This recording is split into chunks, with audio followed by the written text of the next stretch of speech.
Testing 1 2 1 2. Can you hear me? You gotta start all over. Can y'all hear me? There's no problem. Check 1 1. Testing 1 2. Ask them, can they hear? Yo, here you go. Take the phone, man, so you can talk to us. All right. 1 2 1 2. Sound check. Sound check. Sound is good. Go. The sound is good. The sound is good. Can y'all hear me? All right. Ask them if they can hear Shakka. Can they hear Shakka? Can you hear Shakka? I'm talking testing 1 2. Hotep. Uncle Jasanev. Uncle Jasanev. Hotep. Duau. Meru. Yeah, can they hear me? Yeah, they can hear Okay, they can hear me. Cool. You sure that you got feedback? They said they got you, man. All right, cool. All right. I'm going to explain to you why I'm doing this presentation so that you know. I said a little while ago on Silent the TV that, I said live that one of the problems with our people is that we've been programmed to think episodically. We think in episodes. That's because we was raised on TV. What do they show on TV? Episodes. So because we was raised on TV, had a steady diet of TV like y'all still do. You know, y'all watch Power, y'all watch Empire, Housewives of Atlanta, Love and Hip Hop. That's all TV. So you watch episodes. You are programmed to think in episodes as a people. And so because we think episodically, our memories get bad and we just want to move from episode to episode. We don't go back and deal with what needs to be dealt with and straightened out. That's why we still a mess as a people. Well, I don't think like that. My mother didn't allow us to watch TV after 10 and 11 years old because she called it the boob tube and make you stupid. So my memory is not poor. In fact, it's the opposite. Your intelligence is directly related to your ability to remember. So if you have a poor memory, you might want to check that. Okay, there's a reason why white people make jokes about Black IQ statistics.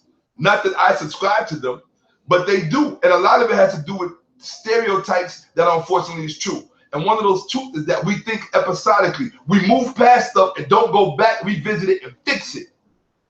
But we're not going to do that. Not on my watch. On my watch, we're not moving past December 2016 until it's fixed. Okay? You had a number of individuals that tried to use the metal nature being deciphered or not deciphered as a ruse and a pretext to actually just try to steal Sanetta's audience, the House of Consciousness audience, just so they could be booked and get guap and get money and have fame and have people saying, oh, look who just walked in the building. That's what it was all about, family. I bet it was never about the metal nature. The proof that it was never about the metal nature is that none of those dummies presented any real scholarship. They did not. And I'm going to prove it tonight. Okay? They did not. And you have to forgive me if I speak disrespectfully about them, but that's the way I feel about them because they've disrespected us as a community and you as a people, us as a race, as a people, for money. And I take offense to that. You understand what I'm saying? They shit on the culture. They lied on Dr. Ben, put false words in Dr. Ben's mouth, saying Dr. Ben said the metal nature has never been deciphered. He never said that. If you look at the clip that young so-called Pharaoh played, Dr. Ben clearly said it means it could be read. His position was that it could not be spoken, which I disagree with. I completely disagree with Dr. Ben on that. And there's nothing wrong with that. We're all scholars. We're supposed to disagree. He raised us to disagree when we latch on to that which is correct. So what I'm saying to you, family, is this presentation, although I'm going to be teaching about the metal nature, the real reason I'm doing this presentation is to show you how phony, fake, and uneducated and miseducated Sara Seti is. And I gotta say it like that. I didn't open this can of worms, brother. You called me out. You can't call somebody like me out and think it's just gonna go away. It don't work like that. And if you know anything about the people around me, my family, like my real peeps, my homies, it don't go away. You understand? It don't go away. I could be in the picture or out of the picture. It will not ever go away. I paid too many dues to be who I am. So you got people that paid no dues that want to come in here and they call themselves a master teacher and think you everything. When they ain't nothing but a Google baby. Everything they learn on Google. They just Google it. So now they confuse their own intelligence with the intelligence of Google. And so they think they are geniuses when they're not.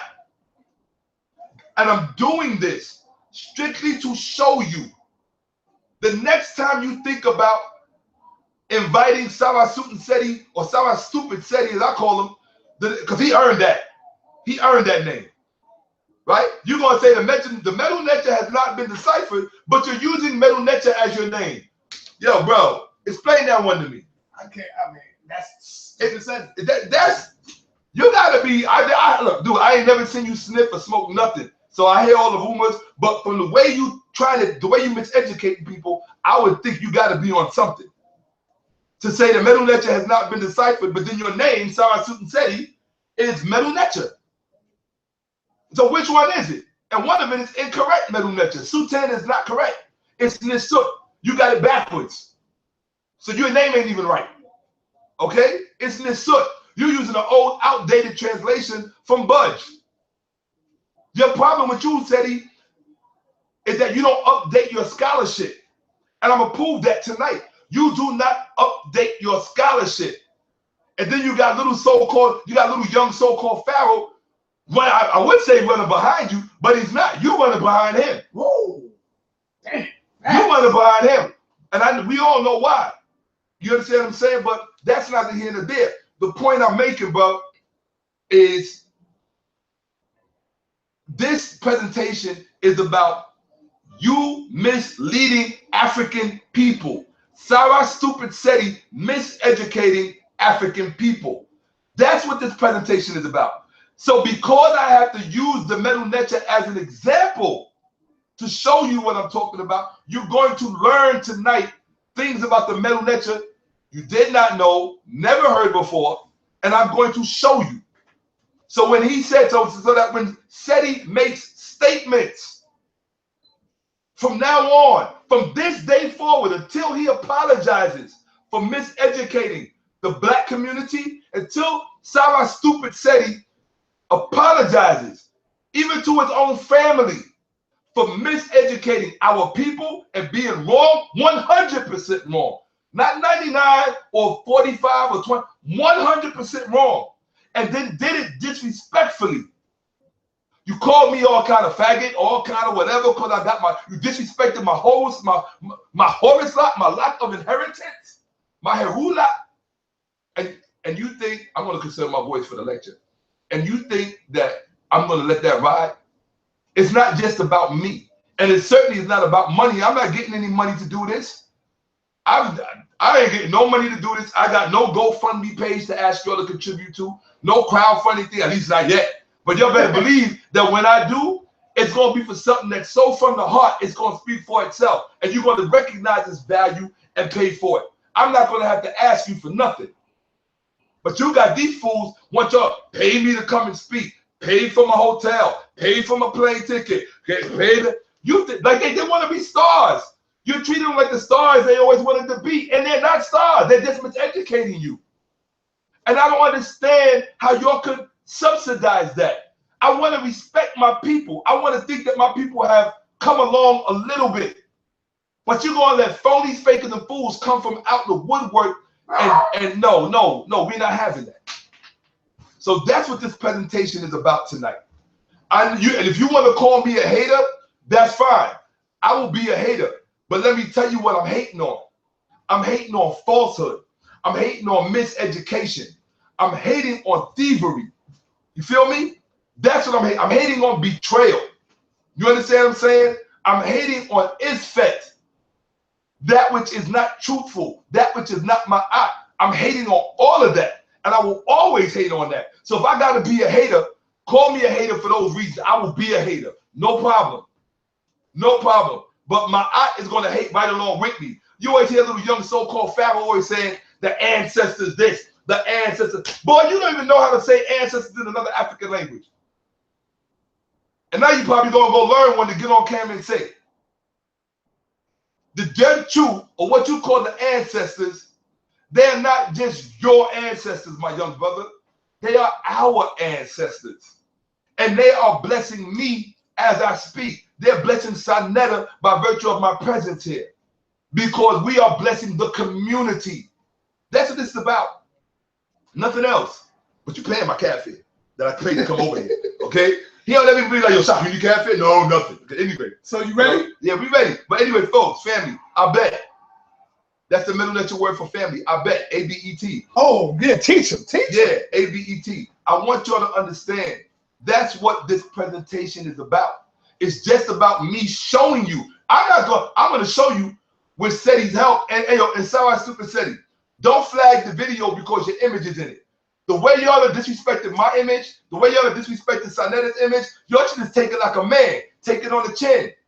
Because if what you say is true, you should have no problem with what I show in this video or what I show in this PowerPoint. Because this PowerPoint, Sara Seti, you never going to forget it as long as you live. I promise you that. You could never put anything like this together because you ain't built like that. Because you don't walk around with one of these on your head. You walk around with that caveman looking shit on your face. That's what you walk around looking like. You don't see that on the walls in the pyramids. You don't see that on the walls in ancient Kemet. You don't see that. Why you looking like a savage? Because that's what you want to be, a savage. Like our brothers and sisters are calling themselves savages now. I'm a savage.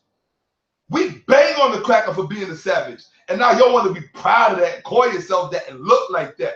You are sick. My people are sick. You sick. I'm the medicine. Sorry.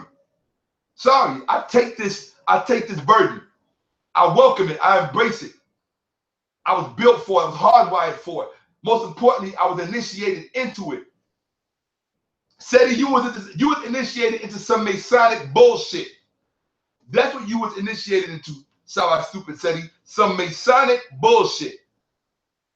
And I hate to say it, if you claiming Dr. Ben introduced you to it, then he's the one you need to blame for it. Okay? Straight up. I love Dr. Ben. I respect that man. I had my personal time with him, just as my mother did. We're going to get to the lecture now. So let's hit it popping. Family, this is one for the books. This is one for the books, I bet. You heard? This one you're going to see is one for the books. Okay? We're going to deal with it. You can't do what you did and violate the thing. Do it. If I got to be standing here till December talking about this, then that's what we're going to do. But we're not going to be episodic anymore. We're not just going to be glossing over shit. Pharaoh, we ain't young so-called Pharaoh. That's his new name, people. Until they apologize for miseducating the people and spreading false lies and putting lies in Dr. Ben's mouth, his name is young so-called Pharaoh. Okay? And Sara Seti. Because y'all violated. And you can't, no way you're going to violate this tradition and this house and think you're just going to escape. Nah, it don't work like that. It don't work like that. There is no expiration date on truth, on Ma'at. Ma'at has no expiration date. That's what y'all fail to realize. And y'all should have known that. When I'm done, you're going to respect this lot. You're probably going to put one on your son's head, but you got to come to me to get initiated, Pa. Okay? That's what it is. Talk to him. That's what it is. Talk that shit to him. Nah, that ain't talking shit. That's talking Ma'at. Real shit. That's true. Let's go. Don't go this way. I want you to stay over here. All right, no problem. Because you're going to knock the wire out and everybody going to be mad as hell at you. That's the live stream. All right, cool. Are you sure they can see it good? Yeah. All right, cool. I'll move it up some. All right, yeah. I want them to read. They're going to read tonight. Make sure they got the whole screen because there you go. Yeah, y'all going to read tonight. Okay? Y'all going to study tonight. Hit that light. Hit that light. See if they can see it better. Think that's better? Yeah, I like it. All right. Somebody in the chat room should tell you which one is better. Yeah. All right, let's get it. So now we're going to get it, people. And in fact, I'm gonna keep the camera off of me just so we can zoom through this as quickly as possible. There's a lot in here, and we're gonna get all of it. All right, let's go. Here we go. Right, first, Sara Seti wanted to crack on my Horus lot. He said, Shaka, take that shit off your head. This is the shit he was talking about. All right? He claims to represent the culture. Hold on, can we press play? Uh-oh. There you go. Damn, man. Press play. You going in. There you go. Press play. That's right. We got the evidence. Since young pseudo Pharaoh like to get the evidence. Okay. That's the new name, young pseudo Pharaoh. No, it's on there. Okay, what I gotta do? Damn, I ain't even got that shit hooked up though. Oh, come on, bro. Dude, don't do man, that. I didn't know you was gonna do that, man. We gotta go over here now. All right, man. I told y'all. Come on, man. We gotta bring this shit over here. Do what you gotta do. All right. Hold on, family. We just setting something up so we can let this man tell on himself. Shakka ain't doing nothing. I'm gonna let the man tell on himself. Okay? Taking the page out of my book. Real talk. Seti, I don't know why you chose to disrespect me, bro. I ain't never come at you like that. Ever. Ever. Only thing I ever did was shout you out and show you love and respect. And for you to come out and think you're gonna disrespect this lock on my head and disrespect the community, all for guap, because you one of a little young pseudo Pharaoh? No, bro. First of all, I gotta ask you a question. How you call yourself? This is for young Pharaoh. All right, real talk, you little brother. And this is for I'm not. Right, yeah. Yeah. Now what I gotta do? Play it. Hold on 1 second before you play it. I want to ask young so-called Pharaoh the question. The reason I want to ask young so-called Pharaoh the question is because I've been wanting to ask you this for a long time, bro. How you call yourself young Pharaoh Allah? Anybody that knows anything about ancient Kemet does not put the word Pharaoh and Allah in the same sentence. That alone tells me you are confused, young brother. And I don't mean to say that disrespectfully, and I hope you don't take it that way, but if you do, I have no control over your feelings. Real men take responsibility for their own feelings, okay? Since you wanted to step into this arena, I can't treat you with kid gloves. I don't have that luxury. You stepped into this game. You abused it and you're taking advantage of the people. And the crazy part is you was talking about polite when you came into the game. How you gonna talk about polite and what you doing is no different than what you claim he was doing? What you did with that so-called debate, it's no different, brother. It's the same thing. And you gonna talk about polite? Nah, bro, come on, man. You know, let me say something that you don't even know. What's that? Because this gonna blow your mind. What's that? You know, he created a GoFundMe page for to open up a child center. Who? No, polite? You know, no, Oh, hey. Pharaoh. Pharaoh opened up a GoFundMe page to create a child center. Yeah, to open up a center for kids. For children. Oh, there's nothing wrong with that. But he took it down and didn't get that money back. He took it down and nobody got their money back. Nobody. He got like about at least 12,000 or more. Well, I'm not getting into rumors. No, but you just, it's not a rumor, bro. Okay. Okay. People know that shit. Okay. So what I'm saying to you is when you said, how you gonna talk about polite and you doing this shit Same like polite, thing. Right. it hit me. And I said, so the people know it already. Okay, I can't speak to it. Don't speak to it until you find out the information on your own. But go ahead, brother. Yeah, because I mean, you know, at the end of the day, all I'm saying is this is about the scholarship. That's what we're here for. And the question is Sara Seti miseducating black people or is he educating you? Doesn't he always say, arm yourself with knowledge? That's right. Right? How you gonna tell us to arm ourselves with knowledge and you arming yourself with some bullshit? Sara Seti, how you gonna do that? That's you're a phony, a fake, and a fool. And I'm dedicating this lecture to Ausar Crazy because you betrayed him. You betrayed Ausar Crazy. You betrayed your calling. You what they call in the martial art movies. You one of the renegade priests. You like one of them Shaolin priests that went rogue, that went evil. You heard?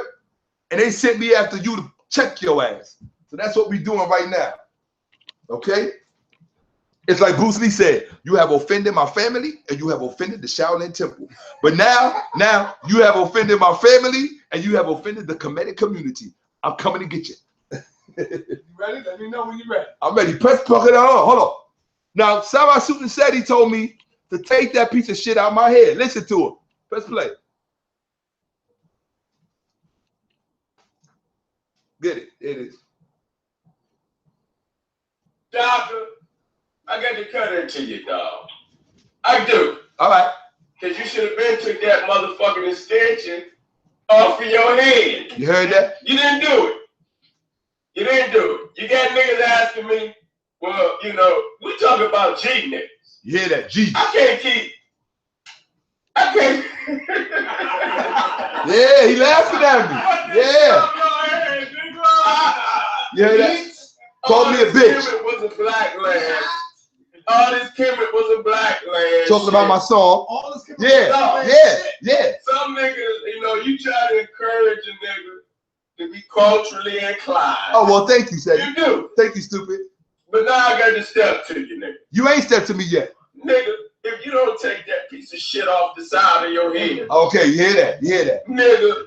And call me nigga. I'm nigga. Take this shit off the side of my head. And Kemet was a black. Down to the Chinese shop and got him an extension. There you go. And sold it to his brain. This nigga got extensions on the brain. Shakka the sissy. I'm a sissy now. You heard that? Look. Now hold on. The brother, hold on. Now y'all think I'm banging on Seti. This is what popped it off for me. You gotta understand this brother's on YouTube. Take that shit off your head. And got his homies in the background calling me a bitch. Right? They said to call me a bitch twice. But they ain't man enough to do it to my face. Come up here and see me. Right? Because that's what I'm looking forward to. Jump out that beamer and say it to my face. Okay? That's number one. The thing is, and then what's the other thing he said? Oh, Egypt was a black land shit. All this Egypt, don't he sound like a cracker? That don't sound like a white man to you? All this Egypt was a black land shit. And he's supposed to be representing ancient Kemet. But you heard him. He with G niggas. G's. G's. That must stand for Greeks. We're going to take the C out of creeps and put a G there for Greeks.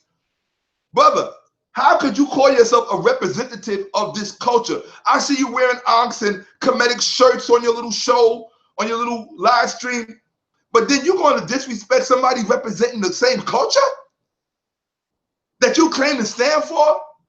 And then what was the other thing he said? He said Kemet was a black land shit, and what was the other thing? It was some other shit he said, right? But, bro, that's crazy. Oh, I see you inclined. You telling people to be to be culturally inclined, but I gotta step to you, nigga. Take that shit up your head. I went to the Chinese. Oh, I sold it to my brain. I hope it sold it to my brain. In fact, where you think all this knowledge is coming from, fool? And then you call me a sissy at the end. A real man don't call a man a sissy on the camera unless he plan on doing it in person. So that's the one I'm waiting for. You feel me? Yeah, I'm looking at the camera and say that. I don't blink. Okay, so now, I just want y'all to see this. And it's about scholarship. No, we talking about scholarship. Let's go. Let's go. I mean, and y'all got to forgive me if I take some of it personal. I'm a person like everybody else. So I certainly took that personal. So here we go. This is Prince Zai. Young Prince Zai. His family's from South Africa. They saw me with my lock and they were inspired by what I did. They're inspired by the image that I represent and the sacred house of Kemet that I represent, the sacred house of Tameri, of Tawi that I represent. And look, this is what inspiration does, Seti. Do you see this? Look at this little brother, beautiful young brother up in Canada. Would you tell him to take that shit out of his head? Damn. Huh? Would you tell him to take that? When he sees you talking to me on YouTube like that, how you think you make him feel about himself, Seti? Huh? Sara stupid Seti, how you think you make him feel about himself? He was so proud to have that lock on his head. And then when he sees you talking on YouTube about my lock, how you think you make that young brother feel? He's resurrecting the culture. I set the example. He's repping the culture. You don't think that little young brother, that young king, that prince, you don't think that prince gets ridiculed every day in school? You already know they give us a hard time just about wearing afros in school, about wearing our hair natural if we work on the news. And yet you're going to tease us for representing the culture? You are sick. You are cancer, and I'm cutting you out. Let's go.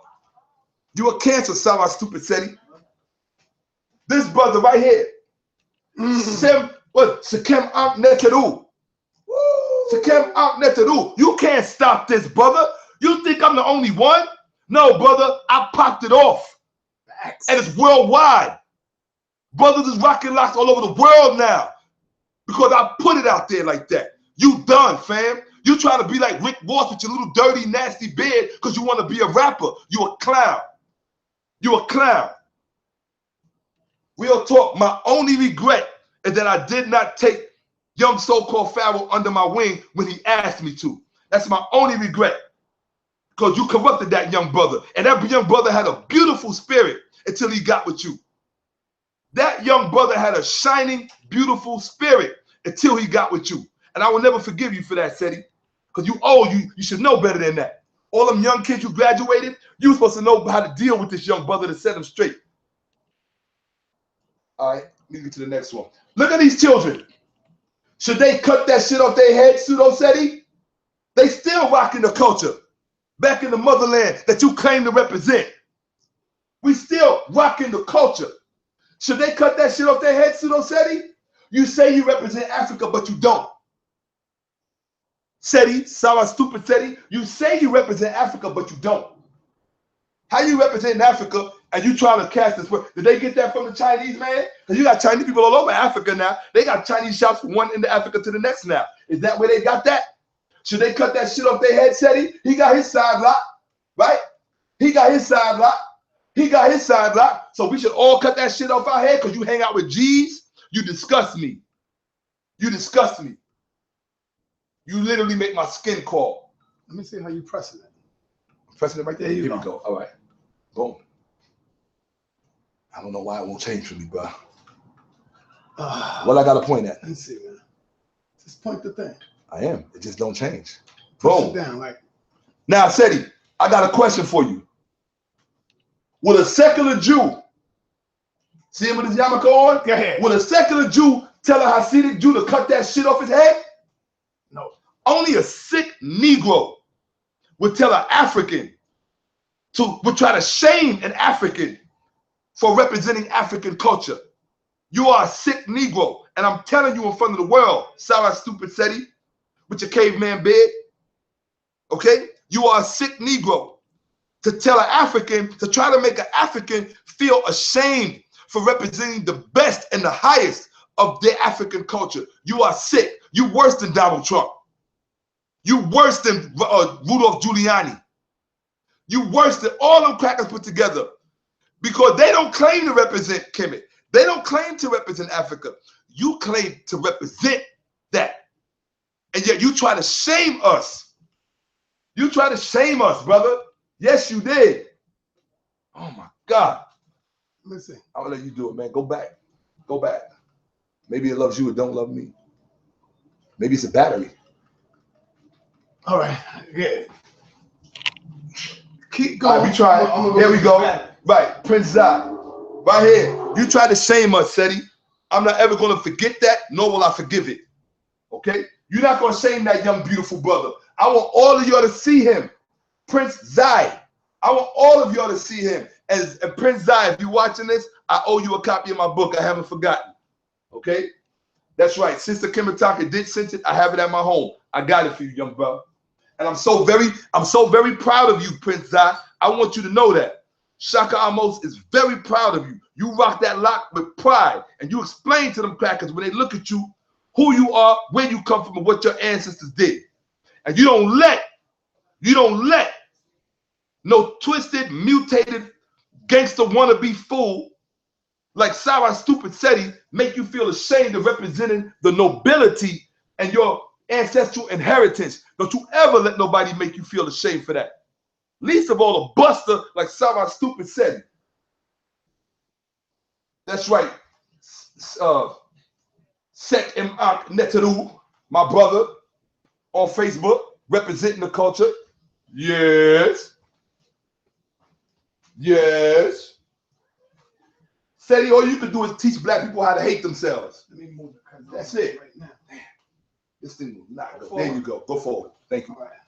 Forward. Yeah, forward. Here we go. All right, so y'all already heard what he had to say. I said right there, you can't disrespect and ridicule a culture and say you represent it unless you pseudo, fake, and phony. Go forward. All right. The side lock in ancient Egypt. Texas, we're going to skip that. Go forward. I'll save that for another lecture. Go forward. I just want to get right to Seti. Go forward. You got to come back to this. Go forward. Yeah, I will. Scholarship. Go forward. Go forward. Go forward. Go forward. Go forward. Oh, go back. Here we go. Now, this is what I want to show y'all. Okay? Sara Pseudo Seti, or Sara Stupid Seti, Sara Stupid Seti said, only Africans worship the sun. The Greeks did not. That's what Sara Stupid Seti said. Now, hold on. Y'all going to say Shakka lying. And this is why I'm doing this. I'm doing this to show you how you're paying people to come and miseducate you while I'm busting my ass here trying to educate y'all, and you actually financing your own miseducation. That's crazy. Now here we go. Press play, please. Now say it again. What did he say? It's right at the top. Sara Seti. He said, only, this is a quote, only Africans worship the sun. The Greeks did not. Let's go. Hold on, bro. Go back and press play. There you go. Because I don't want y'all to say I'm making it up. But I'm showing you that we're talking about the extreme opposites. Okay, the African and the Greek are extreme opposites. The African worship the sun. Look at this. How can the vampire interpret for the children of the sun? Extreme opposite, totally unlike. So you mean to tell me you believe the vampire can come in and interpret for the children of the sun? See, that's the law of diametric opposite.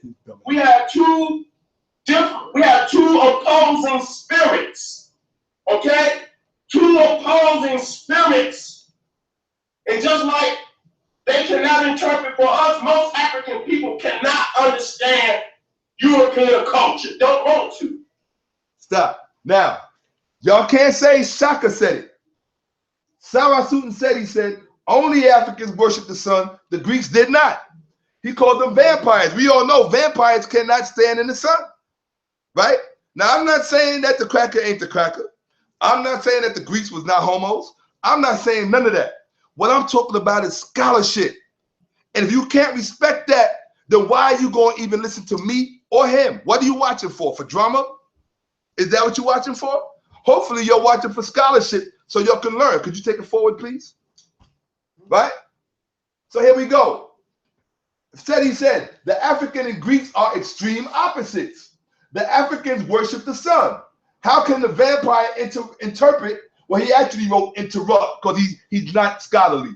He said, how can the vampire interrupt for the children of the sun? There we go. Right?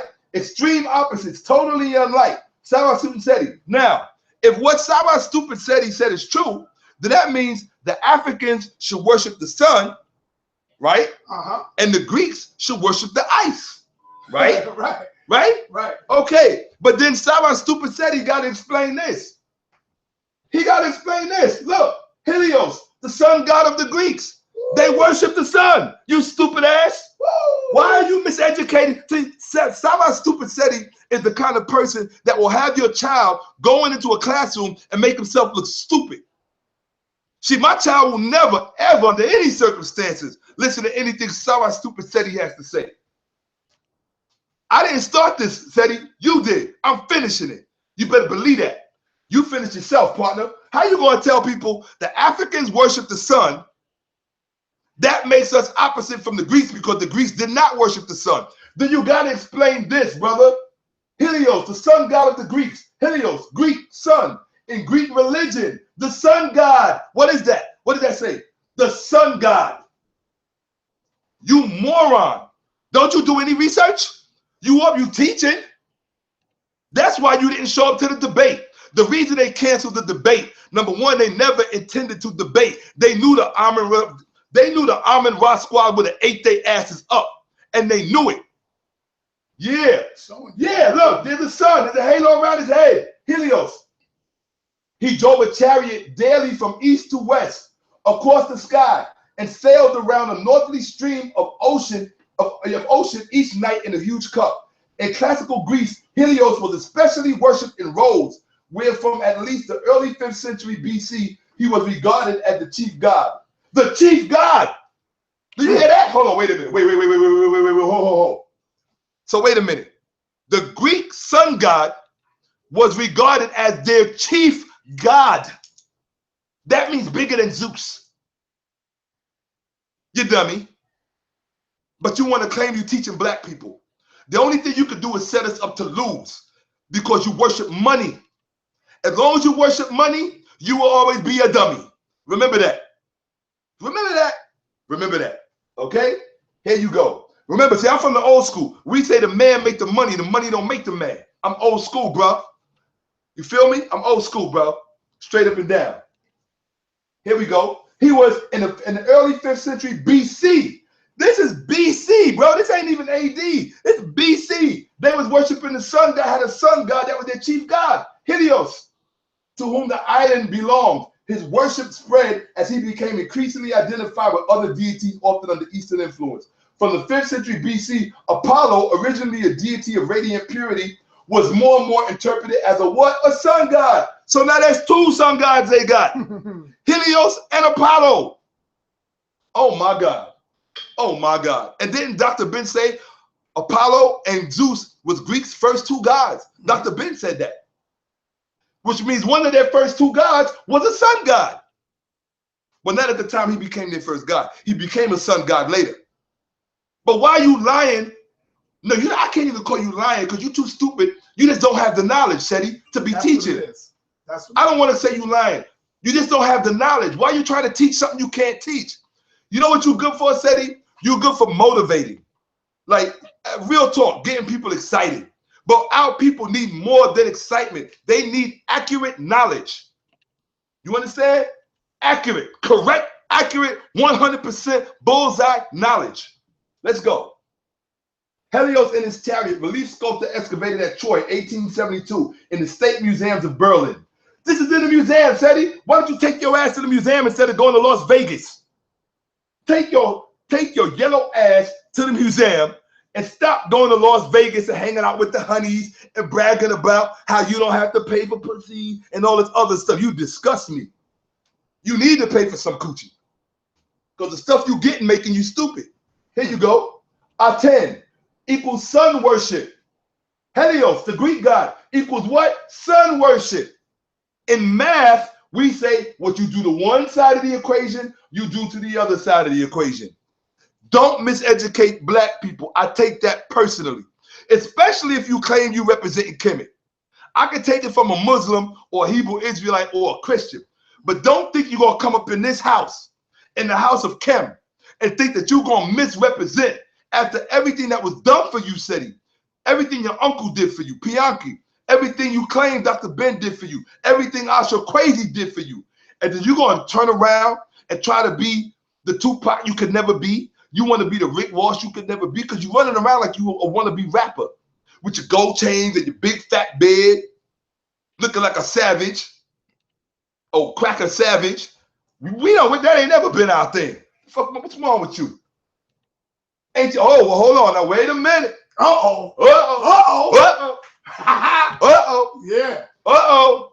Uh-oh. Yo, Seti, I can't even call you Seti. I just got to call you stupid. Hey, you're stupid. You told the world. You went on YouTube. You lied to Sanetta and pretended like you was ready to debate when you knew you was never ready to debate. And y'all know y'all didn't want it from me because you knew it was going to happen. Let this be a lesson to any of you fools in YouTube land that think you're going to come out to my, oh, I want to debate Shakka Amos. Don't put your life in your hands like that. Don't put your life in your hands like that because you don't understand what this means. And you don't study enough. You don't understand. Now, it's deeper than studying, bro. That's why y'all don't know. I'm trying to tell you. What I deal with is much deeper than studying. Y'all got to study just to understand me. You understand what I said? You have to study just to understand me. But what I deal with is much deeper than studying. All right, Seti? You got on stage, Seti, and you said, I'm going to tell you what Seti said. You said the first 48 hours is the most crucial. He said, y'all know, that's what he said in that lecture. In that lecture, the middle lecture has not been deciphered with him and young so-called Pharaoh. Seti, Sara Stupid Seti said, he said, you know, y'all watch television. Y'all seen the first 48 hours, right? The first 48 hours is the most crucial. That's your problem. You watch too much TV. Turn the goddamn TV off, Seti. It make you stupid. And you are living proof. Let's go. Press play, please. Now, I'm going to tell you what Seti said. He said, the Egyptians did not speak Greek and the Greeks did not speak Egyptian. That's what Pseudo Seti said. The Egyptians did not speak Greek and the Greeks did not speak Egyptian. He also said that they never created any dictionaries. That's what Sara Stupid Seti said. And you know who else said that? And I hate to throw him under the bus because I love him. Walter Williams said the same thing, that the ancient Egyptians never created dictionaries. I'm going to tell you something. And if I'm wrong about you saying that, Baba Walter, contact me and I will retract that publicly. because I have too much respect and love for you to throw you under the bus. But this is scholarship, and we all know that it's no kid gloves in this. If you step in the ring, you got to eat it. Doesn't matter who you are, including me. Okay? So here we go.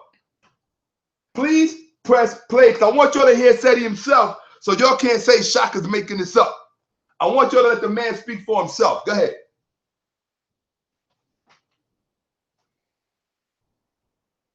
Here you go. First, let me say, I need my moderators to be woke up tonight. No playing with the haters. Kick their ass out. If they don't want to be here, they don't deserve to be here. This is for the people who want this information and scholarship. That's it. Kick them clowns the fuck out. Go off on That's this. it.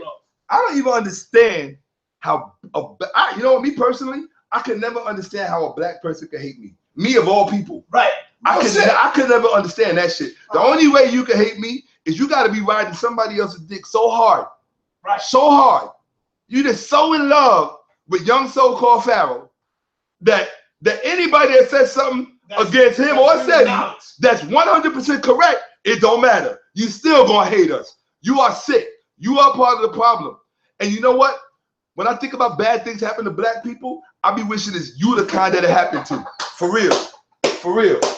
Real talk. All right, let's go. Let's go. Press play so this fool can talk for himself. But in the scope of research, the Greeks are the first 48 hours. Watch this. Okay, in the scope of research, the Greeks are the first 48 hours. You don't research. If you don't watch 48 hours on TV, what does it say? If you don't get that, if you don't crack that goddamn case in the first 48 hours, what happens?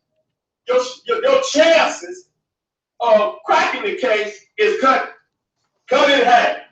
Okay? You're not allotted forever to do something. You're given an amount of time to do that. Okay, so we're looking at the hourglass. Watch this first. This is the first 48 hours. Okay? And while the Greeks were ruling Egypt from 332 BC, starting with Alexander, okay, to about 30 BC, this was the Greek rule of Egypt. They never produced an Egyptian dictionary. They never produced a bilingual Egyptian dictionary or any form of where you could prove that the Greeks could read mathematics. Okay? So the first 48 hours, which were the Greeks, it went by. And so this is your prime time right here, the Greeks. You know why? Because you are the ruler of Egypt. Okay? You can force the priests to do it. But it was never done because there's some things, what we just said, the diametric opposite. You cannot translate African into Greek. That's what they ain't telling y'all. It's totally impossible. So what we're showing you, that the first 48 hours, which is from 332 BC to 30 BC, the Greek Ptolemaic rule, they never produced any Egyptian Greek dictionary. Okay? The last 48 hours is the Roman rule, because they took over from the Greeks. Okay? You got Egypt is still living, the language is still living, the priesthood is still functioning. You have access to primary sources. What are primary sources? Sources that you can ask that are going to give you the right information, because it comes from that time period. Once you leave that time period, you lose the opportunity to have access to prime resources. Okay, and we're gonna talk about primary sources, and we're gonna talk about secondary sources when you're doing research. So again, the Romans would have been the last 48 hours. So they ruled from about 30 BC to about 680 BC. So really, the Greek and Roman rule was almost 1,000 years, and they never produced an Egyptian Greek dictionary. So the question is, how the fucking Chef Peleon gonna come 2,000 years after the fact, after the language is dead. He don't have access to primary sources. Okay? You don't have opportunity for primary verification because the priesthood is no longer functioning as it did in the ancient world in Egypt. Thank you. Oh, thank you so much, Sara Seti. Didn't go beyond. Didn't go beyond. Seti didn't go beyond Champollion. That's what I need. Thank you. Yes. Okay, family. Okay, I bet. Thank you. Okay, I bet. Y'all heard him. I would love to play it again because you're going to say Shakka's making it up. But that's all right. I took notes. Okay? Y'all heard him. Let me just take a look. Right? He said the Greeks could have forced the Egyptian priests to make an Egyptian Greek dictionary if they wanted to because they were ruling. Right? He also said that he said again, repeatedly, there was no Egyptian Greek dictionaries. Am I lying? No, you're not. I'm asking you, Cam, am I lying? No, because I know what the haters going to say when they go on Facebook and run the young so-called Pharaoh and run the Seti. No, go ask Seti why he said these things. He also said primary sources versus secondary sources. I don't think Seti could find a primary source in a dictionary. I really don't. I don't think he can find the word primary in the dictionary. Okay? He said it again. He said it so many times I had to repeat writing it. They never produced an Egyptian Greek dictionary. This is what Seti said. Now, and also remember, he said that Champollion, he said because Champollion did not have a Greek Egyptian dictionary, how the hell can he translate the Medu Neter? That's what he said. Just like he said Champollion was a Mason, and I kind of destroyed that one, right? With the whole hand in the pocket shit, you dumbass, right? Okay, now let me keep it clean. Let's keep it on the scholarship. I'm sorry, but this kind of stupidity I'm not used to. Not from somebody claiming he got secret knowledge, not from somebody claiming Dr. Ben taught him, not from somebody claiming he's been risen and he's in the craft. And all. You need to get your ass out that craft, and maybe you might learn something. You need to come and see your brother. Because I'm still your brother, but you getting the spanking. I told you, Seti, you my younger brother. I'm your older brother. All right? You got years to catch up to me, done. Years. Years, bro. Years. And you ain't been through what I've been through. So you're not me. And you're going to come and try to disrespect this lock. You got to be out your mind. Let's keep it. Here we go. Boom. Uh-oh. Uh-oh. The Teptuni finds native ancient Egyptian dictionaries and bilingualism. Sara Seti is either ignorant or he lied or both. Now, am I lying? Did the brother say there was no dictionaries? Yes, sir. You said there was no Egyptian Greek dictionary, Seti. You said it so many times I lost count. So many times. You also said the Greeks are the first 48 hours. Dude, I don't need 48 hours. I get them in the first second. That's the difference between you and me. And you want to teach black people? You're not qualified to teach black people. You ain't even qualified to teach the people in your own family. I feel bad for the people in your family because you're stupid. Straight up and down. Here we go. Boom. Let me get off this pedestal and let the work speak for itself. About the Teptuni papyri. Here you go, folks. All right? The Teptuni finds. This is in Egypt. The Teptuni temples. Okay? I want you to learn about the Teptuni. Ask Seti why he didn't tell you about Teptuni. He don't know, probably. Because he don't know. Here we go. About the Teptuni papyri. The Teptuni papyri were excavated at the dawn of the 20th century, 1899, 1900. Okay, the winter 1899, 1900. Okay, by this time Champollion is dead. Okay, you'll find out when Champollion died for me, please, because it's on my other PowerPoint. Can you pull it up in Wikipedia? Right at the site of the ancient Greco-Roman city of Teptuni, located in the Fayum Basin of Egypt. The expedition to Teptuni, which was led by the British papyrologists Bernard G. Grenfell and Arthur S. Hunt, was financed for the University of California by Phoebe Apperson Hearst. Okay? Thus, the collection is now held by the Bancroft Library at the University of California, Berkeley. It is the largest collection of papyrus texts in the Americas. Seti, You should not have sold drugs to go to Egypt to your people. You could have kept your ass right here in America. See, that's how people say, Shakka, you got to go to Egypt. That don't mean nothing to me. I know too many people that have been to Egypt in the conscious community that don't know shit about Egypt. Nothing. Some of them got PhDs. Some of them got all kinds of degrees, and they don't know shit about Egypt. The first thing, okay? Here you go. So it's the largest collection of papyrus texts in the Americas, the Tebtuni papyri from Egypt. The collection has never been counted and inventoried completely, but the number of fragments contained in it exceeds 26,000. So wait a minute. You got 26,000 papyri from Egypt that Seti don't know nothing about. Uh-oh. Hold on. Let's go back. About the town of Tebtuni. Ancient I need that water, bro. Okay. Ancient Tebtuni, now known as El Brigat, is situated in the southwest corner of the Fayum Basin in Egypt. Its history covers some 3,000 years, from the early 2nd millennium BCE into the 13th century CE. Its best documented epoch is the Greco-Roman period, roughly spanning the 3rd century BCE through the 3rd century CE. The Greco-Roman period, the last 48 hours. I'm sorry, the first 48 hours. That's what Sara Seti said. The first 48 hours, okay?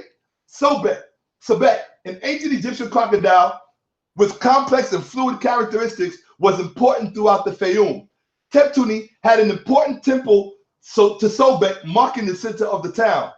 There they called their reptilian city Sokneptuni, meaning Sobek, Lord of Tebtuni. The importance of Sobek, the importance of Sokneptuni in Tebtuni explains why the first excavations there, carried out by Grenfell and Hunt for the University of California in the winter of 1899-1900, unearthed many papyri from both human and crocodile mummies buried in the town's necropolis. So, So, hey, Seti, you know who's going to prove you a liar? Sobek. I should have put his face up here. That's the Netcha that came to bite you in the ass for telling that lie about no Egyptian Greek dictionaries. And this is why I'm doing this, people. I just need to show you how people will get in front of a camera and miseducate you for money. That's crazy. Some of these papyri originated in neighboring villages such as Kirk Osiris and Azarinka, and then we used in the mummification process in Tebtuni. Other papyri from the excavation were found in the temple and in the surrounding town, rather than in mummy cartonnage. The Bancroft Library holds papyri texts from the temple's libraries and notary office, family archives of various village dignitaries, and much more. Research into this rich corpus of documents and related archaeological objects has been undertaken at various institutions worldwide and continues to enrich our understanding of the administrative and socio-economic history of the entire ancient Mediterranean world. Now, this is one of the fragments from Tebtuni. It's Papyrus Tebtuni number 275, University of California. No, UC. It's code. I forgot. I guess Universal Code 222. Okay. Yes. 1790 died when? 1832. Thank you. So this find was discovered about 30 years after Champollion died. About 30 years after Champollion died was when this was discovered. Now, the problem with Seti is that he believes that the metal Netcha being deciphered is something that is supposed to have taken place all at one time. What he's not telling you is that the translation process, the decipherment process, has always been an ongoing one. It didn't stop with Champollion. So whatever errors and mistakes Champollion made, it was only 30 years after that they found the Tebtuni papyri. We wasn't even in the 20th century yet. We were just going into the 19th century. I mean, really, yeah, we're just coming into the 20th. What is it? Let me see. Yeah, we was going from the 19th century into the 20th century. So if he died, he died what, 1830 something? Yeah. All right, so this is 60 years. This is 60 years after Champollion died. Okay? They found this fine. But wait till you see what they found in this papyrus that Seti apparently don't know nothing about. Because he's running around telling you there was no dictionaries, no bilingual dictionaries in Egypt from the Greco-Roman period on. He died March 4th, 1832. 1832. And this was found in, Come on, look. So I said 1832, and this was found in 1899. So there you go, 60 some odd years. All right, my brain is not doing numbers right now. So here we go. We're gonna keep it moving. So this is one of the papyrus right here from the Tepchini. Yeah, it says magical amulet against fever addressed to a deity called Kokukul. Kokukul. Okay? Here we go. Now, let me introduce you to this book. It's called The History of Linguistics, The Eastern Traditions of Linguistics, Volume 1, edited by Giulio Lepsky. Giulio Lepsky is Emeritus Professor, Senior Research Advisor, Fellow of the British Academy, member of the Accademia della Crusca. Extensive publications on linguistics are A Survey of Structural Linguistics, Faber and Faber 1970, editor of the multi-volume History of Linguistics, Longman 94. This book right here, okay? A History of Linguistics, Volume 1, The Eastern Traditions of Linguistics, 3.2. Oh, this is in the section 3.2, Ancient Egyptian Linguistics, by Dr. Janet H. Johnson, edited by Giulio C. Lepsky. Y'all know I only mess with the PhDs. Y'all know how I get down. What does Seti bring you? Seti bring you cut out dumb shit that he got from God knows where, and you're supposed to take his word for it. Cartoons and shit. This is Dr. Janet H. Johnson, PhD. She's the Morton D. Hall Distinguished Service Professor of Egyptology, 2003, Professor 1981-2003, Associate Professor 1979-81, Assistant Professor 72-79, Instructor 71-72 at the Oriental Institute, Department of Near Eastern Languages and Civilizations, Committee on the Ancient Mediterranean World, Committee on Jewish Studies, Bible and the Ancient Near East Program, Committee on Gender Studies, University of Chicago. So, I mean, the woman is educated. That's all I ask for. Just be educated. Now, she has an article. Thank you, brother. She has an article in this book called what's the name of the book? History of Linguistics, Volume 1, The Eastern Traditions of Linguistics. In this book, she has an article called Ancient Egyptian Linguistics. Okay? We're going to check it out. We're going to learn. We're going to do something that you did not do last December when young so-called Pharaoh and Sara Seti bought you that bullshit. Y'all couldn't learn nothing. Today, you're going to learn. All right? Word list and bilingualism practice in ancient Egypt, in Egyptian and Greek. Oh, I gotta read that again. Hold on, brother, because the title is so beautiful. Seti, Sara Seti, I hope you're watching. You said that there was no bilingual dictionaries in Egypt during the Ptolemaic period, the Greek and Roman period. What is the title of this? Look at this, Sir. Word list and bilingualism practice in Egyptian and Greek in Ptolemaic Egypt. Uh-oh. Uh-oh. Somebody with the PhD said you a liar. And they got the evidence to prove it, Sara Seti. Here you go. Literacy was a basic requirement for admission. Oh, and by the way, before I read this, I want y'all to know, take advantage of watching this video. Because what I'm showing y'all, you will never see again anywhere by anyone else. You understand? Understand this. Because if you could have seen it, young pseudo-Pharaoh and Sara Seti would have showed it to you. They would have pulled it up. Okay? They would have said, here, look. Or whoever else that you follow. They would have showed you this already. Okay? So let's go. Let's rock with this. Let's get it back on there. I want y'all to pay attention to every word I say. I'm not doing this for my health, and I'm doing it for free. Y'all don't have to get on no plane and fly nowhere. Y'all didn't have none of that shit. All you had to do was just give me the respect of listening and watching to what I show you. This is called love and respect. I respect my people. So I go in, I enter when I do what I do. Here we go. This is from the chapter Word List and Bilingualism Practice in Egyptian and Greek. Oh, Word List and Bilingualism Practice in Egyptian and Greek in Ptolemaic Egypt. Okay? And this is from this book, Ancient Egyptian Linguistics. And this is her article, Dr. Janet H. Johnson. All credentials are right there. I don't bring you on no bullshit. Literacy was a basic requirement for admission to the middle or higher level of the ancient Egyptian bureaucracy. And there is evidence from the earliest times of the importance of the scribe in Egyptian society. However, outside this rather large and highly complex bureaucracy, there is little evidence for general literacy, meaning that everybody in the society didn't read. Okay? Professional scribes were available for hire to write personal letters to other documents, and it is only at an unusual village such as Deir el-Medina, inhabited by the workmen who carved and decorated the royal tombs in Thebes, that we find jottings and notes made by a major segment of the population. So what that means is that those men who actually worked on the pyramids and all the other major temples, it was proven that they were literate and they could write. They could indeed write. Okay, at least enough to make jottings and notes or shorthand. Kings and members of the royal family were at least sometimes literate.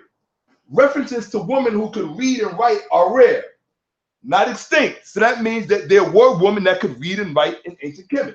Okay, the references are just rare. Although an individual might personally instruct his own son or other potential successor, scribal training usually begin with classroom instruction by a teacher of a number of students, during which time the student learned the basics of reading, writing, mathematics, and so on. So if y'all want to know what was going on in Africa all these thousands of years ago, y'all don't have to wonder anymore. I'm taking all the mystery off today. No more of this mystery system bullshit that Seti's trying to sell you and trying to sell y'all to think he knows something that y'all don't know. That's called game in the street, okay? Study usually involves solving mathematical and geometrical problems and copying model letters. Famous pieces of literature and didactic treatises intended to instruct the student on proper behavior, Old Kingdom, to instill loyalty to the ruling monarch, Middle Kingdom, and to provide students with a sense of pride in their profession, Middle and New Kingdom. Following this training, the student was apprenticed to an office of official in the secular or religious bureaucracy, where he received further more specialized training. Most of the evidence for formal Egyptian concern with the structure and functioning of their own language comes from the period following Egypt's conquest by Alexander. And I'm going to tell you why. The reason that the Egyptians became concerned with the structure and functioning of their own language at the time when the Greeks came in was for basically two reasons. One was to preserve their language. Two was because they had to find a mode of communication that could bridge the gap between them and the Greeks. Because in Egypt they had a large Greek population. Okay? You think you're gonna have two large-ass populations like that, Greek and Egyptian, and neither one speaks the other's language? Are you retarded? Dude, I live in New York. That's like saying you live in New York, right? With all these Spanish people, and you don't know how to say gracias, or siéntate, or que hora es, or mira, mucha linda baby coño cenada que te quiero chingada, whatever you want to say. But Spanish people know what I just said. Muñeca, whatever, right? Whatever. How? I live in New York. That's why I know how to speak Spanish. You gonna tell me all them Greeks and all them Egyptians living in one country and nobody speaks the other language? That's what that fool said. Because we diametric opposites? Dude, get out of the fantasy land. You're a special kind of stupid. Here we go. In 332, okay, from this period when Egypt was ruled first by the Ptolemaic successors of Alexander and then by the Roman emperors, there existed several school texts with grammatical exercises or word lists and a couple of formal papyri which may have been intended as reference materials for teachers or for scribes attached to a temple, the last repositories of ancient Egyptian science and literature as well as religion. Uh-oh, here we go. It's gonna get good. Okay, they go on to say, from this period, there are also numerous what? What did that say, Sanetta? Bilingual text. Uh-oh, Seti. You said there were no bilingual text during the Greek-Roman period. Why would you say that? From this period, there are also numerous bilingual texts, both official government decrees and private documents, And some evidence, look, some evidence, of actual bilingual training in Egyptian Greek. So not only was there Greek and Egyptian, but then you had Egyptian Greek. And you also had Greek Egyptian, which is not documented here. But Seti, this is way above your head. You were living in we're talking about a pluralistic society. It was a top-down one, it was an oppressive one, but it was still pluralistic. You would know that if you read the Elephantine Papyrus, which I know you have not read, because you're a dummy and you listen to too much rap music. Okay, here you go. The bulk of the Egyptian material from the late period, including literary and scientific texts, business documents, letters, legal texts, and the like, were written in a much later stage of the language called Demotic, and in a very cursive script called by the same name. Okay? Now hold on. Check it out. Seti told you in the my earlier presentation that Demotic was strictly a trade language. Didn't Seti say that? Don't make me pull it up because I got the PowerPoint here. Seti said Demotic was strictly a trade language, but they just told you that all of these texts were written in Demotic. Literary, scientific, right? Literary and scientific. That's not trade. That's literary. That's scientific. Business is trade. Letters could be trade. Legal could be trade. Okay, cool. No, but these two aren't. So, Seti, you got to explain why scientific and literary texts are being written in Demotic when you said it was a trade language. And because it was a trade language, it had no relationship to the Medu Neter. That's what you said, Seti. I didn't say that. Okay, here we go. Oh, I'm just getting started, people. Y'all should know that. Y'all know how I do. I'm just getting started. But I don't want to, if I see the problem with black people, we are socialized to come into a story from the middle of the story, and then we walk around asking questions later, like, yeah, but what happened? And I don't know. That's called you got an episodic mentality. You see things in episodes. They teach you how to have no patience for the long picture. Here we go. Yeah, yo, that's real talk. The real sad part, Seti, is that white people know more about your history than you do. See, I would not ever get caught slipping by a cracker. Right. That's not me, bro. Right. You make us look stupid on YouTube in front of the whole world. And I'm going to prove it tonight. Seti, this is nothing. Wait till you see what's coming in this presentation. As we go, it's going to progress. Okay? There you go. Students, and this is the right here. So we're going to continue on. Same book, part 2 of the same article. Students begin their study of Egyptian with Demotic, and all the school texts which we have from this period are written in Demotic, including all of the grammatical exercises and most of the word list. Now, mind you, people, Demotic is an Egyptian language. Remember that. It's not Greek. It's not Coptic. Demotic is an Egyptian language. It came out of northern Egypt, okay? And its script was derived from the hieratic, which is the priestly writing. That's what hieratic means, priestly writing. So this trade language came out of a priestly language, okay? Let's be clear on that.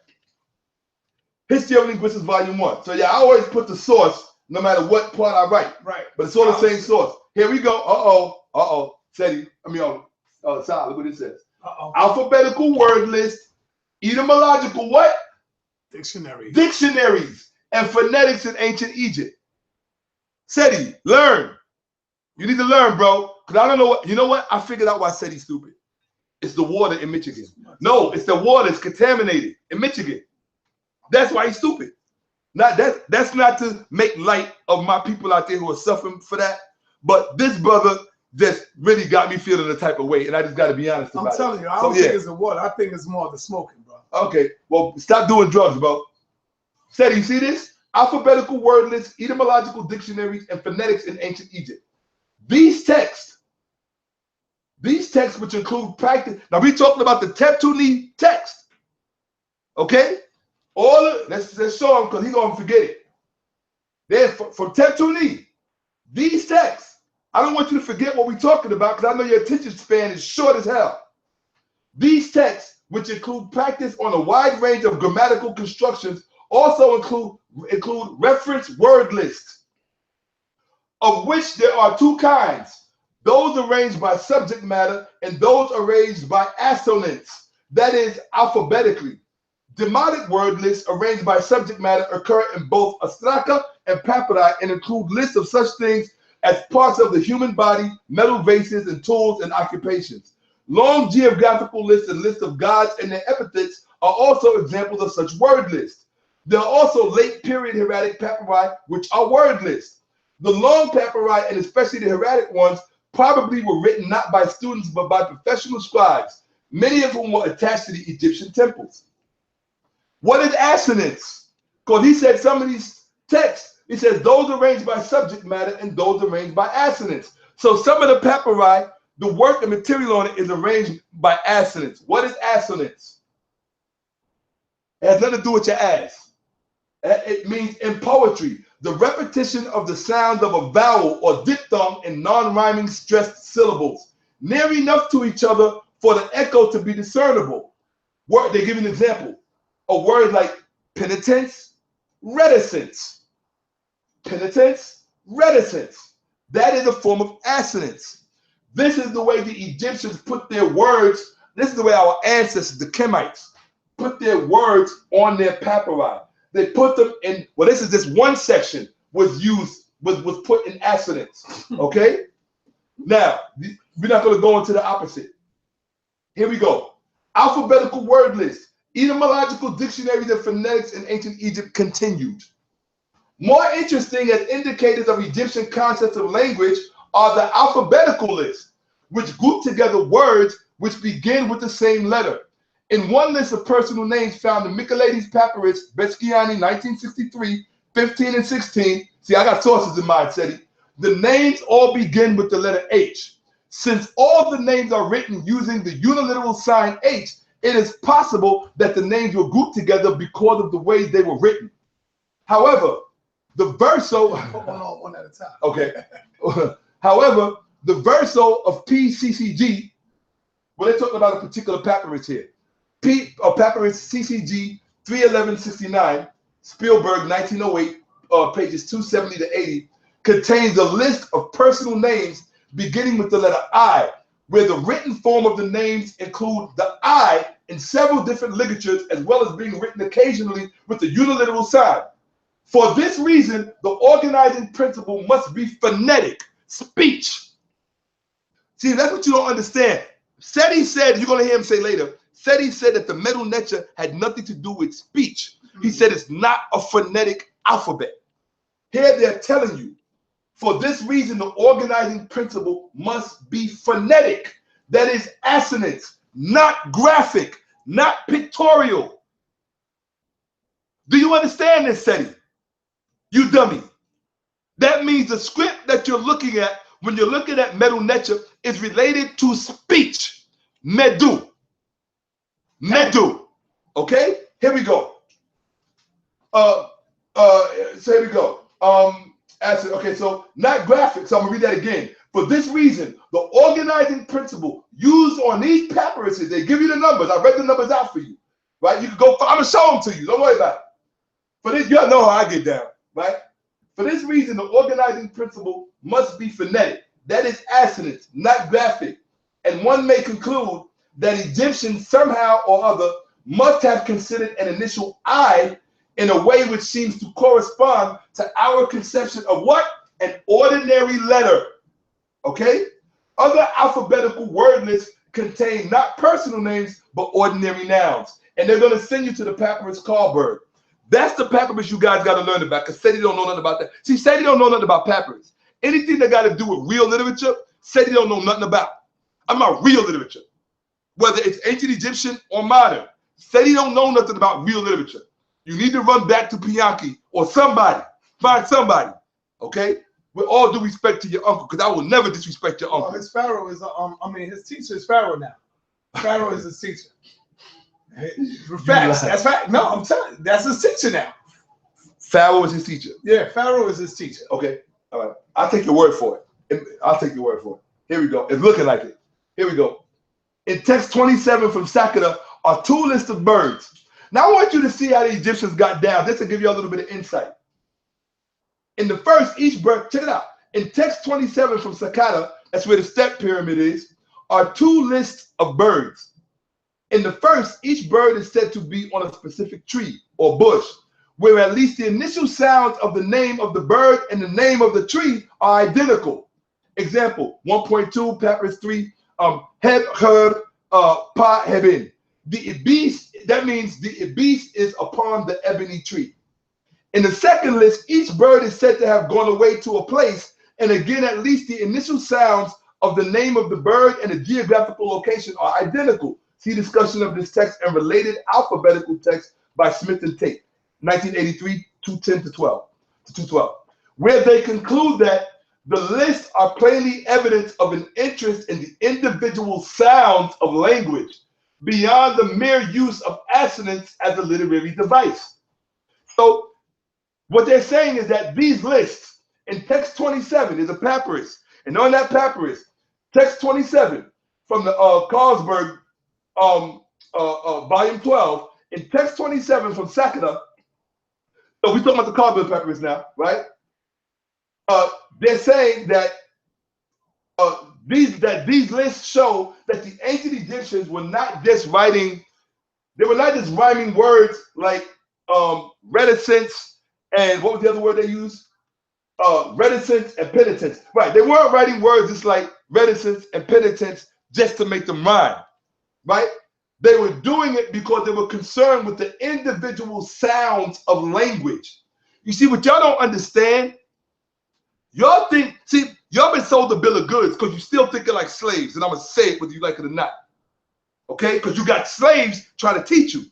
Men who are not free yet in their mind because they're trapped by their ego. They're trapped by their ego. A man who's trapped by his ego is not a free man. Why would you want to be taught by someone who is not free? Or at least making an effort to be free. Lord knows, I believe it or not, I make an effort. I know you'll think I'm, but I make an effort, okay? My love is for the knowledge, for my art, for truth. Here we go. So, where are we? So, two textless words beginning with H. Many of the words in one are from the root heter. C. Erickson, 1948, number 10.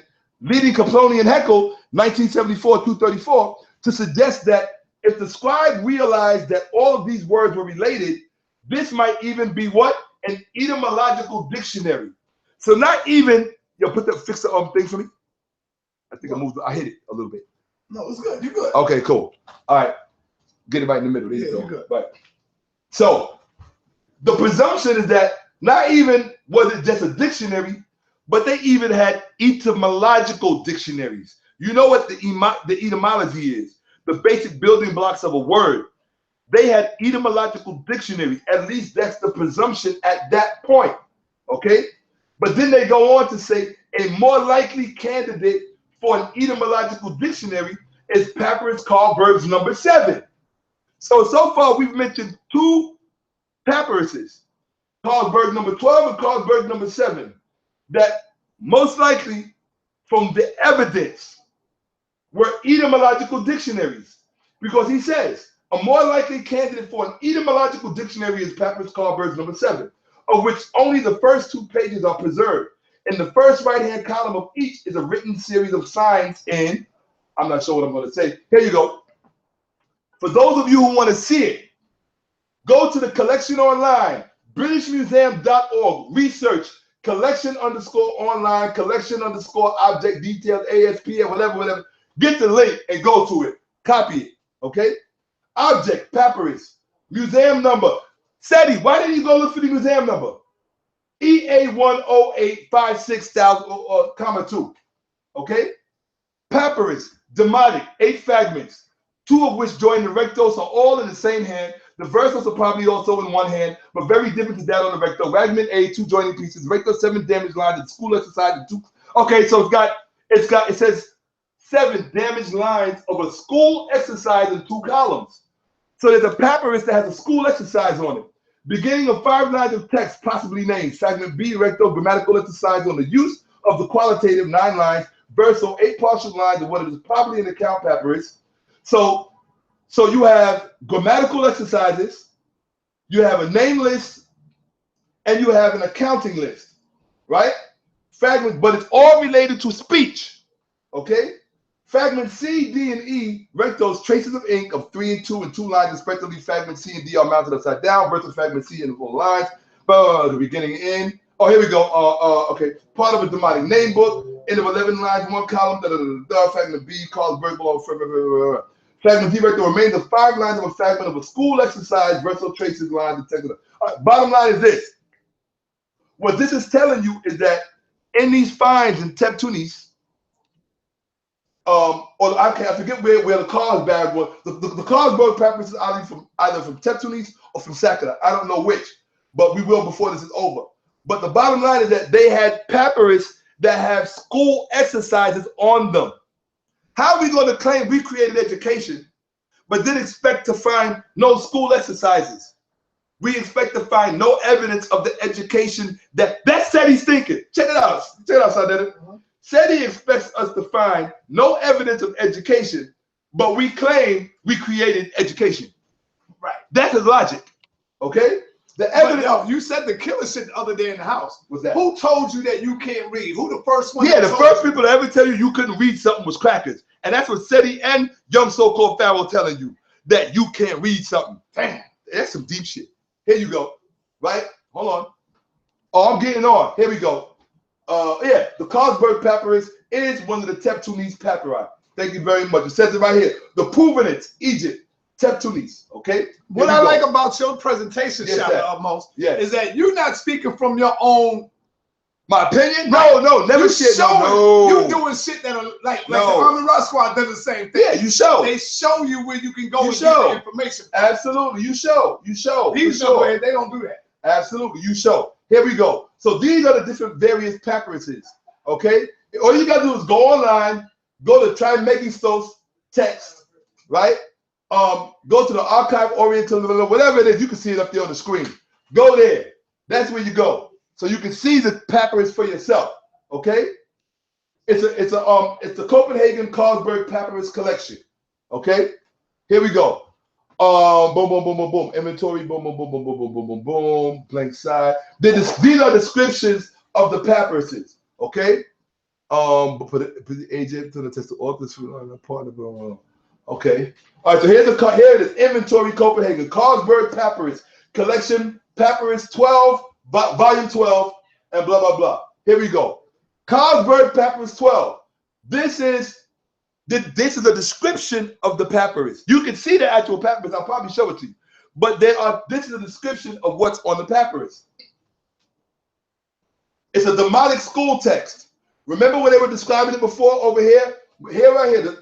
The Carlsberg Papyrus. They were telling you what's on it. They mentioned twice in this description that it had school exercises on it. So here you're getting a better description of it.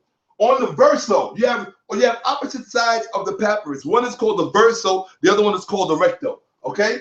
On the verso, you have a demonic school text. Demonic is an ancient Egyptian language, people. Okay? The publication is by A. Bolton. So you can actually buy the book. Okay? Because they publish it in book form. Okay? Here you go. Papyrus Carlsberg. It's called an alphabet. Yo, look at this, bro. Check it out. An alphabetic dictionary in grammar and demonic. Seti, I want you to go buy that. An alphabetic dictionary in grammar and demonic. It's about this papyrus because they found an alphabetic dictionary that was written by the ancient Egyptian scribes themselves. At Teptunis, it's on the Carlsberg's papyrus, number 12. Read that real quick. Somebody just sent me that. What does it say? Agree with it. Discovered in Egypt, 1909, that the order of Napoleon army applied by me to ship Napoleon with a. I can't even barely read it. So on the bottom line, in Greek, which Napoleon could read, working from the Greek, he was able to figure out the other descriptions. The middle to lower Egyptian demonic and top layer is in mere form, is the more formal writing of hieroglyphic writing. Hold on, let me read that again. Hold on, demonic. Let me make it bigger for you. In the top Man, is okay. Well, there's some discovered in stone screen was started by 3 different languages. That's showing it's just the bottom man. This ain't nothing. Okay, ain't nothing. You've been all right. Yeah, that's like I don't know why they thought to send me that. Anyway, I guess they didn't see part 1 and part 2. Yeah, right. Okay. So in any event, here we go. Carlsberg Papyrus.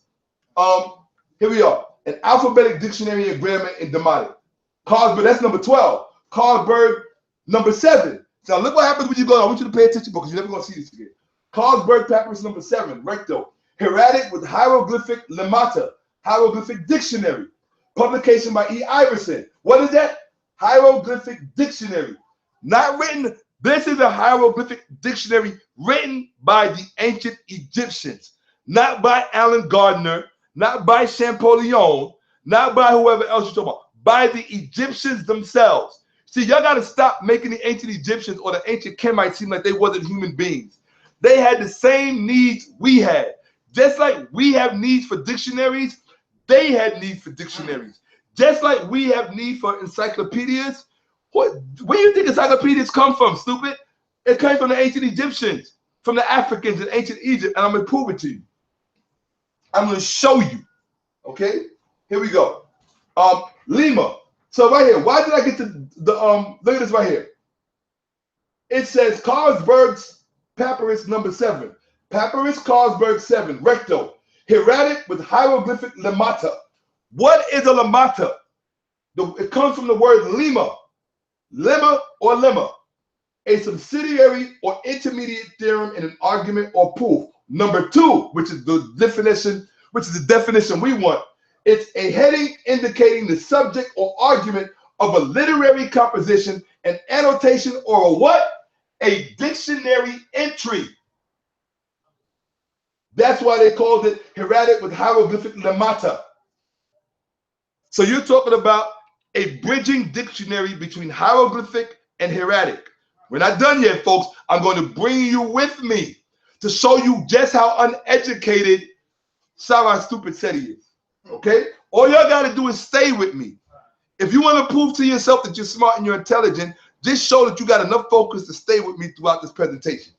Here we go. Papyrus Carlsberg, NR number 7, fragments of a hieroglyphic dictionary. Oh, there you go. Hold on. All you got to do is go get this book. Go to Stanford University Libraries and type in Papyrus Carlsberg, NR.V11. Fragments of a hieroglyphic dictionary. Okay? Go and you can get it. You can download it probably.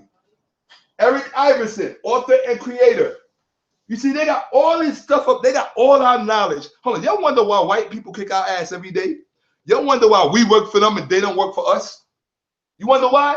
Because they got all our knowledge. And you listen to dummies like Sara Seti and the other, I'm not gonna call young so-called Pharaoh the dummy, because I'm just not gonna disrespect that young brother like that. I'm not gonna do that. But he's hanging with a dummy. And you judge by the company you keep. Here you go. Alphabetical, phonetic, mythical, and interlinear end of the confusion. I hope y'all ready. Okay? Here we go, people. Hey, yo, I bet you this much. Anybody in the chat room talking shit, or anybody that got anything messed up to say about what's popping off here right now, I guarantee you they're not paying attention to nothing that I'm showing in this presentation. Guarantee you. They were the same dummies in your classroom that didn't graduate or they dropped out, whatever it is they did, right? I mean, I'm not saying, look, I dropped out of high school, but I have my own reasons. But I was trying to learn when I was in there. I just couldn't understand the language when white folks talking, because I speak a different language, believe it or not. At least I did then. But here we go. Or I heard differently. Alphabetical, phonetic, mythical, and interlinear. End of the confusion. Now stay with me, people. Here we go.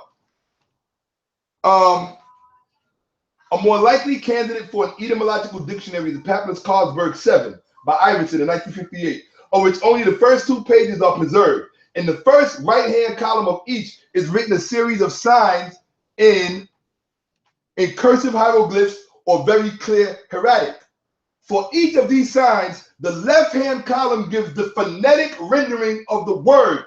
This is in the ancient Egyptians' own writing on their school exercises on the papyrus. It says, the left-hand column on the papyrus gives the phonetic rendering of the word, meaning how it should sound, written by sign, and then they even write a commentary explaining the meaning and usage of the sign and providing a mythically based explanation why that sign had that meaning or usage. So people, let your brother talk to you for a minute. You have not gotten, see, all you people on Facebook, all you females with your little aunts all over the place, calling yourself my aunt, and y'all don't study a motherfucking thing. That goes for the guys too. I'm tired of it. I'm tired of it. If you're going to represent your ancestors, then goddamn it, get serious about it. Do the real study. Do the real study. Your ancestors did more than just build pyramids. They did more than just create gold sandals. They did more than just chart the stars. They were real academics. So you're going to tell me they could build a pyramid, but they can't be the best linguists in the world? Seti? That's what Seti wants you to believe. Seti wants you to believe that your ancestors were so stupid they couldn't learn to speak Greek. That's what he wants you to believe. Okay? So I want you to learn. Why? Because what they're telling you here is that, I'm going to read this part to you again because I know y'all didn't get it. For each of these signs, the left-hand column gives the phonetic rendering of the word written by the sign, and a commentary explaining the meaning and usage of the sign and providing a mythically based explanation why that sign had that meaning or usage. The problem with Sara Seti is he's caught up in this part. The mythically based explanation as to why the sign had that meaning or usage. That's why he thinks there's some mystery thing that only they know and yada, yada, yada. No, bro. The mythical part was just used as a didactic device in order to teach the student more than just the mechanics of the word, but to instruct them morally. So they would create a story, a myth, or they would hide principles in a myth. It was used as a vehicle, but also for them to learn in a linear fashion. They used, I guess, what you might call, what they call it growing up when we was coming up. When they wanted to teach children how to do education by using singing and music. Phonics, right? You said phonics, right? Thank you. Phonics. Okay? So the same way we would use phonics in order to teach our children, we might put it in a song. I'll give you an example. How do all children learn the ABCs? Yeah, they put it in a song. A, B, C, D, E. You see? So the reason why you do that is because you're using another part of your brain so that you can remember the thing that's the most important. Now look, what's the most important part of the alphabet? Is it the song part or the letters? I'm asking you. It's the letters. It's the letters. That's the same thing here. What's the most important part that they're teaching you? Is it the myth, right? Or is it the meaning and the usage of the letters, of the signs? You understand? It's not the myth, it's the meaning and the usage of the sign. So by Seti's logic, by Sara Seti, by your logic, brother, you would say that the most important part of the alphabet is the song part. That's the exact thing you're saying. The most important part of that's what's in Stolen Legacy. If you believe all that bullshit in Stolen Legacy, right? So you're saying that the most important part of the alphabet is the song, not the letters themselves, because they told you right here. It says the left-hand column on the papyrus gives the phonetic rendering of the word. That means how it is pronounced, written by the sign, and a commentary explaining the meaning and usage of the sign and providing a mythically based explanation why that sign had that meaning or usage. This is the important part, not the myth, bro. See, y'all caught up in that myth. Here we go. Each of the words presented on page 1 begins with either H or H. These two sounds, okay, this H is a different sound. Okay, so it's probably like a K.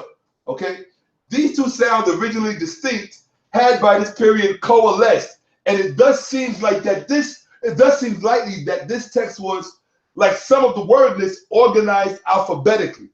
So they're giving you the breakdown of how I need something like a book to show, like a papyrus. I'll use this right here.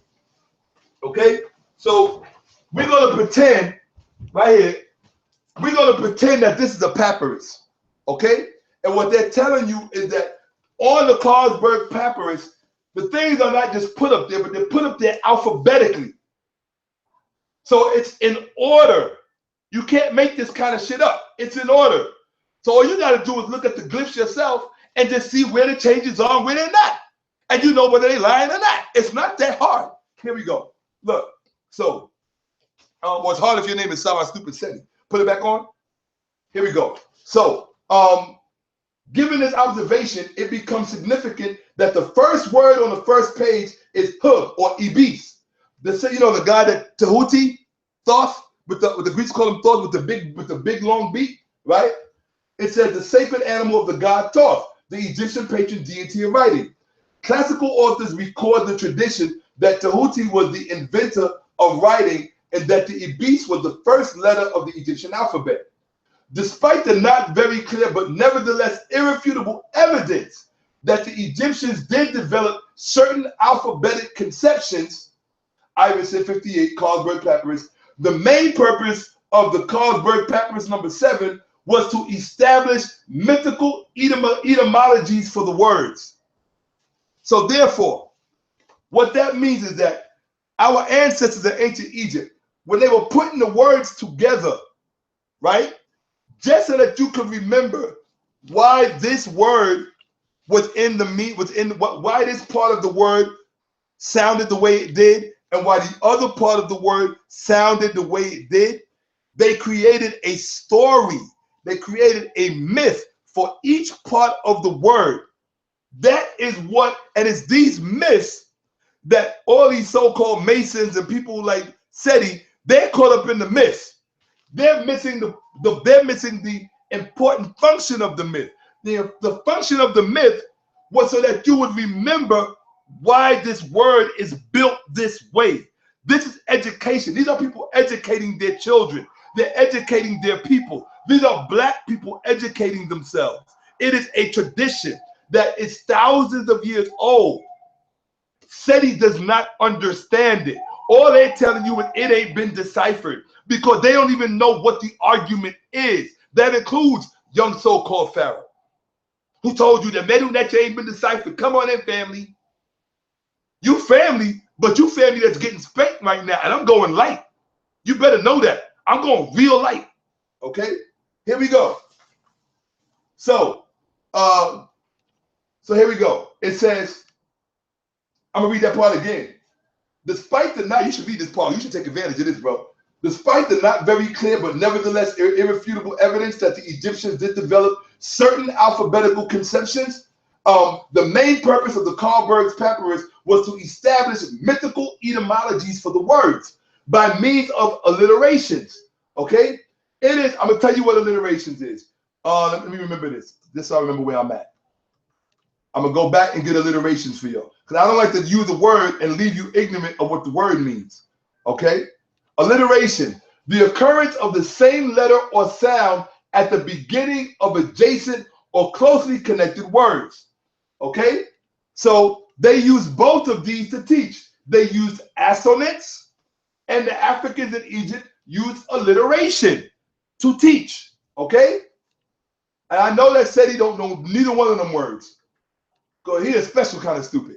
Here we go. Hold on. Right?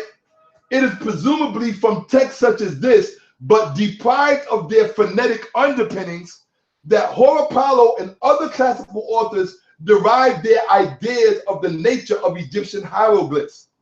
Do you understand? It says, because they took out this part, which was the phonetic part, they tell you that on these school exercises, they are rendered to teach the phonetic part of it. It says right here, the left-hand column gives the phonetic rendering of the word. But because those later people who tried to decipher Medu Neter, because they took out the phonetic part, they thought it was all pictorial and mysterious.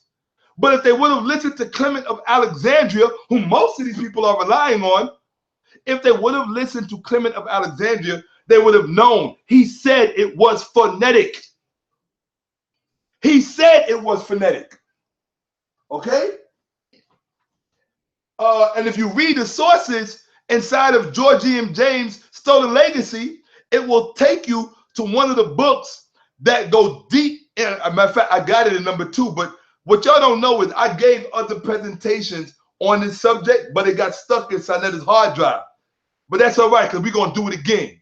I told you, we riding. We riding until black people have laid this subject matter to rest. Because what I'm saying is, he said, let me explain something to you, Seti and my younger brother, so-called Pharaoh. Let me explain something to y'all. Once you let truth out the box, you never gonna be able to take this video down, bro. And if you do, and I'm telling all of y'all, when it goes up, download it. Because Seti and Pharaoh will try to flag it. They'll use their whole community to try to flag it so y'all don't get the knowledge. That's how much they love and respect y'all. Because they don't want y'all to have this knowledge. They feel like, look, if we can't give it to them, nobody gonna give it to them. Because why? They're about power for themselves. They're not about educating you. If they was, you would have seen this. You'd be able to break all this down for yourself. This is everything that Seti and Pharaoh are not telling you because they don't know it. Here we go. Let's continue.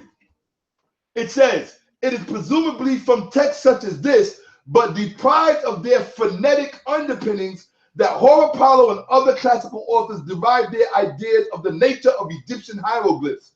This text is perhaps the closest to a philosophical treatise on language and writing which has survived from ancient Egypt. Now check that shit out. This white boy is telling you that your ancestors... Tom. All right. Tom. Are we still on live? Yeah. All right, cool. Come on right quick. What? Because I dropped some stuff and I wanted to be sticky. Okay, cool. I know I'm still on live. We're going to take a minute. I know my feet. Just a minute. My feet are not kicking. No. Hell no. No, I just dropped some sticky stuff all on the floor.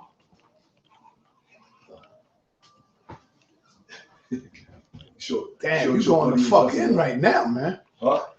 Oh, man, you going the fuck off. Oh, bro, this kind of shit right here, dude, your fans going, I bet you after this, they'll never watch another one catch. They're going to have a hard time recovering from this, bro. They ain't no recovering from this. So, I don't care. All right.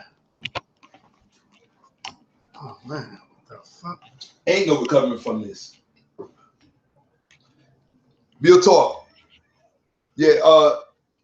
Yeah, it's Sara Stupid Seti. I hope you believe in resurrection because you're going to have to resurrect after this, bro. Real talk. Because this is the knowledge that's killing you right here. Eating you up. And I'm not done. Not even close. Here we go. All right, we on. We on. Here we go. So, it says, I'm going to read it again. It says, it is presumably from texts such as this. They're still talking about the Carlsberg Papyrus, right? They're saying that it is presumably from texts such as this. Let me show you the text again so you can know. He's talking about this papyrus, the Carlsberg Papyrus, fragments of a hieroglyphic dictionary. So you can get it. Just type it in, Google it. The next time Seti or young so-called Pharaoh tells you the Medu Neter has not been deciphered and that they had that the Egyptians had no dictionaries, I want you to type in Papyrus Carlsberg, number 7 or NR7, fragments of a hieroglyphic dictionary. I want you to shove that in their face. Okay? Here we go. Where we at? Yeah, your ancestors, that's what I was going to say. They said this text is perhaps the closest to a philosophical treatise on language and writing. Now, for all of you ancient Egyptian experts out there, all you Kemetic experts out there who said that the Medu Neter has never been deciphered, what they're not telling you, family, I bet, is that not only has the Medu Neter been deciphered, but it's been deciphered to the point that they can tell you what your ancestors were doing. They said that your ancestors had philosophical treaties on language. In other words, the ancient Egyptians, your pyramid builders and your Ankh holders, because that's all you know is pyramids and Ankhs. These people had not just language, but they had philosophy about language. What was that philosophy about language? Since y'all want to run around and call us hoteppers and all this other dumb shit y'all come up with, because you're looking at clowns well, I don't want to call my younger brother out his name like that, but Seti, Sara Seti, yeah, you're looking at clowns like that telling your shit, so he can't tell you about philosophical treaties on language and writing that our ancestors in Kemet had. It's documented right here, okay? And this is all from that book, The History of Linguistics. And you saw how many PhDs went into that. Here we go. The only preserved text which bears any resemblance to the Papyrus Carlsberg number 7, this is the one they keep referring to, people, Papyrus Carlsberg number 7. The only one that bears any resemblance to it is the so-called sign papyrus, discovered by Griffith in 1889, or translated by it. A massive text, 33 pages are preserved, giving a series of hieroglyphs in the right-hand column. Where's my papyrus? Here we go, right? So, because I got to demonstrate for my people. Okay, so can you get the light on me for a second? All right. It says, the only preserved text which bears any resemblance to Papyrus Carlsberg 7 is the so-called sign papyrus.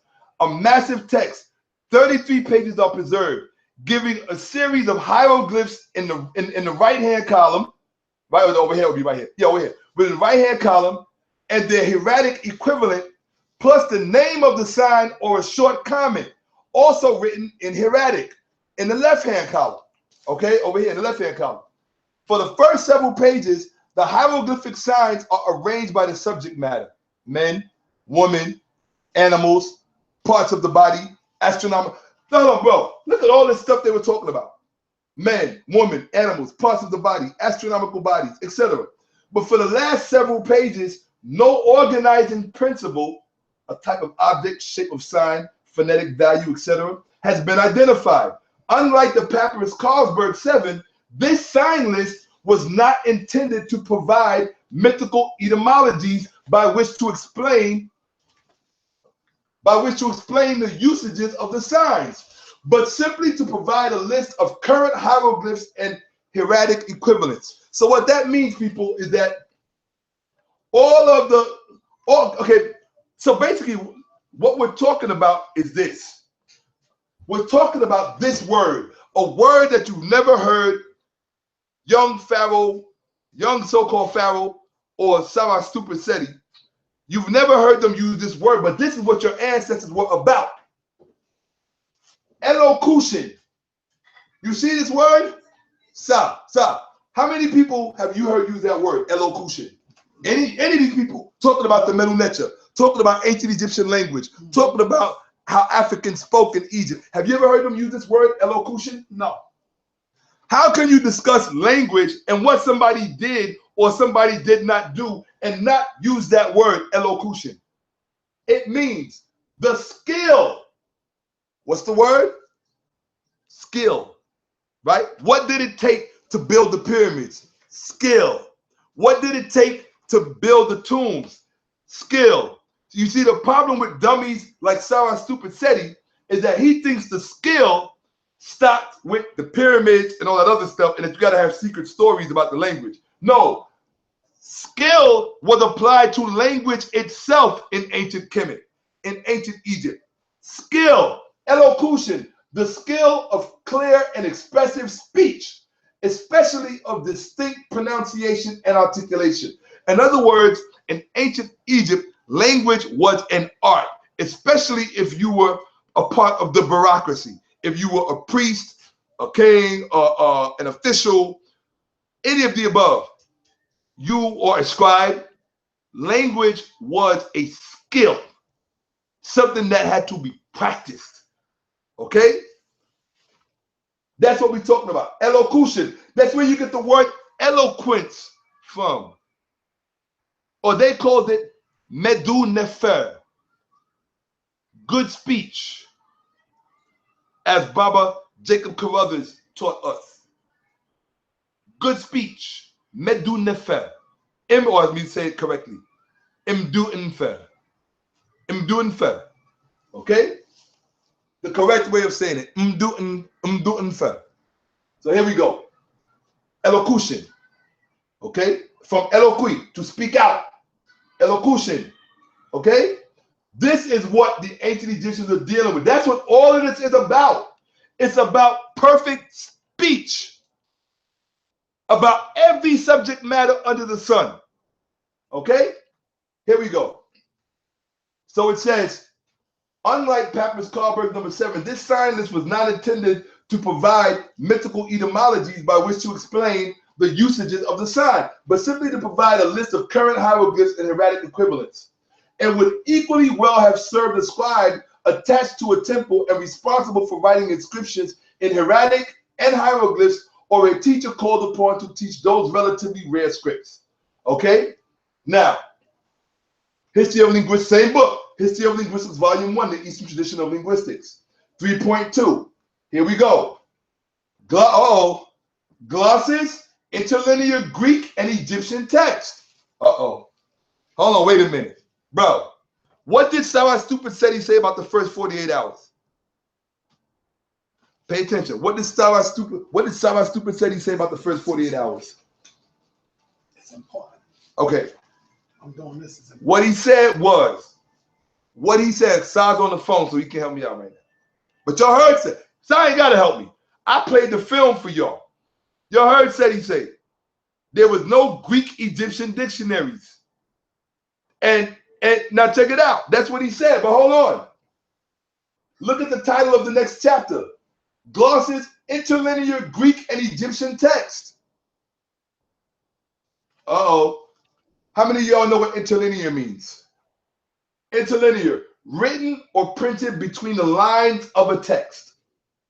Interlinear glosses. What is a gloss? It says right here, glosses. Let's read. In addition to such texts in which hieroglyphs are explained in hieratic, there are also texts where demotic is. Hold on 1 second, people. It's up.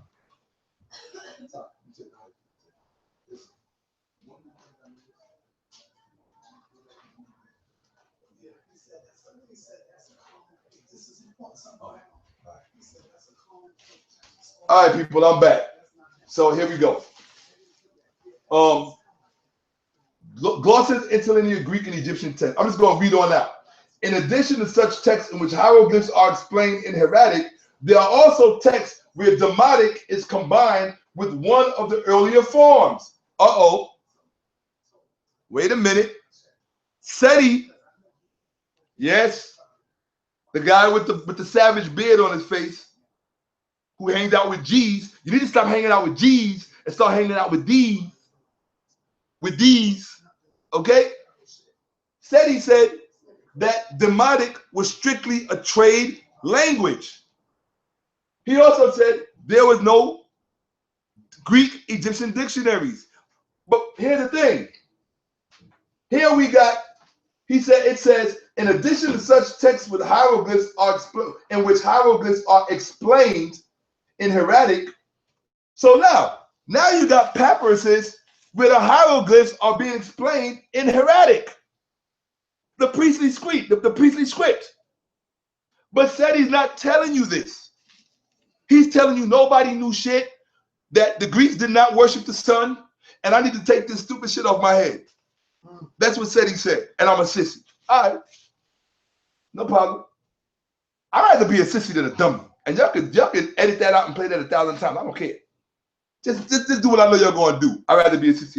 Because I know how y'all think. You sick, okay? So here we go. Look, in addition, where we at? Here we go. Now follow me. Now, sorry, can I get your ear for 1 second?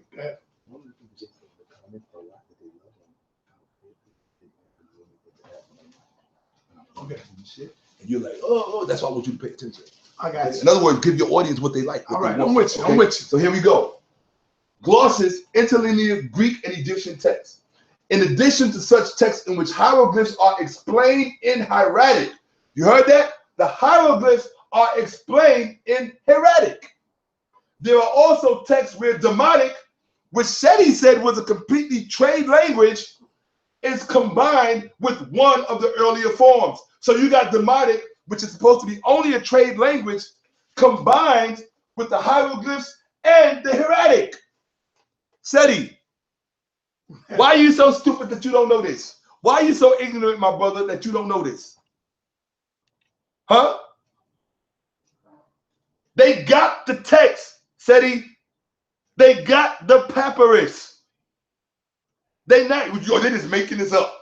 They got it. Go to the museum. It's in the British Museum. That's right. Go to the museum. He ain't going there. He booked. Oh, yeah, he booked. Well, you need to take that money that you got from being booked and miseducating people. Right. Buy yourself a plane ticket and go to the museum. Let's find out which museum it's in so our brother ain't got to look too far. Hold on. I really want the brother to be able to learn. Right? Where you at? Hold on. It should be somewhere over here. Boom, boom, boom, boom, boom, boom, boom. Found written. Hold on. It'll show me. Because I always come with it. But let's just come back to it. All right, we're going to come back to it. I'm going to show you the museum right here. BritishMuseum.org. In the collection online. There you go. It's in the British Museum. I'm presuming it's in the British Museum. And if you can't go to the British Museum, go to the Copenhagen. Go to Copenhagen. Go to the Carlsberg Papyrus collection. All right? The Temple Library of Teptanese. So there you go. You can go to Copenhagen, Seti, and you can hold the actual papyrus in your hand. And you can tell us why you didn't tell us that the Demotic, which you said was a trade language only, and therefore could have no relationship to the hieroglyphic and the Demotic. You said that the Demotic on the Rosetta Stone had no relationship to the hieroglyphs at the top. You said that. You said because Demotic was a trade language. I didn't say it, Seti. I got you on video saying it. You dummy. Facts. But why you not telling us, hold on, why you not telling us that Demotic, where we at? Oh, I had to get, I'm sorry. Y'all see who I'm there with? Oh. Put that there. Come on, put it there, Okay. Y'all see who I'm there with? All right. Good looking. Y'all know who took that picture. Reggie said good work. Sonetta. You heard me? Oh, if it's from Seti, if it's from Reggie, that means a lot to me. Yeah, he said good when work. It comes when it comes from Reggie, it means everything to me. Yeah, right? No doubt. In fact, who do you think I be trying to impress when I do this? It's only one person I be worried about when I do this. Yo, right? Going in, that's scholarship. Yo, you know who this is. That's right. You know who this is. Seti, the man who you lied on, Seti. Oh. The man who you disgraced, Seti. The man who you let young Pharaoh alive lie and put words in his mouth when the man said out his mouth, the metal nature could be read. He says it means it could be read. If it could be read, then it is deciphered. So why you let, dude, y'all getting done. Y'all, yeah, I told you, Pharaoh, you getting this work. And I'm just going light on you. Be careful how you respond. Be very careful. I'm telling you, bro. Because yo, real talk. I'm basically, even though I mentioned, let me say this to young Pharaoh, my beloved, young so-called Pharaoh. Believe it or not, I'm actually leaving you out of this. I'm mentioning your name because you've been misbehaving and you're trying to get something you didn't earn. You're trying to get fame and fortune you didn't earn. You got it by tricking people and by being dishonest and by believing in your own ignorance. Right. And that's why I didn't fuck with you from the outset, because I could see it written all over you. I saw what you was about. You was not about this knowledge. You was about getting famous and getting booked. And money. That's why I say getting famous and getting booked. Money. Right. That's why, but I'm leaving you out of this. So be for now, be very careful how because if you know, as far as I'm concerned, Unc's crack pipe is Pharaoh. It's Pharaoh. It's young Pharaoh. I told you that from day one. That's right. Yo, be careful. That's all I'm telling you.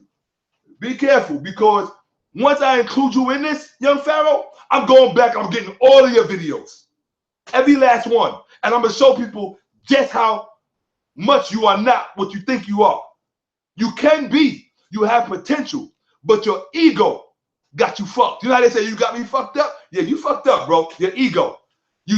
I understand you want fame and you want to be loved and you love your people. Yeah, well, you did love your people at one time, but you got caught up, you got corrupted, bro. You've been drinking that Seti juice. Drinking that Drinking that Seti juice. Now he over there crying, drinking that sour ass Seti juice. Now he over there crying, talking about, yo, I don't need to talk about nobody to blow up. Come on, man, you paid the fucking video. What this nigga talk about you? Yeah. Talk about me. Talk about everybody. Yeah. Now See, he over there crying. Yeah, what he do is he hide behind other computer screens and put up other pages. And we're not stupid. We already know who's behind crack pipe. Right. Come on, there ain't nobody but young Pharaoh. So I mean, come on, it is what it is. You heard? Now, and if we wrong, it don't matter because they're your people and they rolling with you and for you, and you ain't checking them in. You ain't saying, nah, don't do that. You ain't saying, nah, we ain't rolling like that. You co-signing that shit, bro. It said he is too. Right? It said he is too. All right? And that Ford, what's that? The Ford department or whatever? Yeah. Come on, man. Y'all are supposed to be the biggest frauds. Yeah, the biggest. Ain't that something? Right? So here we go.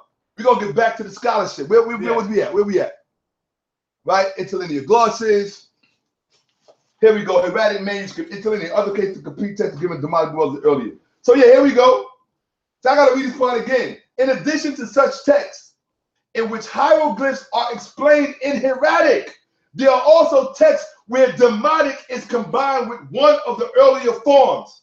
Seti, which your dumbass talking about, is just, so that means you got texts that are mixed with the demotic, or you got texts that are mixed with the hieroglyphic, but the meaning is explained in demotic. Now, if what Seti said about a trade language, that tells you Seti don't know what he's talking about. I got to get over here. Seti, look, dummy, look. In addition to such texts in which the hieroglyphs are explained in hieratic, there are also texts where demotic is combined with one of the earlier forms. What are the two earlier forms, Seti? Hieroglyphs and hieratic. It's right there in your face. Bro, you could not even be a substitute teacher in my class. You heard? This is sometimes in the form of short demotic glosses of interlinear additions to a hieratic manuscript. Do you know what that means, Seti? A demotic gloss and interlinear additions. These are dictionaries on top of dictionaries on top of dictionaries in one dictionary, in one list. Do you understand that?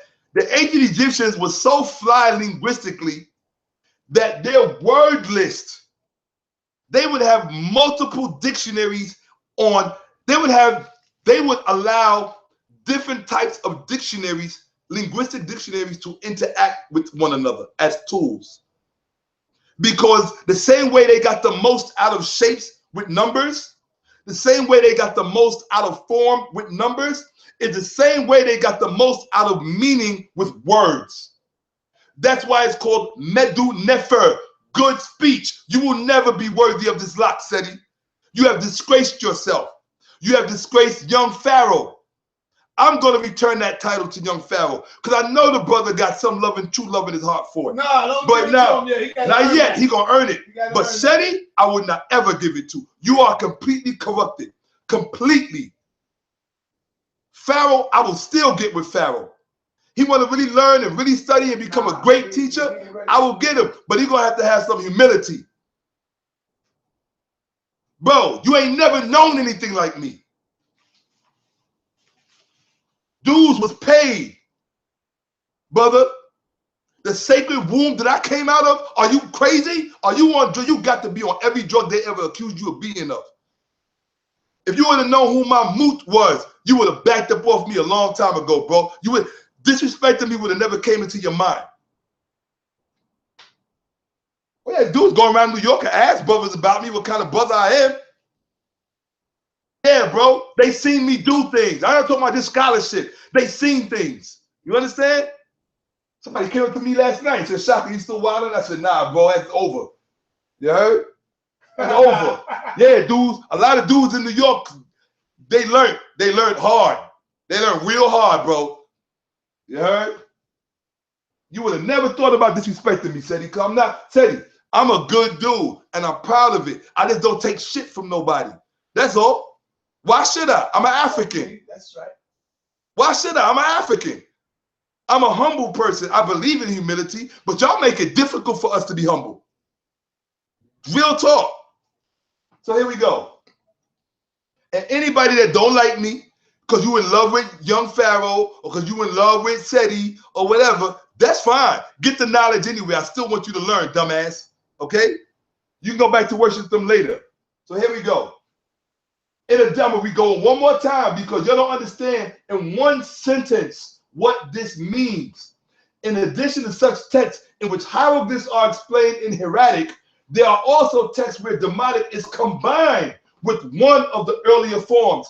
This is sometimes in the form of a short demotic. This is sometimes in the form of short demotic glosses of interlinear additions to a hieratic manuscript. In other cases, a complete text is given in demotic as well as the earlier script.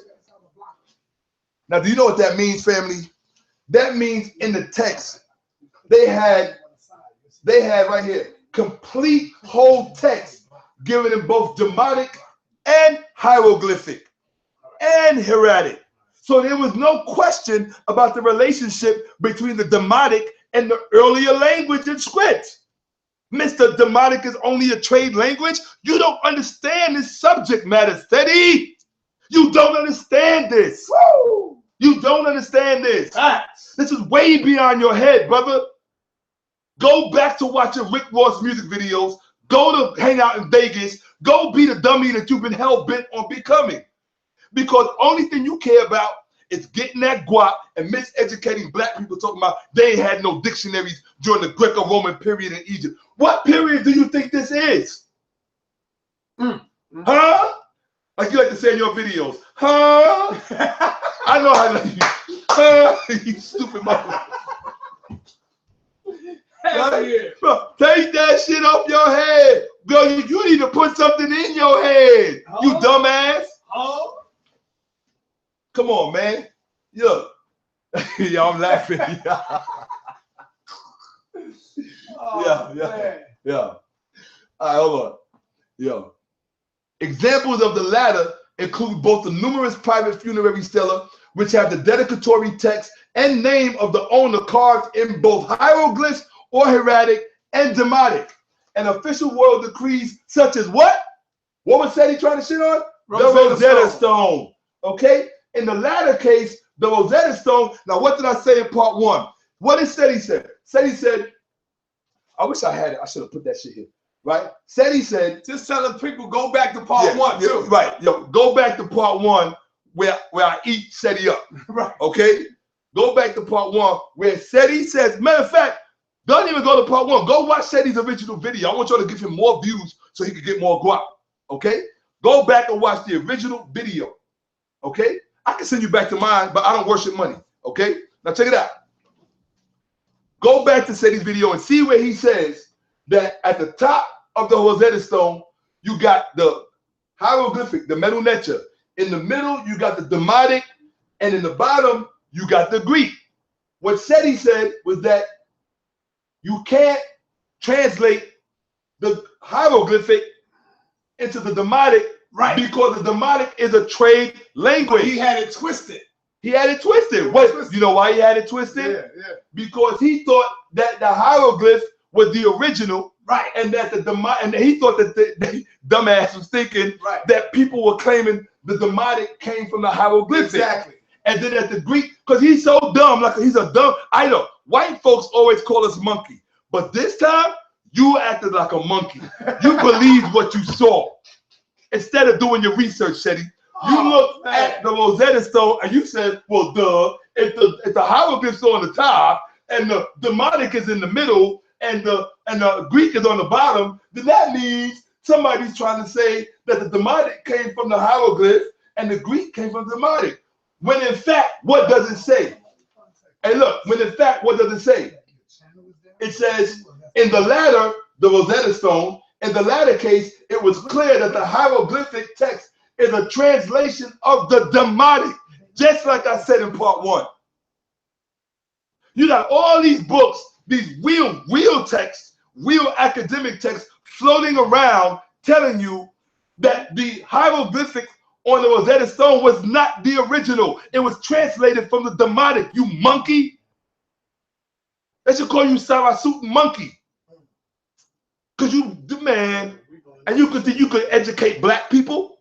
Black people are geniuses. Do you understand that? Black people are true geniuses. You're a dummy. You are not representative of black people, Sara Seti. You are not. Don't you ever disrespect me again as long as you live. Because you're going to have to wear this for shame for life, bro. Real talk.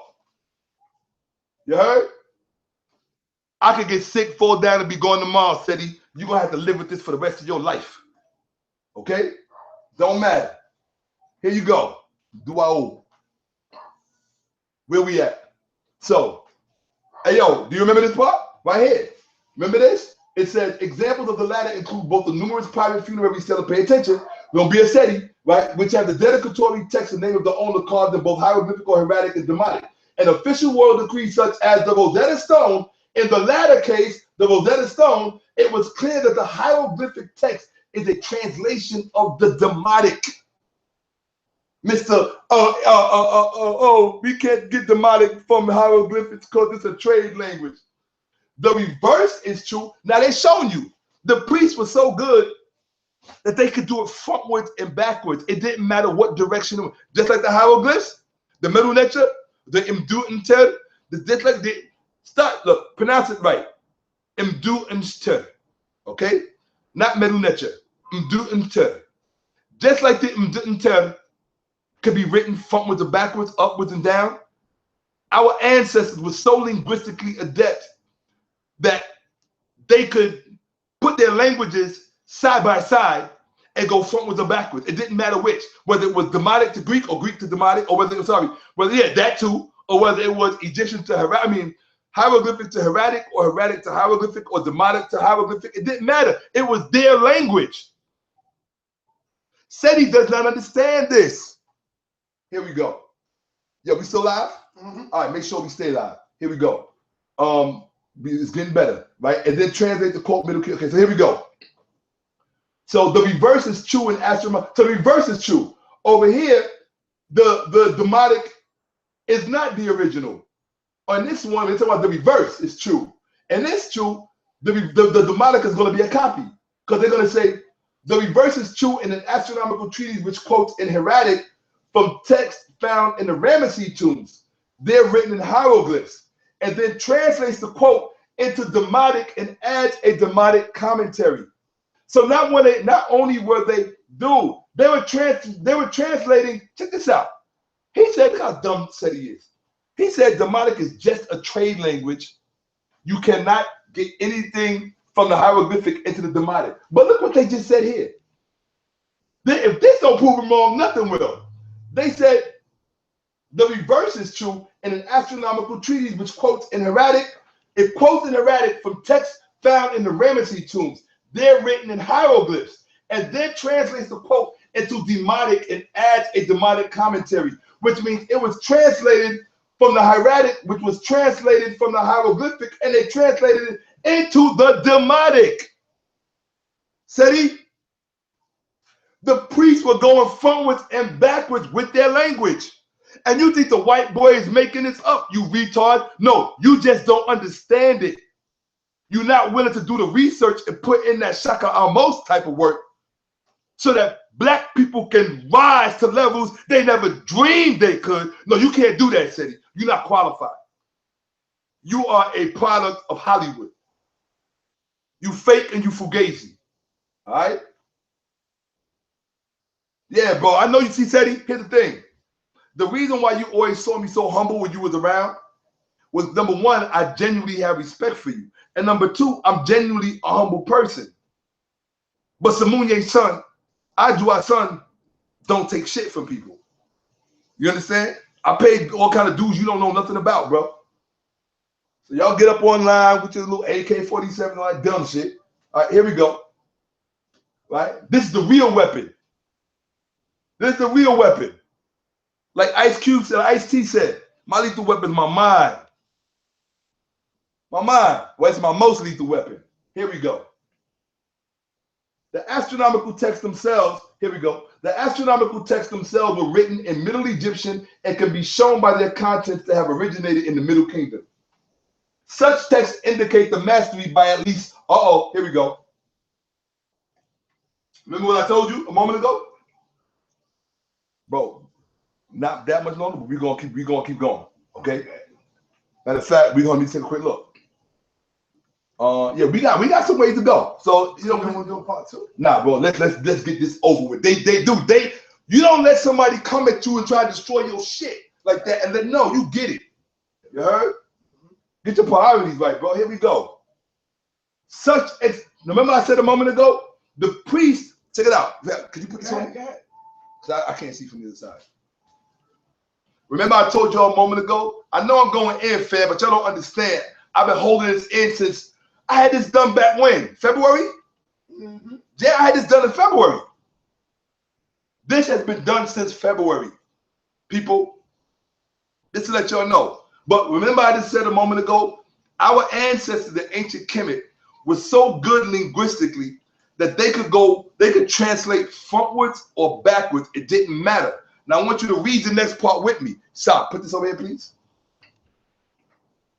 You need to get somebody to come stand and do that for you, man. No, go ahead. All right. Such texts indicate the mastery by at least some Egyptian scribes of several different Egyptian scripts. The same combined with a knowledge of Greek is provided by the Roman period magical text. What did Seti say about the first 48 hours? He said the Greeks were the first 48 hours, the Roman was the second. Well, they just told you right here, the same, an Egyptian scribe that had mastery of it said such texts indicate the mastery by at least some Egyptian scribes of several different Egyptian scripts. The same scribe combined with knowledge, I put scribe in it, the same scribe combined with a knowledge of Greek, or the same text combined with a knowledge of Greek, the same kind of text out of these groups, combined with a knowledge of Greek is provided by the Roman period magical text. These texts were written largely in Demotic, but have words or phrases in the running text written in hieratic and have some Greek words and magical words written in an alphabetic Demotic script developed to indicate clearly the pronunciation of words so written. So that's deep. Hold on, baby. Hold on. See, y'all fake when it comes to, see, that's why y'all can't fuck with me. Because y'all fake when it comes to wanting to understand your ancestors. Y'all fake. Y'all play with it. Y'all fake. Y'all don't want to know. Y'all just want some feel-good shit, a nice rap record, a nice beat, and some dumb chick on the screen shaking her ass. That's all y'all want. You want to go to the club, look cute, get your nails done, all this other dumb shit. You want to rap about, this one was a gangster, this one was not. You know, y'all want to kill each other over dumb shit. Y'all don't want to know nothing about this. Y'all don't want this kind of knowledge. So when I say my heart does not go out to black people, when I see us get screwed over and fucked, you know why it doesn't? Because I know y'all don't really care. You don't. Because if y'all cared, I would not be the only one up here knowing this. It's a crime and a disgrace that I'm the only one of my people that know this. Yes, I will say that. I have not seen Army Rock Squad or anybody else bring this. Perhaps it's in one of your books. Maybe you can contact me and say, well, Shakka, we did touch on that. So that's fine. Because I know Ujiri Ma'at goes in. I got love and respect for that brother. Because I know how much he loves the language. Smash too, even though he's a jerk sometimes. Still my brother. You know what I mean? And Ankh. I love Army Rock Squad. Yeah. And Dr. Ma'at too. Yeah. All right, but you told me I could do the whole thing. Keep your word. Remember what you said about the thing? I didn't know you had all that shit, though. Bro, come on, dude. Right, let me get to the end of this thing. All right. Let me get to the end of this. All right. Let me show you where the end is. Watch. Boom. So this is the end right here. All right, good. Okay, and then we come back tomorrow for the other part. Right, there you go. All right, cool. All right. Such texts indicate the mastery by at least some Egyptian scribes of several different dudes. And believe it or not, this is a crumb. That's how I get down. This is a crumb. Y'all really don't understand that. Everything I'm sharing with y'all tonight is just a crumb of what's in my mind. It's a crumb, it's a small crumb. Much more. Okay, here we go. Such texts indicate the mastery by at least some Egyptian scribes of several different Egyptian scripts. The same combined with the knowledge of Greek is provided by the Roman period magical texts. These texts were written largely in Demotic, but have words or phrases in the running text written in hieratic, and some have Greek words and magical words, written in an alphabetic Demotic script developed to indicate clearly the pronunciation of words so written. So these people wrote in such a way that they wanted to be certain that the pronunciation, oh my God, I'm spitting all over the damn camera. Right. So yeah,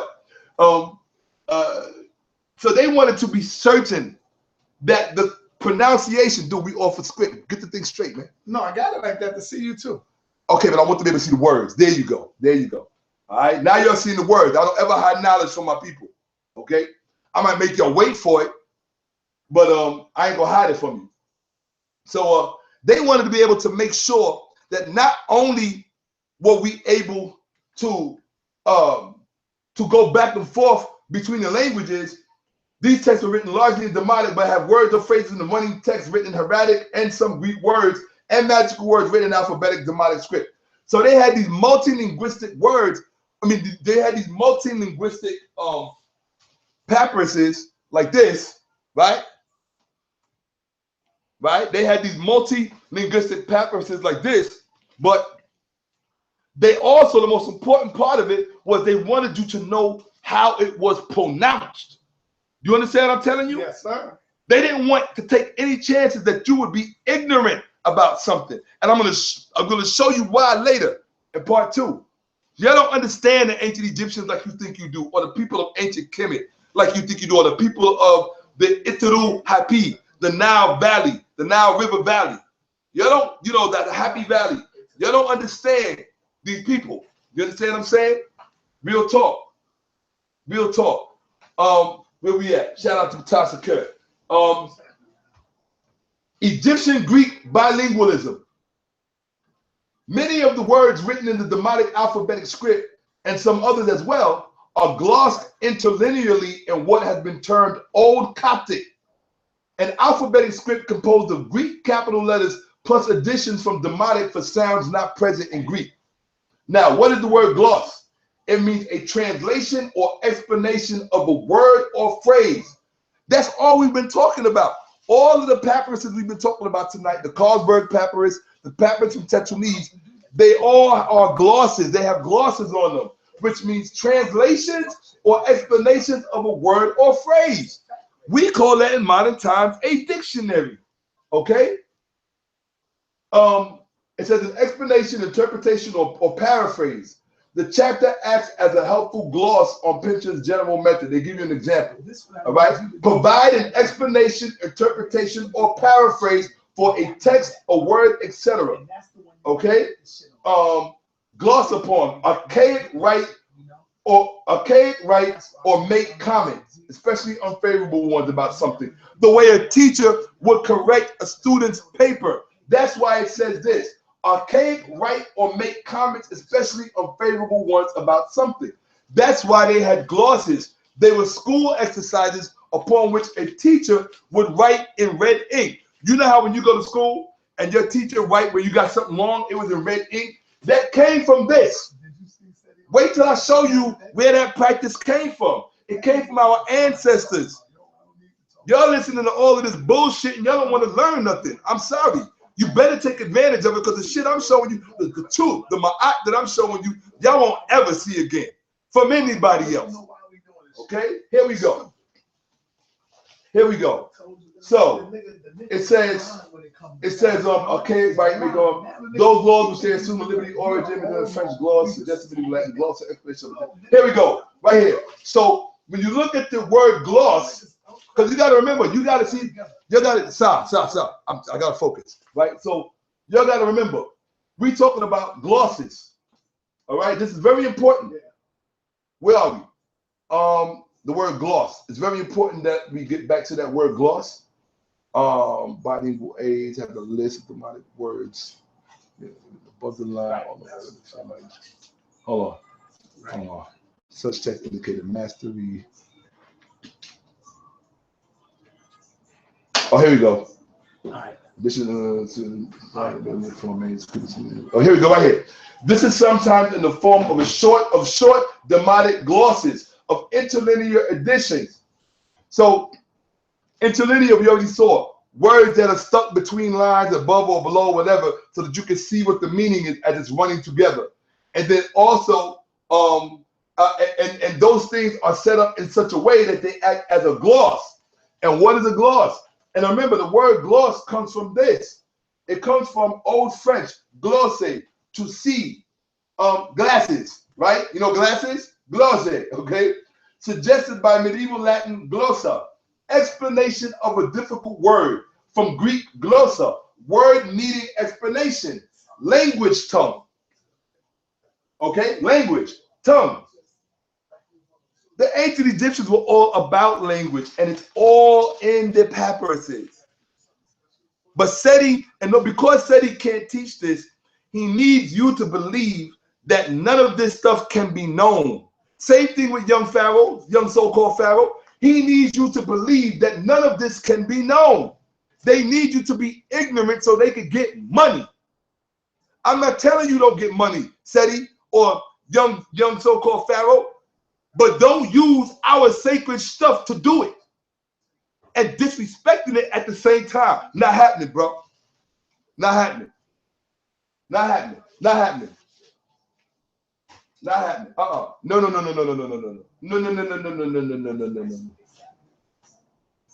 I know it would be a dream for y'all for me to just disappear. I know that. Here you go. All right. So where we at? So here we go. Earlier evidence. Earlier evidence for Egyptian Greek bilingualism. Seti said there was no bilingualism. Go back to the tape and check them out. See if I'm lying. Earlier evidence for Egyptian Greek bilingualism occurs in both official and private documents. The royal decrees, such as the Rosetta Stone, also include a Greek version of the decree, and although the earliest examples of such decrees include evidence that the Greek was the original text and the Egyptian are translation, the later examples of the corpus have been argued to have been composed in Egyptian and then translated into Greek, like the Rosetta Stone. Okay? But aside from official text, or the Canopus Stone, but aside from official text, there are also several private archives of legal documents and personal papers, some in Greek, some in Egyptian, written by and for the same individual. That means one person was writing in Greek and they were writing in Egyptian. But Seti said no such thing was possible.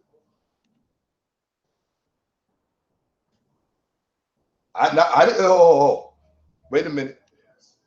Your brother Shakka Moses did not say that. I didn't say it wasn't possible. But I didn't say bilingualism did not exist during the Greco-Roman period in ancient Egypt. Seti told you the Greeks could not speak Egyptian and the Egyptians could not speak Greek because they were diametric opposites, and we had two different spirits and all this other shit, and that they were vampires, so they had no sun god and none of that other shit. Don't let race realism make you stupid. Okay? It's okay to subscribe to race realism, but don't let it make you stupid. Because Lord knows enough white folks subscribe to it, and so do we. And that's fine. That's balanced. That's my eye. Right? So here we go. Right? Check it out. There are also several private archives of legal documents and personal papers, some in Greek, some in Egyptian, written by and for the same individual. Such people would have been bilingual, as with many of those Egyptians who, yo, listen to this, bro. Check it out. I'm listening. Let's see the liar said he is. Let's see how miseducated said he is, and how he tried to miseducate black people. We almost at the end. Check it out of part one. Look at this, brother. Let me just get you for a few minutes so the audience can enjoy our interaction. Here we go. All right. It says, there are also several private archives of legal documents, talking about these papyruses and tetrames, and personal papers, some in Greek, some in Egyptian, written by and for the same individual. Such people would have been bilingual, as would many of those Egyptians who became members of the government bureaucracy, and those others for whom there is evidence that they bore both Egyptian and Greek personal names. Seti. That's right. Hold up, bro. Hold up, bro. You got native Egyptians here working in the bureaucracy of the Ptolemaic government who speak and write both Greek and Egyptian, ancient Egyptian. Bro, what happened? And they had mastery of several scripts, as we heard earlier. So they didn't just speak Demotic or they didn't just speak Demotic and Greek. They also both spoke and wrote Egyptian and Greek personal names. Yeah, and they also wrote and spoke hieroglyphic, hieratic, and Demotic.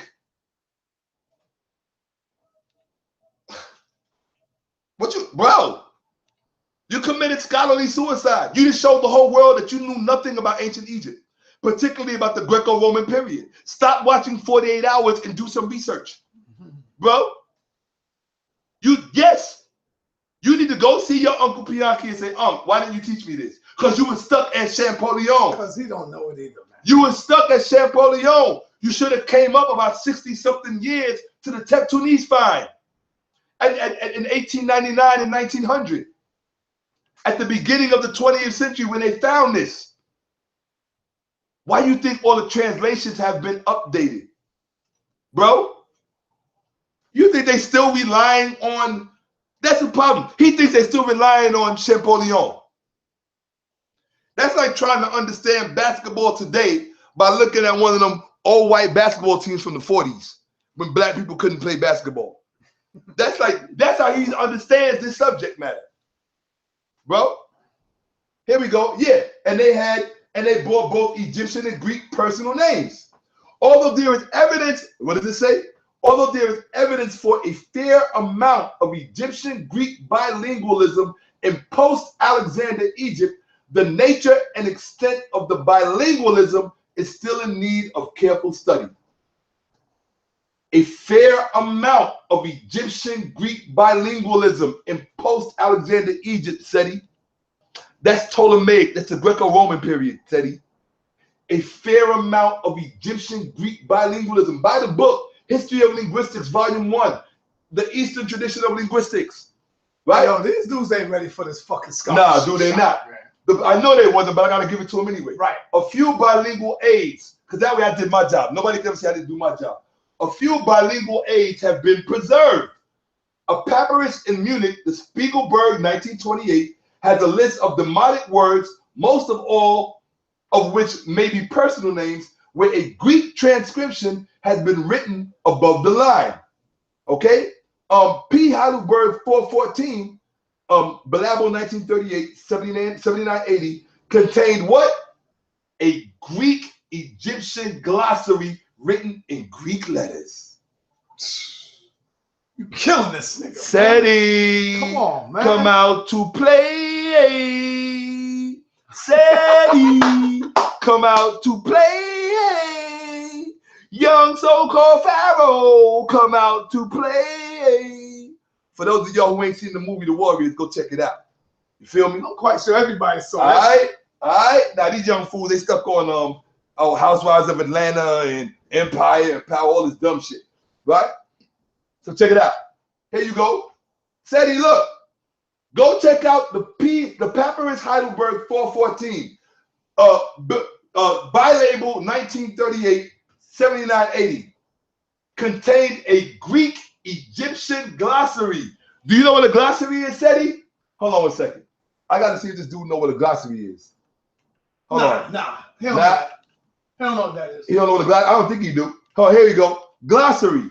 An alphabetical list of terms or words found in or relating to a specific subject, text, or dialect with explanations. It is what? A brief dictionary. That is what a glossary is. It is a brief dictionary, Seti. You are officially stupid from here on out. You are not allowed to teach black people what a Greek Egyptian glossary. That is a brief dictionary written in Greek letters. Seti. Now you said the Greeks could have forced the priests to make a Greek Egyptian dictionary if they wanted to. Well, apparently they did. But you say the Medu Neter ain't been deciphered. Because you try to create gaps where gaps don't exist. The only gaps is in your motherfucking mind, bro. Shit. You understand? The only gaps. Let me put it over here. You killing this nigga. Let me put it over here. See, Seti, understand this. This is the dirt chew getting you back for what you did. Okay? You disrespected an entire community for money and for fame and for power. Right? You tried to hijack my brother's audience. You honestly think I was going to let that happen? What all my brothers done for me? By introducing me to the world? And by me changing so many lives? Do you know what kind of love I get walking down the street, Seti? You would die. Right. It would kill you to see it. Yeah. Same thing with young Pharaoh. It would kill y'all to see it. You ain't me. Neither one of you are me. Neither one of you are me. Hey, you can have your little dreadlocks, your little smile, your little tattoos, all that. You can do all of that, Seti, with your savage beard and all of that. You can do all of that. Look back over here. Right, real fast. I'd rather look like an idiot, a moron. Oh. I'd rather look like an idiot, a moron, if that's what y'all want to call me and make fun of me, than be a dummy. Facts. All right, when I say I represent Africa, and that pyramid is on my shoulder, and it got all of that right there, whatever it say, Africa pyramid, blah, blah, blah, blah, and all that other stuff. What else is it? There you go. I got all of that on there, right? My dude, check this out. I'd rather look stupid. I'd rather have people laugh at me and know who I am and know what I represent, know what I have to offer to my people. I'd rather do that than be a dummy. Because, Seti, you got to eat this. You got to eat this. You stood on stage. Do you think he will respond? He can't. Did he respond to that other joint I did? The only way he will respond is by calling names and being stupid. Oh, yeah, you're going to call names, talking about how we slaves. Yeah, we slaves. And, dude, after all Sarnetta did for you, Seti, and you would turn around and do him like this? Nah, bro. I'm not having it. Not having it. Not having it. Nah, bro. No. I'm not saying Sarnetta's perfect. Right. None of us are. I'm not. But goddamn, can't we at least let certain things stand for themselves? You slept in the man's home with his family. Come on, bro. The man paid for your hotel, airplane tickets, all of that. Wife cooking for you. You don't break bread with a man and then do what you did for money. You don't do that, bro. No, you don't do that. Not that. There's a way that you go about doing things. You don't do that. That's wrong. All right? Now, my bro, so you lied to the people. You told them that there were no, let's finish off here. Let's finish it up. Get out of here. Here we go. Put it back on it. Get it perfect. I want them to see. Move that thing out the way. It's right. No, it's good. All right. Okay, cool. This right here is just there. Okay. So, Seti, we're going to read this again. Go look for the Papyrus Heidelberg 414. By label 1938, 7980. Contained a Greek Egyptian glossary written in Greek letters. Now, I know one thing. If a Greek person could read Greek letters back then, they sure had a hell of an easy way to understand. Yo. And no, we're not talking about Egyptian Greek, which was mentioned earlier. This is a Greek Egyptian glossary. If the Greeks can read Greek letters, and they had a glossary to work with to understand the Egyptian, I don't think they had any problem understanding the Medu Neter. Okay? Because they had the best teachers in the world, us. That's the part you're missing. Okay? Young Pharaoh, I'm gonna take you off of young so-called Pharaoh, and I'm gonna put you back on young Pharaoh. Nah, you gotta earn that, man. No, hold on 1 second. One second. Earn that. No. Let's give the brother a shot. Because Seti misled him. Seti helped feed his corruption and didn't steer the brother right. And this is dedicated to Ausar Crazy. I just wanted to say that. Yes, brother, because you tried to do the right thing, and you know, just like Sonetta created his Frankenstein, perhaps you may have created your own, and Seti was one of them. But we know your heart was right, and that you wanted to uplift Dr. Ben's legacy in a good, right, and respectable way. And that's why I'm dedicating this to him. I'm also dedicating it to Walter Williams. Even though he feels the metal ledger has not been deciphered, but because of my respect and love for Walter Williams, he never tried to be disrespectful about it. Not in any meaningful way, not the way Seti and this young brother did. No, y'all thought, no, bro. Y'all don't know me, man. Y'all should get to know me, man. Y'all should take me to lunch sometime and get to know me. You might like me. See, I got a lot to give. Getting ready to try to make the same mistake I did, and I'm not gonna let you. Oh no, I'm not gonna be home with you. I'm not. I'm saying Pharaoh no pass. You gotta earn that. That's man. true. You right. Now you right. He stepped in the ring. Show the people. Not only did hold on, and this is the worst part. This is the worst part about you, young so-called Pharaoh. I gotta keep you at that status. You came into this game with no debate. See, you didn't have to debate. You didn't have to earn it. You thought you was going to get on by just giving a presentation. Put this on. Yeah. Young so-called Pharaoh. Pharaoh Allah, who don't know that the name Pharaoh and Allah should not be in the same sentence. Right. Right? Bro, you like one of them dumb Arabs that don't know anything about anything. Bro, let me explain something to you, young brother. I had to earn my dues. I had to debate from the outset. And the very first religion I debated was the one most people, nobody could really fuck with on my level. I had to go against Islam, bro. In the kind of climate that we live today. Don't think that takes some kind of balls, bro. You see, you got Muslims blowing shit up all over the world right now. You see what just happened at what's the name's concert in Manchester, right? Ariana Grande. You think it was easy for me to come out and debate against Islam and to reveal historical truth about Islam? That was not easy. I got a family like everybody else. I want to be around for my family like everybody else. But I paid my dues, bro, at the HOK. Gladiator School for the knowledge. Gladiators, I paid my dues. Whoever came at me got it. It didn't matter. I wasn't picky and choosy, oh, I'm not going to debate this one. And most of these dudes back down from debate. That includes Ali Muhammad and Wesley Muhammad. Yeah. 2 PhDs, at least one. But when one came a PhD, I don't know what Ali Muhammad claimed. I know Wesley got one. Right? But ain't none of them cats wanted to debate me and use every excuse under the sun not to do it. Every excuse under the sun. And unlike me, young so-called Pharaoh and Sara Seti,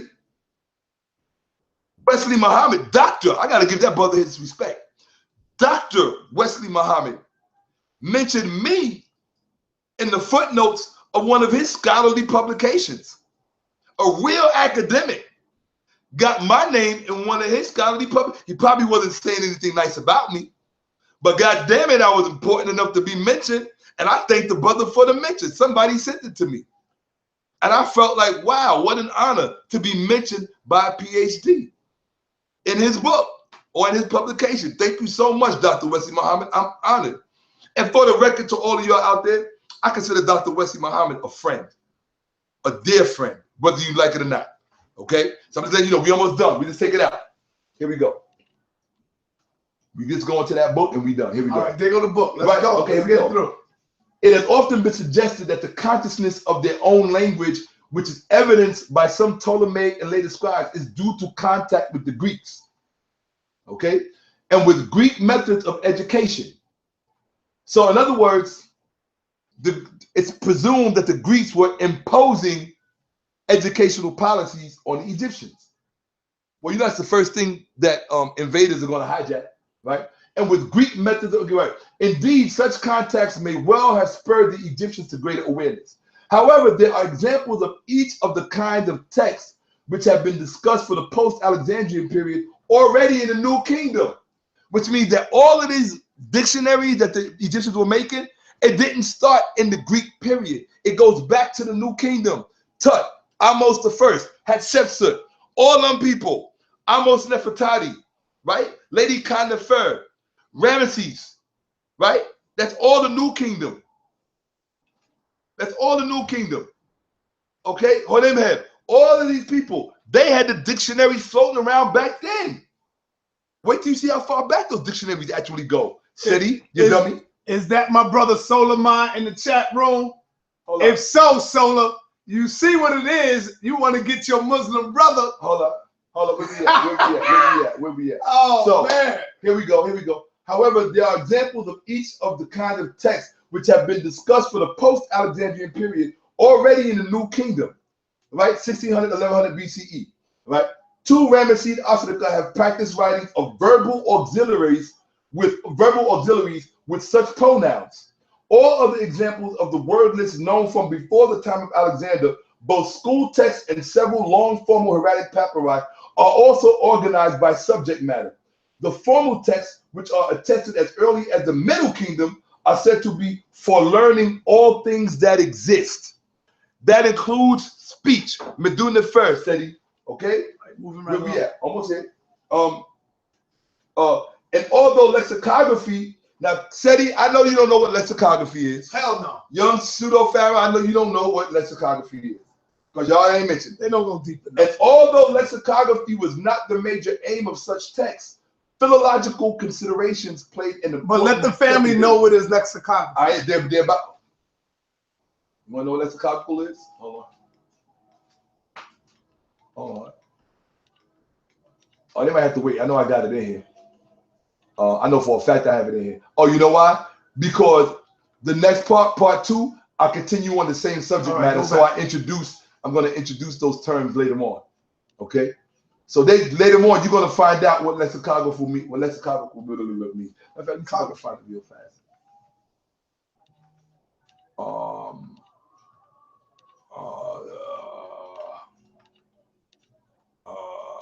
Shit, that's crazy. All right, it's not in there. I know it's in there. It's just well, it'll be in there by part two. Yeah, it'll be in part two. So here we go. Right? I know they're gonna run that. See what I just did? They're gonna run that back so they can read all of that. Right? They're gonna pause it and freeze it. They're gonna pause it and freeze it and go, yeah, read that. That's all right. You might learn something, dummy. Here we go. They probably don't understand it. Right? No, they're not gonna understand. That's why I take so much time to explain it. And although lexicography was not the major aim of such texts, philological considerations played an important secondary role. That means how something is spoken, all right? Played an important secondary role in these and the related miscellanies. There is also from the Ramesses period a very badly damaged fragmentary papyrus now in Turin, that's Italy for those of you who don't know, which originally contained a series of individual signs written in cursive hieroglyphs or hieratic, to each of which is added a description of the sign. Now this fool Seti is telling you this stuff cannot be spoken. It's not supposed to be known. No one but people in the Nile Valley know it. And all this other dumb shit. When not only do they have the symbols, but they have the papyrus that has the explanations for the symbols on it. And he thinks that these people are intelligent enough to just sit back and make this shit up. See, I think you give crackers too much credit, Seti. Real talk. You heard? You give your ancestors none. You give your brothers and your sisters no credit. You give your ancestors no credit for being intelligent enough to leave us something that could be understood by us, right? And you give us no credit by telling us we're too stupid to understand it. But you give the white boy credit because you're too afraid to actually get into his work to see what it is about you he has discovered. That he stole from you. That he stole from you. And he giving it back to you, but you know what they say? You want to hide something from a black man, from a black person, put it in a book. You heard? And that's some deep shit. When we created books. Here you go. We are the creators of books.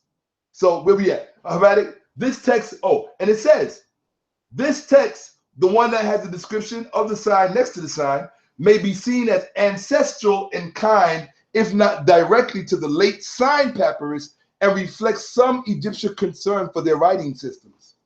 Although there are no preserved early examples of word lists organized phonetically, by the assonance of the first letter, the pre-Ptolemaic Egyptians were aware of and interested in phonetics, as is clearly shown by their propensity for punning and various other types of wordplay dependent on phonetics. Such punning occurs already in the earliest preserved text, the pyramid text. That's how far back they were playing with their language. They were playing with their language all the way back to the pyramid text. That's what they're telling you, Seti. Okay, they know this. How come you don't know it? You're an embarrassment to me, Seti. How you going to let a cracker know something about your ancestors, about our ancestors, and you don't know it? Young so-called Pharaoh, how you trying to set yourself up? Get over here for a second. Young Pharaoh and Sara Seti. Young so-called Pharaoh and Sara Seti.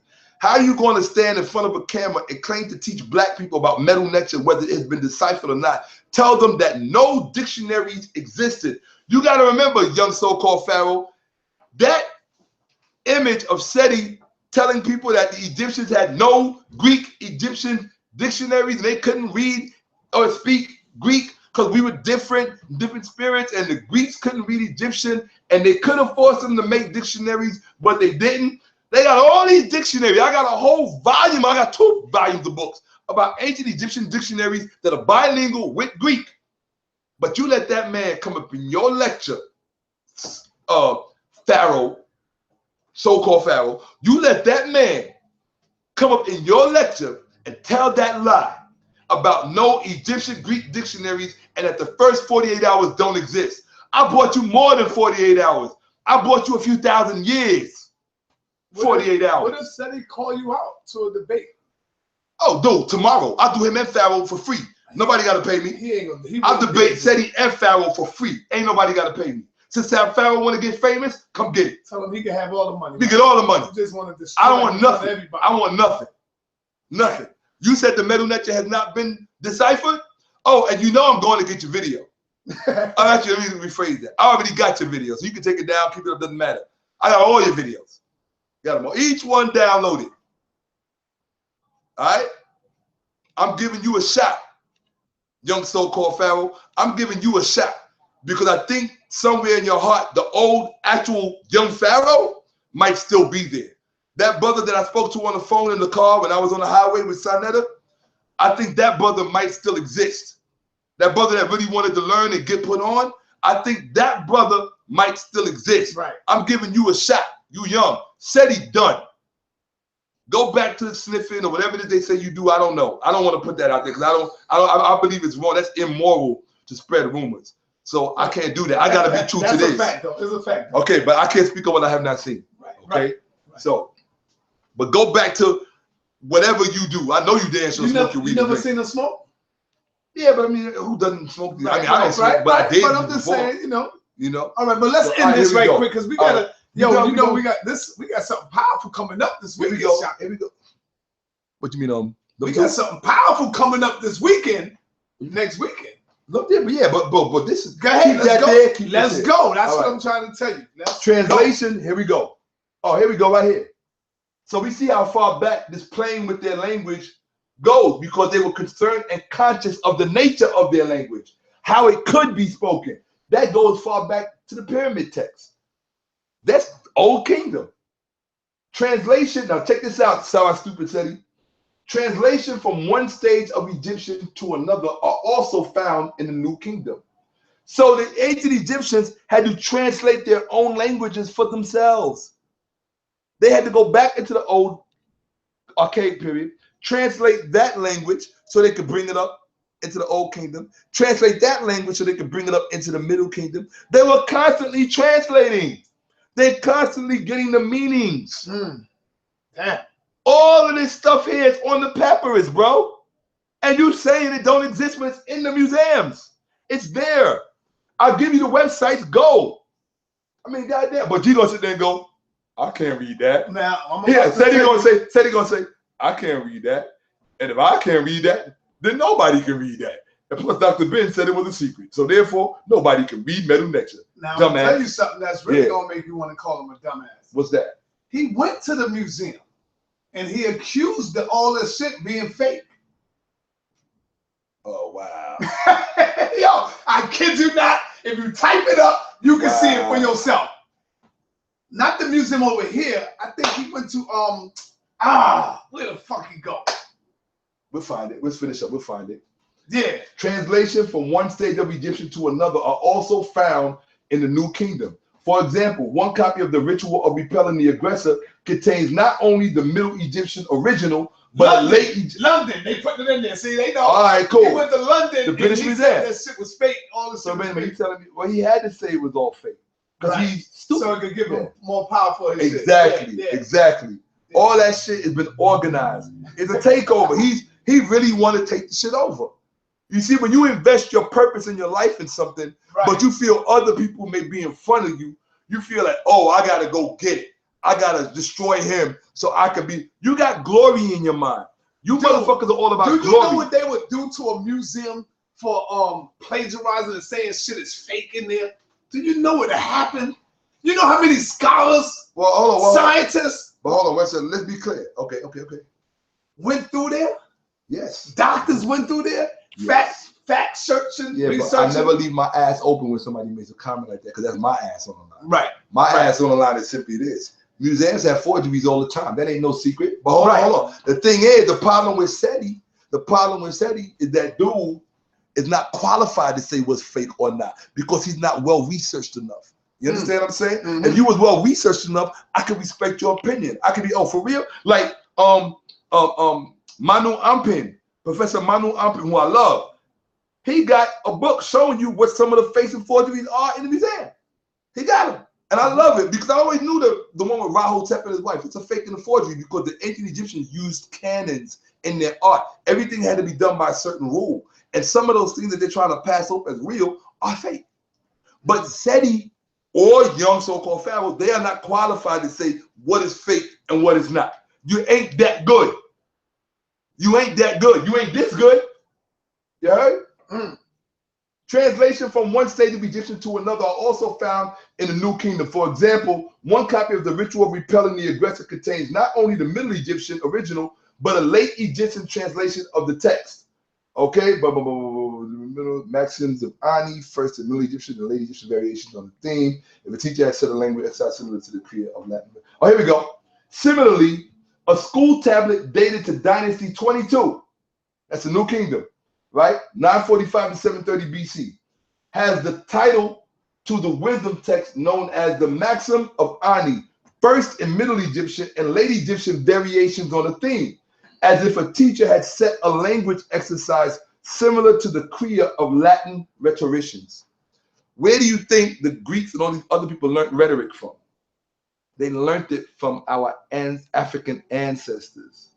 How are you going to explain any of this stuff to your child in school, Seti, or young Pharaoh, when you don't know any of this?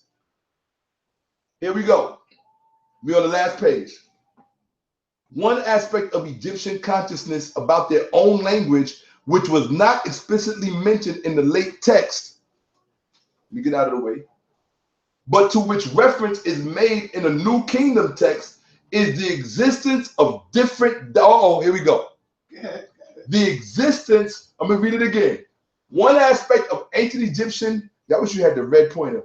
One aspect, but you can't sit on the TV. Oh, okay. One aspect of ancient Egyptian consciousness about their own language, which was not explicitly mentioned in late text, but to which reference is made in a New Kingdom text, is the existence of different dialects spoken by people from different geographical regions of the country. Yo, but I'm gonna tell you though, you know, Shakka, you know what's the craziest shit though? You gotta hear this. I'm gonna hear it. The craziest shit is that you have a lot of Negroes with Kemetic names following Seti. I know. Following Seti and Pharaoh. You know why? And he telling them niggas, your name ain't real, but they following these niggas. I know. It's the whole thing is wrapped in illogic. But this is what I say. For all you people out there that want to follow Seti, for all you people out there that want to follow young so-called Pharaoh, don't follow me, please. I don't want to be affiliated with stupid people. Right. I'm busting my ass to make sure the world knows my people are the best. We are the smartest, the mostest, the first whoever did it and did it better than anybody else ever will. This cracker could make it to Mars and still not do what we did. You understand what I'm saying? He could make it to Mars and back. He's already been to all of these different moons of different planets. He's still, you know why a white man had to go into outer space? Because we already did it here. You feel me? And I know many of y'all with your YouTube heads probably gonna say, yeah, we did it in outer space too. That's fine, no problem. But one thing I can prove that I got evidence for is we did it here. That's why I got to go into outer space to say, look what I did. I made it to the moon. I made it to Mars. Ain't shit there. I made it to the moon. I made it to Mars. I made it to Saturn. He had to do that because he ain't built one fucking pyramid. He ain't created no math. He created no science. He created none of the things. He created none of the things that his Greek ancestors stole from our ancestors in Egypt. Okay? So don't always be so impressed with the space program. That's all about ego. Right? That's all about ego. I'm telling you. Okay? Why you think they only fund it every once in a while? Real talk. And the same is true for Elon Musk, who I got respect for. So here we go. Check it out. One aspect of Egyptian consciousness about their own language, which was not explicitly mentioned in late text, but to which reference is made in a New Kingdom text. I want y'all to pay attention. I'm about to close out. But I want y'all to see what I'm about to show you about how even the people in ancient even the people in ancient Egypt, put it over here for a second. Even the people in ancient Kemet did not always understand each other because they had regional differences in dialects. It's like how you meet one person from South America who might be from Ecuador. You meet another person from South America who's from Argentina, but they don't understand each other. And then they meet somebody from Venezuela and they don't understand each other. And then they meet somebody from Colombia and they don't understand each other. So you got the Colombian, the Venezuelan, the Argentinian, and the Ecuadorian all in one room, all speaking Spanish, but nobody understands each other. That happens every day. And the same thing in Egypt. It happens today in Africa, all over Africa. You got somebody, I don't know, or Africa we're not even going to use because they done got Africa so messed up with the borders and these nation states, forget about it. Like Dr. John Henry Clark said, we never did the nation state, we did territorial states. We got to get back to what we did. So here we go, let's finish out. They said to prove the point that they had different dialects spoken by people from different geographical regions of the country, they say this. Thus, in a satirical letter in which one scribe is berating another for the latter's ignorance, check this out, Sir. Right? This is the last part. I want you to see this last part.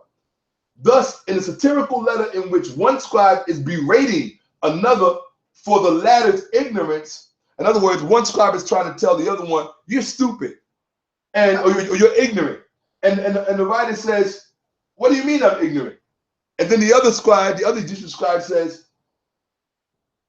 your tales, there is no interpreter to translate them.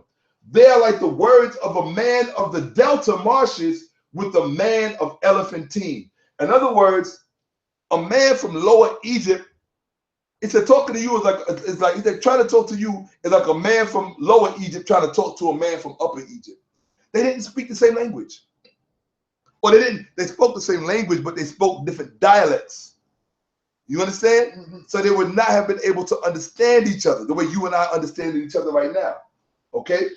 And to prove the point even further, they say, that's from Gardner, 1911, page 80. They say, there are, from the Old Kingdom on, people who bear the title interpreter.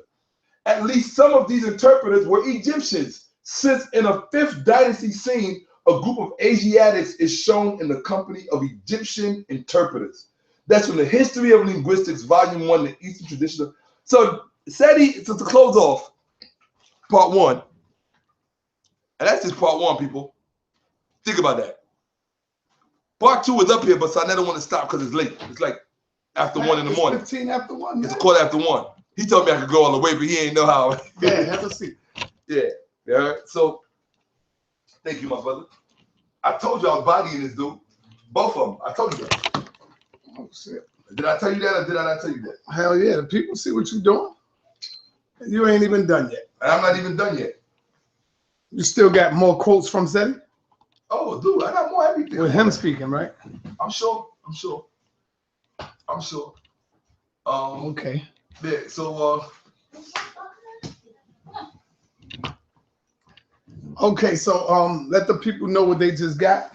I ain't want to distract you, right? That's cool. Because I wanted to tell you, Yeah. you know, the Negro went live while you was going live. Of course he did. He went live, Yeah. and what he was saying, I didn't want to distract you. Right. That's why I was trying to listen to see. Okay. He was crying at the beginning, talking about, yo, I don't need to talk about nobody to get fame and go.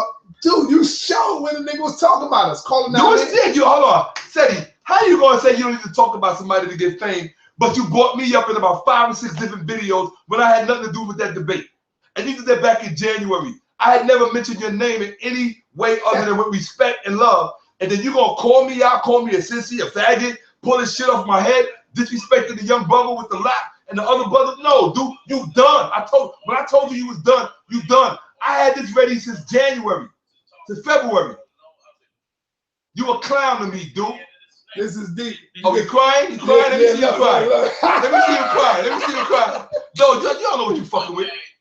Listen, let the people see him. Look.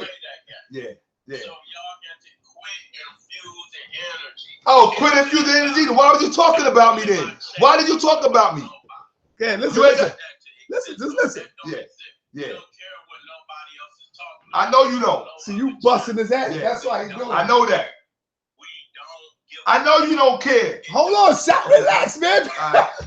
All right. Yo, relax. Let them see it. If you don't care, then why you talking? Bro, I want you to listen. Don't have nothing to do with that. All right. We are clear about where we stand over here. Yeah. Who we stand for, Dumbass. who our elders are, Dumbass. where our direction is. Who their elders are. See, like, they think they exclusive to them. Tribalism. We are clear who our elders are. Tribalism. Out here, they don't have no understanding. You went to tribalism. We need to go and what we need to do. And even though we don't have the whole blueprint, we are building the blueprint every day, and we believe we have a. Oh my God! He talking about him and Pharaoh. They believe him and Pharaoh. Okay, well you keep believing that. Keep believing that. Keep believing. You're not qualified. Hold on, let the people hear. We have the ability to get our people up and moving and going in that direction. I don't see no other. You can't teach them. You can't teach them how you teaching incorrect shit. When you going like Dr. Clark said. I don't see no motherfuckers out there with the capacity to move us. These are some integrationalist bullshit. Oh, you talking about you don't see? Dude, you don't see in the scholarship. What about you don't see? Of course you don't see. Shakka, man. It's like you talking to a TV, bro. I know. People looking at you like, yo, this nigga Shakka going crazy. You talking to the TV. Let me hear. When you go over there and listen to the rest of that garbage, you're gonna be sneaking back on there. You think? You think? Know this shit hot over here. You think? Nigga, you gonna get some essence. You gonna get something out of that. Now, how long I been on? I've been on for a minute. Shit, at 11 o'clock. Shit, I've been on. That's a funny motherfucker, though. I said I went on at 11:30. I got you coming on. Seti. But you ain't paying attention to me. I'm gonna summarize this. You know what I'm saying? Me and Pharaoh about to be in Buffalo. Pharaoh about to be in Buffalo. That's the only way you're gonna get love in Buffalo. That's the Pharaoh town. June 17th. Check Facebook. You know what I'm saying? You have to get them tickets online. See, that's all. That's all you want. Get the tickets online. You about money. All about that money. Buy them tickets. You hear him? Buy them tickets. Go online and get them tickets. That's what he's about, people. Now you know. Yeah, like you was rocking. Hold on. Pause this for a minute. Are you on live? Touch the screen. Just touch it. Hold on. He said, we gonna rock the house in Buffalo on the 17th. Just like you rocked the house in that lecture you gave in February, telling that lie that there was no ancient Egyptian Greek dictionaries, and that the first 48 hours of the Greeks and the Romans. Well, I just gave you all them dictionaries, brother. I gave you all them Greek, Egyptian, all that documentation. Showed you the papyrus. And I'm not done. This is part 1. Dude, you're going to have to go to Buffalo because that's young Pharaoh's little neighborhood. I said, I have my cousins up there. Yo, real talk. Nah, here. All right, hold on.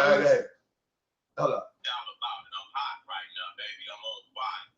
You know what I'm saying? And so he on fire. Once we leave Buffalo on the 17th, we'll be in Harrisburg, but it's right outside of Harrisburg.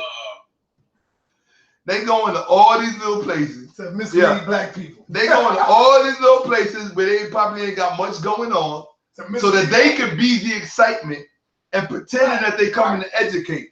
But look what they doing though. They want people to buy them tickets. Did I ask y'all to buy these tickets to my knowledge? But y'all got to buy tickets for their knowledge. Like Seti say, huh? Nah, boy, you're not pimping this. You're not going to pimp black people, and you're not going to pimp this knowledge. Nah. If y'all want to go get it, if y'all want to pay Seti to get miseducated, go right ahead. That's your right. I have no right to stop you. But if you want that real shit, House of Consciousness, HOK, and Black Brainstorm with the host Shakka, my own show. And I got my brother's support and love because he is not a hater. You understand? If Shanetta was a hater, I got my own show right now. I could have did all of this on my own show. I could have did all Black Brainstorm. Go Google it right now. I could have did all this on my own show. I did it on Sanetta's show because he's genuinely a good brother. I didn't say he was perfect. I said he's a good brother. He picked up some habits over the years trying to survive in the street like everybody else. Let me finish this. I don't want you talking to the thing. Let me see for a minute. Hold on. I'm gonna give it back to you. Hold on. Let me come on, man. Let me live, man. Man, hold up, man. Seti, shame on you. Stilton Elms. We're gonna be in Stilton, Pennsylvania. Yeah, don't want to promote. I know one thing you know about me, Seti. You know I'm over here. Way too long. That's how hot it is. My shit is so fire, they had to contact you. You made tell you I was on. Right. I made you go live. See, I made you go live. But this is what I want you to hear. Listen. Listen. Funny motherfucker. Been about 3. Yeah. Okay, and so me and Pharaoh went get the name right, so-called in Buffalo, that's 585 William Street. Okay? 585 William Street. And that's gonna be 12:30 p.m. to 7 p.m. Buffalo. 585 William Street. Okay, you can go get the tickets at YoungPharaoh.eventbrite.com. See that? They all about tickets. These motherfuckers think they Madison Square Garden. Yeah. The meet and greet is gonna be at 8908. I ain't mad at them for getting tickets. I'm not mad at them for throwing an event.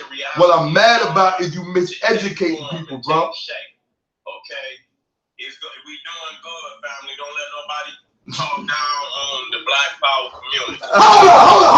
Hold up. Did you just hear that shit? He said we doing good. Don't let nobody talk about the black. Give me that, man. Give me that shit. I already know what you gonna say. Pharaoh said it about Black Power. Pharaoh said it's not about Black Power. You motherfuckers are tripping over yourself. Nigga just said that? Yes. Oh my God. Run it back and play it for the camera. That's how fugazi these dudes are. Yeah, that's how fake this nigga is. Look. We're gonna see the reality start to take form and take shape. Okay? We doing good, family. Don't let nobody talk down on the Black Power community. Stop it. Oh my God. Hold the fuck up, man. Now hold on. Hold the fuck up. What the young Pharaoh Allah, what the young so-called Pharaoh Allah say about Black Power? The nigga said about. Don't call him a nigga. Don't tell. I do not call him that. Let me do what I do. You right. Don't kill my energy and my spirit, man. All right. The nigga said, yo, about being pro-black. We should not teach our family and our babies to be pro-black. To be pro-black is the opposite, really, of being pro-white. And this is what makes white people want to be pro-white, as though he forgot about slavery. What? The white man, brother, is all up there. He said that? He said it right in front of fucking Seti's face, dude. He told Seti that where he got the information of Malcolm X hanging up on the parents from the FBI, from J. Edgar Hoover. Wow. Oh my he God. Want to move everybody out of what did you think Seti did? Seti didn't correct him. Seti didn't correct him. Seti said, nigga, I'm getting that peanut butter tonight, nigga. I'm not trying to correct you, nigga. I want that peanut butter. Seti. That's what that is. God, I'm telling you, man. Wow. Now this is the day. This nigga did this shit a couple of minutes early. See the reality start to take form and take shape. Okay, we doing good, family. Don't let nobody talk down on the Black Power community. Come on, we man. the only motherfuckers. But your man next to you is Come on, talking man. down. What the fuck is going on, man? Yo. Keep fucking with The gem. That's all I can tell. Yeah, you know what? I ain't gonna. Hey, look. Hey, yo, Seti, you are the general. In general, you are stupid. In general, you're ignorant. In general, you have no right to be trying to educate black people just based off the fact alone that you said ancient Egypt, that there was no bilingual dictionaries. Hold on. You went in. But hold on, Shakka. Yeah, what's up? When I told everybody that this is the fakest motherfucker that I have ever Nobody seen believed you. in the red, black, and green, they Nobody get mad at me. They don't believe me. But listen to that shit there, where he's saying, don't let nobody talk bad about the black. Oh my God. Man. Wow. Is this nigga serious? And y'all gonna let him get away with that, That's right? the part. That I know y'all gonna let him get away with the that. community, you're the one that's guilty. It's not Right. Seti and your family. Right. The fact that you're not in his chat room eating his ass up, you're Right. guilty. You're wrong. You're killed Malcolm and you're killed Martin. Because if you're the type of people to run with a brother like this, and with brothers, plural, like this, who put money before educating you correctly. And even if they're not going to educate you correctly, why would you bang on the brothers that's educating the people correctly? And then if you feel you need money to get a program off the ground, just go chase the money. Go get the money, do whatever you got to do. But if you're going to stand on stage and lie and defame us and disrespect us like we not fathers and sons and brothers and think that we ain't got dick and ball between our legs, like you, man, please. You got to be on drugs. If I'm older than you and Pharaoh, then I had mine longer than you and Pharaoh. So what are you saying? What are you saying? Real talk. What are you saying? And I have no doubt mine are bigger than yours and Pharaoh, literally. Right, so what are you saying? All right, chill. It's crazy. Oh, I'm sorry, my bad, yeah. You know, and I had to blow my horn. I know you had to blow your horn. What horn? You know why? I made you turn off 48 hours. You got off the TV setting. And I'm gonna tell you something. Notice he didn't address nothing you said, and he ain't addressed nothing I said. No. You know why? No, because he can't. Not only because he can't, because he knows Sarnetta will say what the fuck he want, and he know I'm not afraid of him. I don't give a damn how many views you get. I don't give a damn how many people you got following you, nigga. I got the heart of a lion, Seti. Come on, they can't. You ain't. Hold on, man. Seti, I got the heart of a lion, nigga. You ain't never bang on no white people, man. Never. My people see me in the street banging on white people, man. But I bet you kill a black person like that. Yeah. You pull out a fucking gun. Like that. You pulled out a fucking gun trying to intimidate somebody. Yeah. Come on, man. Yeah. Anybody that disagree with him, anybody who he feels is a threat, who is more intelligent than him, who is more educated than him, who is more informed than him, that's a threat to Seti. Y'all want to know why African countries got coups all the time? Why black people can't get their shit together? Because of Africans like Seti. Because of Africans like Seti. Yeah. That's why you got coups in all them countries and black people can't get their shit together. Because of niggers like Seti. That's right. They're in them armies. They got to destroy the government. They got to disrupt it. And they're not doing it to make a better government. They're not doing it because they care about the people. It's power. Power. That's what happens when you starve a people of power for so long. They become power hungry. They become power mad. They become power. Do you think he didn't see Pharaoh madness? You think he ain't see all that shit? Everybody seen it. He was right on. I mean, that's the shit that got me heated right now. For this nigga to step up and say, we ain't gonna let nobody, talk bad about the black. How you gonna call yourself Melanin Divine? Hold on. How you gonna have a name like Melanin Divine and you shouting peace and love to this man who has lied on Dr. Ben, who has let his partner, who you're paying, disrespect our elders to put lies in their mouth. That's why you can't come to me with none of that. My name is Melanated Divine, my aunt shit. That's what I was trying to tell you. I was telling you. Talk. I don't want to see you with your aunt earrings. I don't want to see none of that shit. There you go. Look at the comments. I'm looking. And look at all these niggas with these melanin. I mean, these fucking names, bro. Melanated Divine 9X. Honey, lose the melanin. Get rid of it. Yeah, but look at the other names. Look at the other names, though. That's the shit that's gonna fuck you up. Amin Ra. See? And this nigga in there loving them. And he told you, nigga, yo, man, what the fuck is got this man lying to y'all. Hold up. Y'all got this man lying to y'all about history, but I just showed and proved. And that's just part one. I just showed and proved on part one that this man is lying to y'all about what he claims to be knowledge about our ancestors, and you're going in this chat room and wishing them peace and love, family. You are sick. You are bad. You worse than him. Right. That's the reason why he is the way he is. Right. Why the man needs help, but y'all not letting him get help because you feed his ego. Right. Seti, I don't want to see your family hurting for money. I don't want to see you ever have a day that you got a hard time paying rent. Never that, bro. I would rather give you the money out my pocket.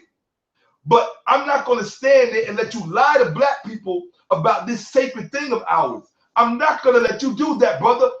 No, not going to happen. I know you want to be a rapper with your little savage beard, looking like them. Yo, I want all of y'all to go to look at the book, Making of the White Man by Paul Lawrence Guthrie, a commentary on Elijah Muhammad's thing. And I want you to look at the original cover, the black and white one with that white savage with that full beard. That's what I think of every time I see Seti. That's not hate. I'm like, Seti, if you claim in ancient Egypt, why you not representing it? Why I don't see it when I look at you? I don't see, I see you wear a shirt every now and then. It's a fashion statement for you. That's all it is. Because you can take the shirt on and take the shirt off. Well, I'm glad you mentioned shirt because I got a surprise for you. Because this one don't come on. Hold on. I got a surprise for you. And I wasn't going to give it to you while you was teaching. Yo, this man got me just. I got a surprise for you, brother. I hope you like it, man.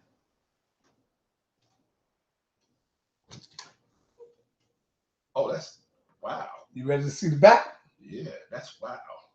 That's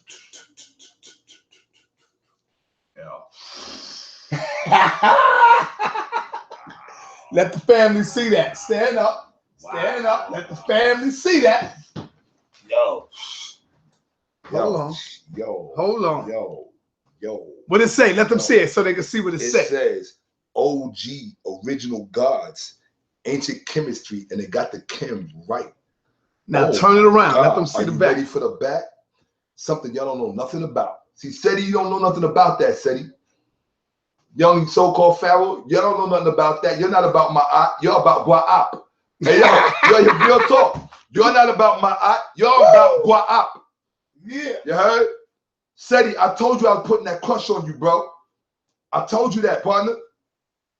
Real talk. Yo, I paid $40 for that shirt today, bro. Oh, fan. This is a trophy. You told me you was coming over at what time? You said about 7? 7:30. On my way home, I saw that. I said, let me get that shirt, man.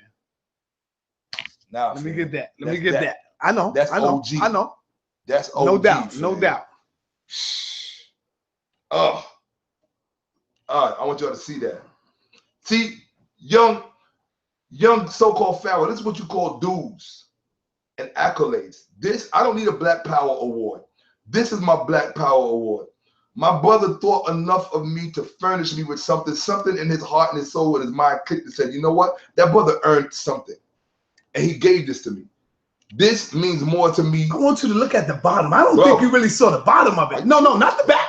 Turn it back around so that people can see the bottom. Oh, I didn't see the middle. See, there you go. Oh, there you go. Oh, it got the meduneta on it. And guess what? It got the and guess what? What's that? I got one for my brother Reggie too. Wow. I'm waiting to see my brother Reggie. Hey, yo, tonight was a big deal for me, and I'm gonna tell you, I want to dedicate it to the ancestors as well, to the dirt true. I already said to Ausar Crazy and to Walter Williams, but I also want to say thank you to my brother Reggie, to my sin, because he called in and he said, yo, what did he say?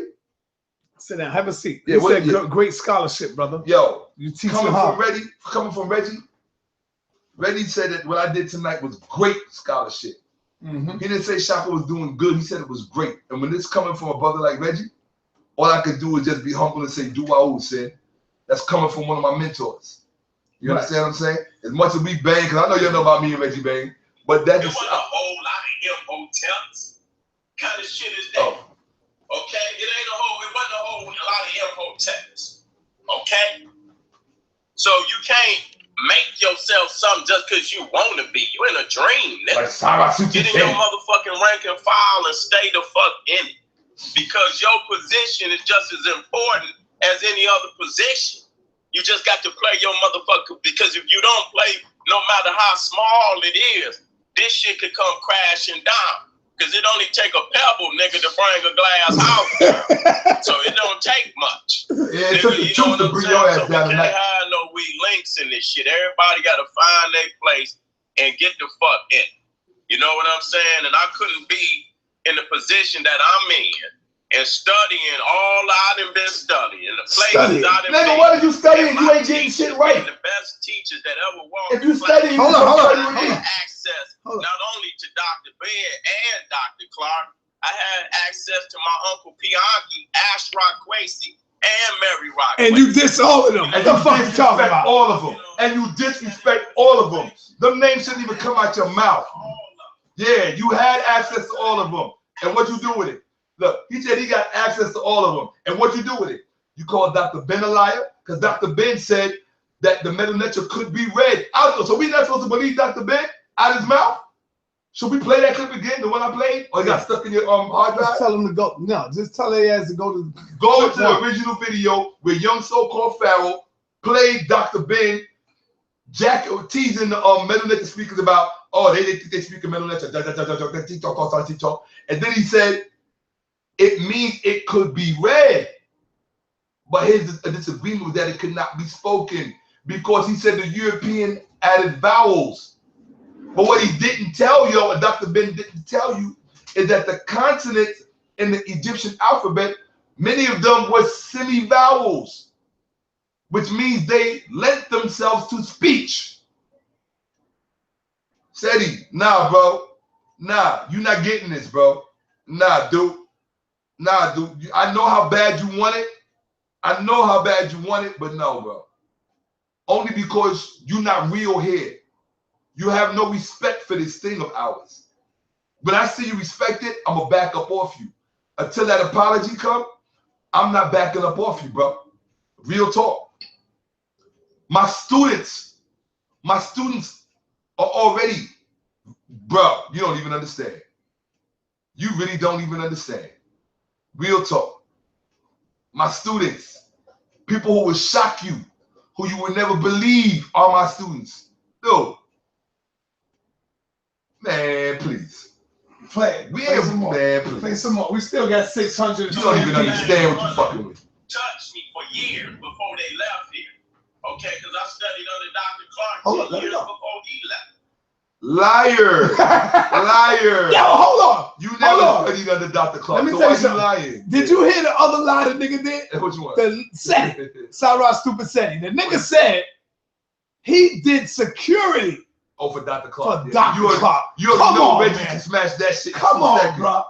Hold on. If you did security for Dr. Clark, right, how come none of us know you, nigga? How come none of us knew you? How come Reggie didn't even know you? You didn't know Reggie? Hey, yo, at Dr. Ben's family, at Dr. Ben's funeral, I'm going to tell you what his family said. And you didn't even come to the damn funeral. Yeah, yo, Seti, I got a question for you. If this man was so important to you, Dr. Ben, why you ain't come to the funeral? Oh, I got a better one. If you and Dr. Ben was so close, why wasn't you asked to speak at the man's funeral? Hold on. I was asked to speak at his wake. I was asked to speak at his wake by a respected man who had a respected relationship with Dr. Joseph Ben Yakinen, Professor James Smalls, who I call my favorite uncle, asked me to speak at the wake. Unfortunately, I didn't get the message in time and I left. I was there. I showed up to the wake and the funeral. I saw Sanetta. We didn't see you. So why you keep screaming Dr. Ben's name? Why? Why? Do you remember the we movie? know you don't care about it. Come on. Yo, you remember the movie Bruce Lee with the movie Chinese Connection with Bruce Lee? Right. In the very beginning, he's trying to dig his master out of the grave. Right. That's how hit him with a shovel. Then they had to hit Bruce Lee in the head with a shovel 3 times. Shang Shang, Shang Shang. Boom, boom. Steady. No, dude, we're not gonna let you hijack this man's legacy. No, not happening, bro. Not happening. Not on our watch. Not on our watch. It's not happening. Now, you want to remove us from the picture? We know how that works. No problem. No problem. It is what it is. You heard? No problem, bro. But I'm going to tell you something. You're not going to hijack this man's legacy. You're not. If you want to hijack the Masonic part, that's fine. Because I would have debated Dr. Ben all day long about that. But we just never discussed that part because I wasn't interested in it. I knew it was all bullshit. It was Dr. Ben attempting to do something that he placed value in. Play that, because yeah, man, this shit is getting more funny than that. My resume is wicked, man. Nah, the only thing wicked, yo, hold on. Seti said his resume is wicked. The only thing wicked, my bigger, is you. That's the only thing. I call you my bigger. I don't use the N-word. My bigger. And if I slip up, I apologize. My bigger. Why? Because we supposed to be bigger than all this petty shit. Here we go. That ain't true. And impose that will on niggas when they keep coming around this bitch talking this shit. Hold on. Seti, you imposing your will? But it seems to me the only thing you can impose your will on is another black man. A black man who you think is going to be scared of you or scared of your little goons, your little cousin, whoever you got, whoever you think you got. Right? So that's who you're imposing your will on. Because I know you're not imposing your will on no crackers. I know that. I know that for a fact. You're not imposing your will on no crackers in California, in Cali. You're not imposing your will on no crackers in New York. You're not imposing your will on no crackers in Texas. So what crackers are you imposing your will on?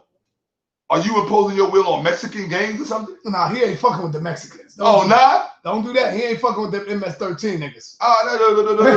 Hey, yo, I ain't gonna say nothing. I'm just gonna leave that shit there. Right. Certain things in for the camera. Right. Now, bruh, who are you imposing your will on? Latin Kings?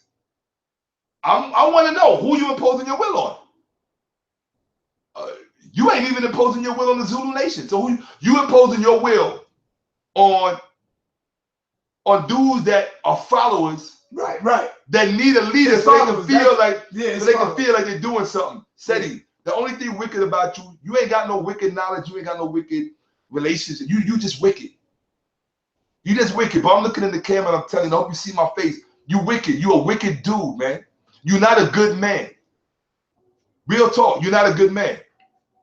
And my thing is, even if you was, we know you watching right now. And we know you watching. And even if you was not a good man, Seti, because I always tell people the only thing above right and wrong is that which is necessary. If I knew you were the kind of dude that was a necessary kind of dude, I would fuck with you. But you're not. You a camera dude, Seti. That's what you are. You get on there, you created this character, like you said, it's for motivation, to get the people riled up. Yeah, but you don't disrespect the family when doing that, bro. You violated. You talking about Ausar crazy. Ausar crazy don't even fuck with you no more. You kicked to the curb, and we know that. We know that.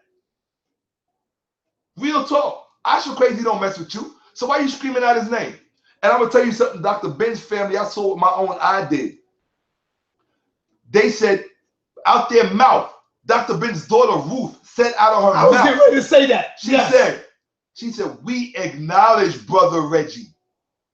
She said, we know Brother Reggie. Has always been And there. Reggie asked him, while I was there, have you ever heard of Sara Seti? She said, who? She don't even know Seti, man. And he asked her, have you ever heard of Shakka Utmost? She said, and Reggie's listening because I see him in the chat room. Right. She said, oh, you talking about the brother with the lock? And he said, yes. And she said, yes, I know Shakka. Duo, See that? Queen. That duo, Queen, you just made my year.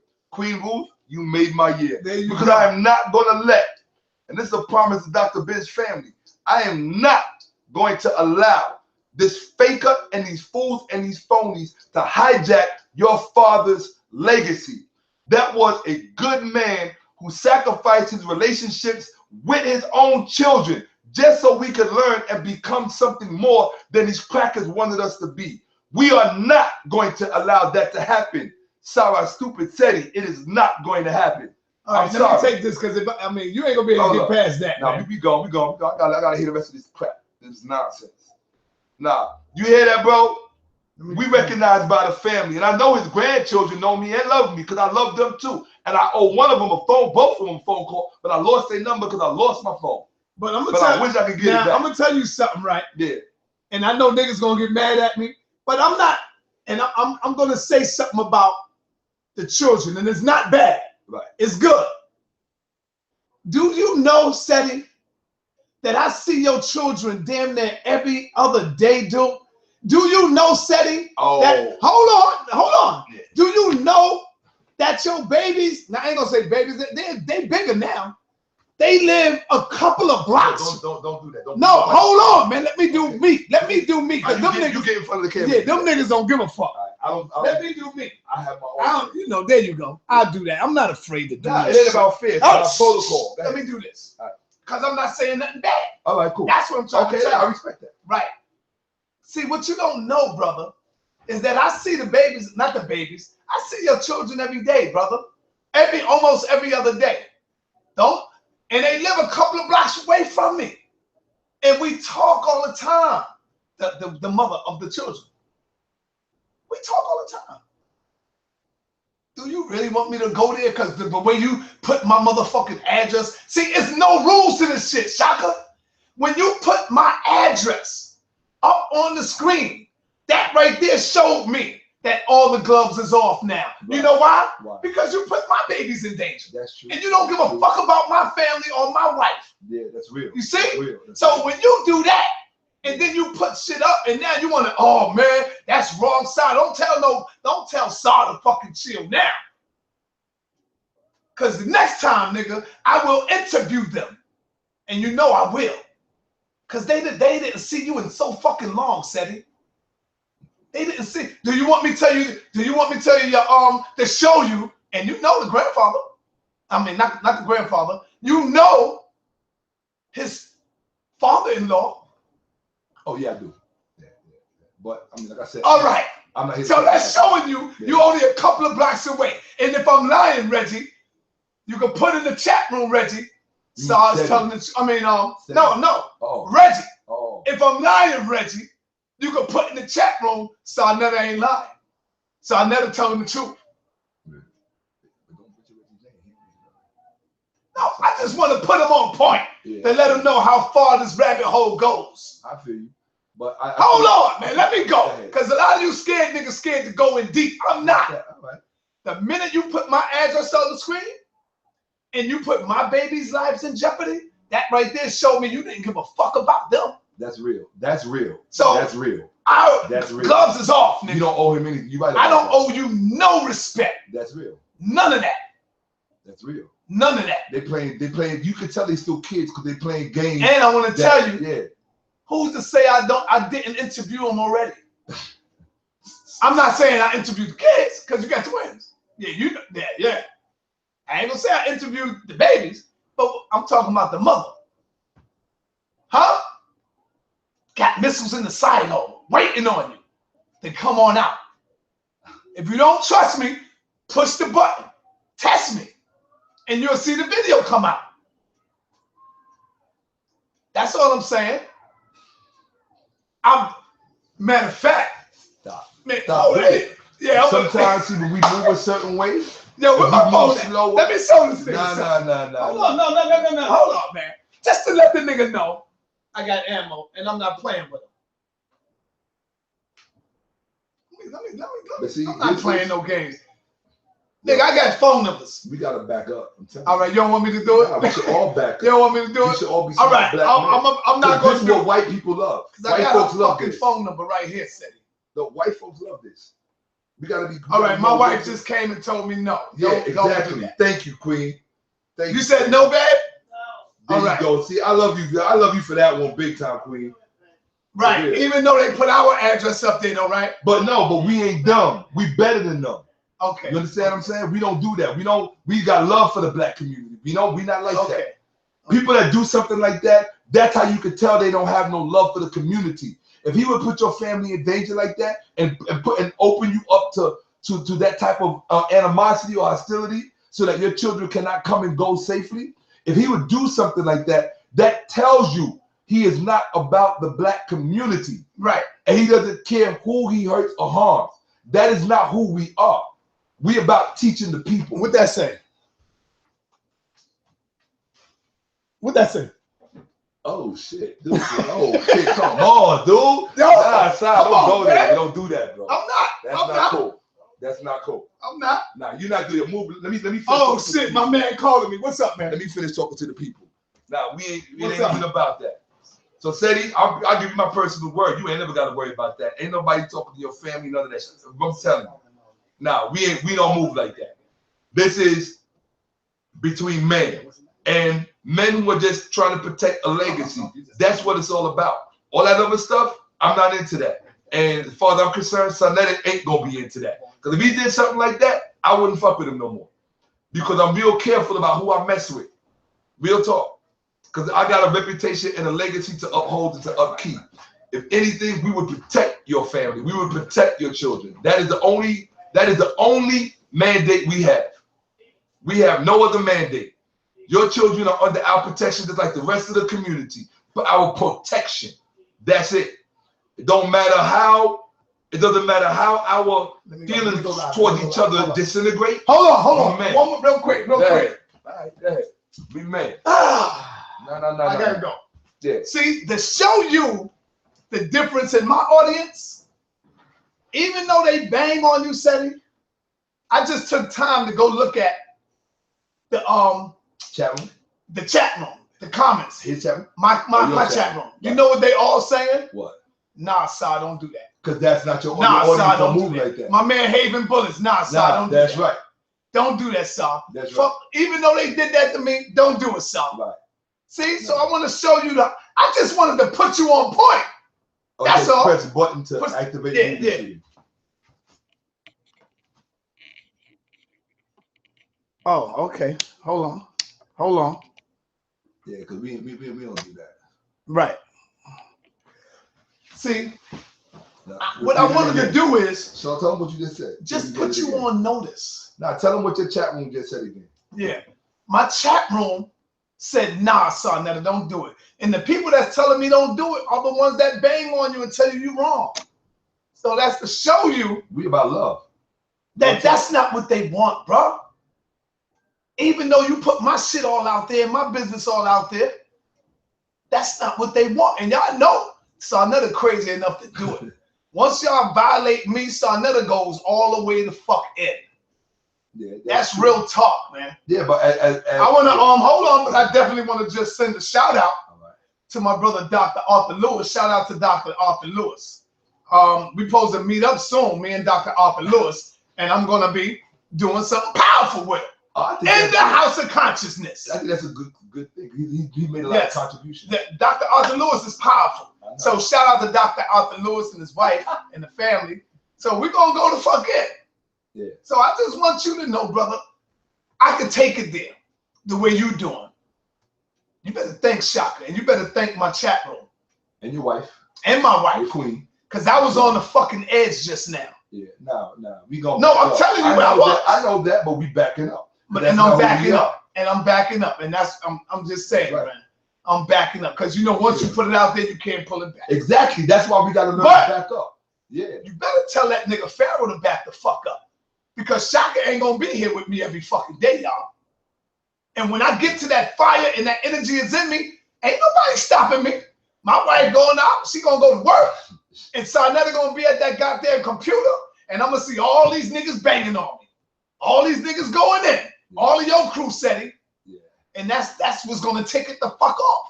The time bomb is gonna tick off. Okay, this is what he wanna do. He taking off gloves. He get on here saying, yo, I'm not with that, and I'm trying to clean my. No, you not, nigga, No, because you got your little motherfucking choo-choo hours. Yeah. You got your choo-choo hours out there. You talking about young begging Pharaoh, right? Begging for you, because nigga, you're not telling them to stop. Yeah.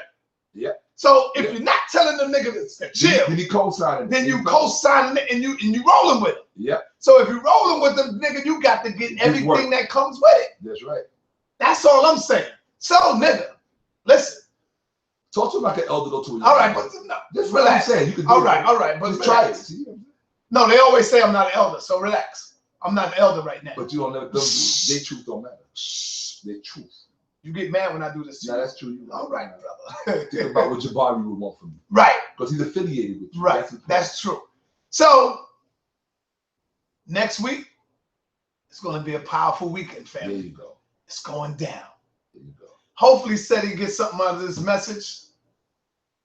You know. And Pharaoh too. And Pharaoh too. Don't make me go there. I don't want to. Please don't make me do it. I don't want to.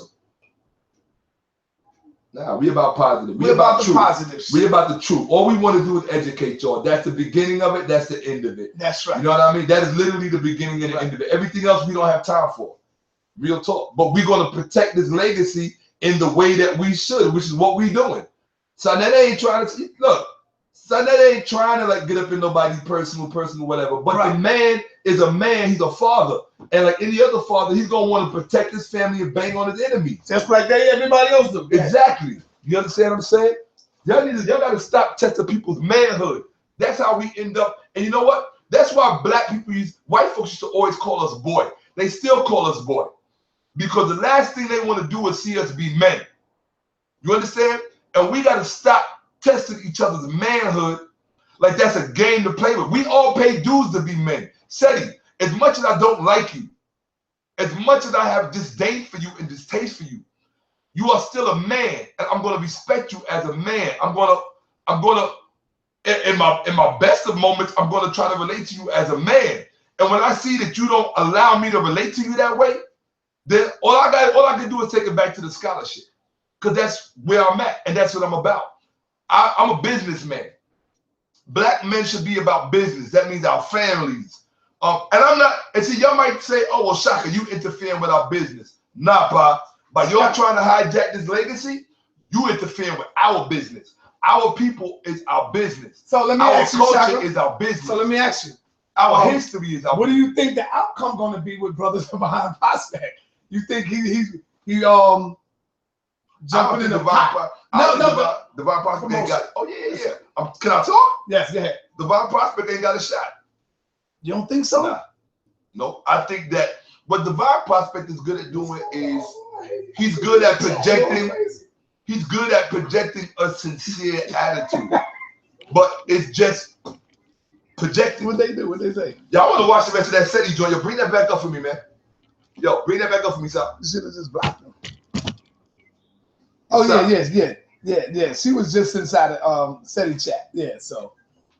Hey, yo, bring Seti back up for me, man. Nah, that's it, bro. That's it. That's Okay. it. You can watch it on your home. I can watch it at home. Yeah. Oh yeah. What's he say? Let me get my shoes on. Right. Uncle Justin, that family. All right. So yeah, we're gonna end this off with that. All right, peace, sister. Just block them. That's it. Don't go crazy. Block them. You got the power. Yeah. All right. Yeah, shorty in there going in. She going in on chat on there. I'm like, yo. Who that? Are we still live? Yeah, we still live. All right, so be careful if you don't want to say names. Right. Yeah, shout out to Zyx, Q Butter, AOQ. I saw you called me. I'm gonna get at you, bro. I just been like real talk. And I see you. But yo, I want to tell you, you said the realest shit though. What's that? You see, we wouldn't have even been this far if it wasn't for. And when I blame the viewers, a lot of people said, "Nah, don't blame us, Sar. You can't blame us. You can't put that on us." Nah, I'm telling you what I see. They didn't speak with one voice. Right. They didn't speak with one voice. But that's because a lot of them was believing the hype. They was believing that bullshit that young so-called Pharaoh and Sara Seti was putting down. Talking about it's about money. It was never about money. It was never about that debate money, and it was never about the middle lecture. It was about them stealing Sanetta's audience so they could get paid and get guap. It's not like they want to teach. Come on, man. If y'all got a plan that's so big and so good, then how the hell you got talented brothers like us that can't contribute to your plan, Seti? Or you got to be the man on the top of the hill, glory. Get your head out of Hollywood. Get your head out of Hollywood. You motherfucker, you got glory. You got glory dreams, man. You're not a glory boy. Chief Keef is a glory boy. You're not a glory boy. All right? Let the glory boys do them. We RBG. We Black Power. We Marcus Garvey. And we Malcolm X. Young so-called Pharaoh. And we pro motherfucking black. You heard? Come on, man. You know, that's all. You know? Hey, yo. I think young Pharaoh really want to be polite, man. He saw the game and moved it. Cause remember, polite. This is I love polite. I'm gonna leave my brother alone. Right. You know what I mean? Well, look, I'm gonna be polite out of my mouth because that's my brother. We've been through some things, but yeah. My brother Reggie, I'm going live right now. Right. I'm live, and the people hear you. What do you think about Shakka's scholarship tonight, and about the whole show overall? I think this is an incredible show. I think Shakka Amos' scholarship, along with some of the other things to let the community know what's happening, what's really happening. There's some big points hidden in this, and people should rewind it and watch it over again. It's got an incredible amount of likes. It's got 421 likes. So Brother Reggie doesn't have to say it's a great show. It's only 610 people watching for 421 likes. So the scholarship was definitely on point. And then unfortunately we have to deal with some house cleaning. You can't say that you pro-black and then your partner says that pro-black causes pro-white. You cannot do that. I mean, at some point the truth has to be told. You mentioned Dr. Arthur Lewis. Dr. Arthur Lewis was Dr. Ben's physician, his personal physician. So to say that people were keeping Dr. Ben in bad health, and Dr. Arthur Lewis, who Sara Seti knows personally, who also General Sara Seti's uncle knows personally, who is a good friend of Dr. Lewis. Everyone knows that Dr. Lewis was Dr. Ben's personal physician.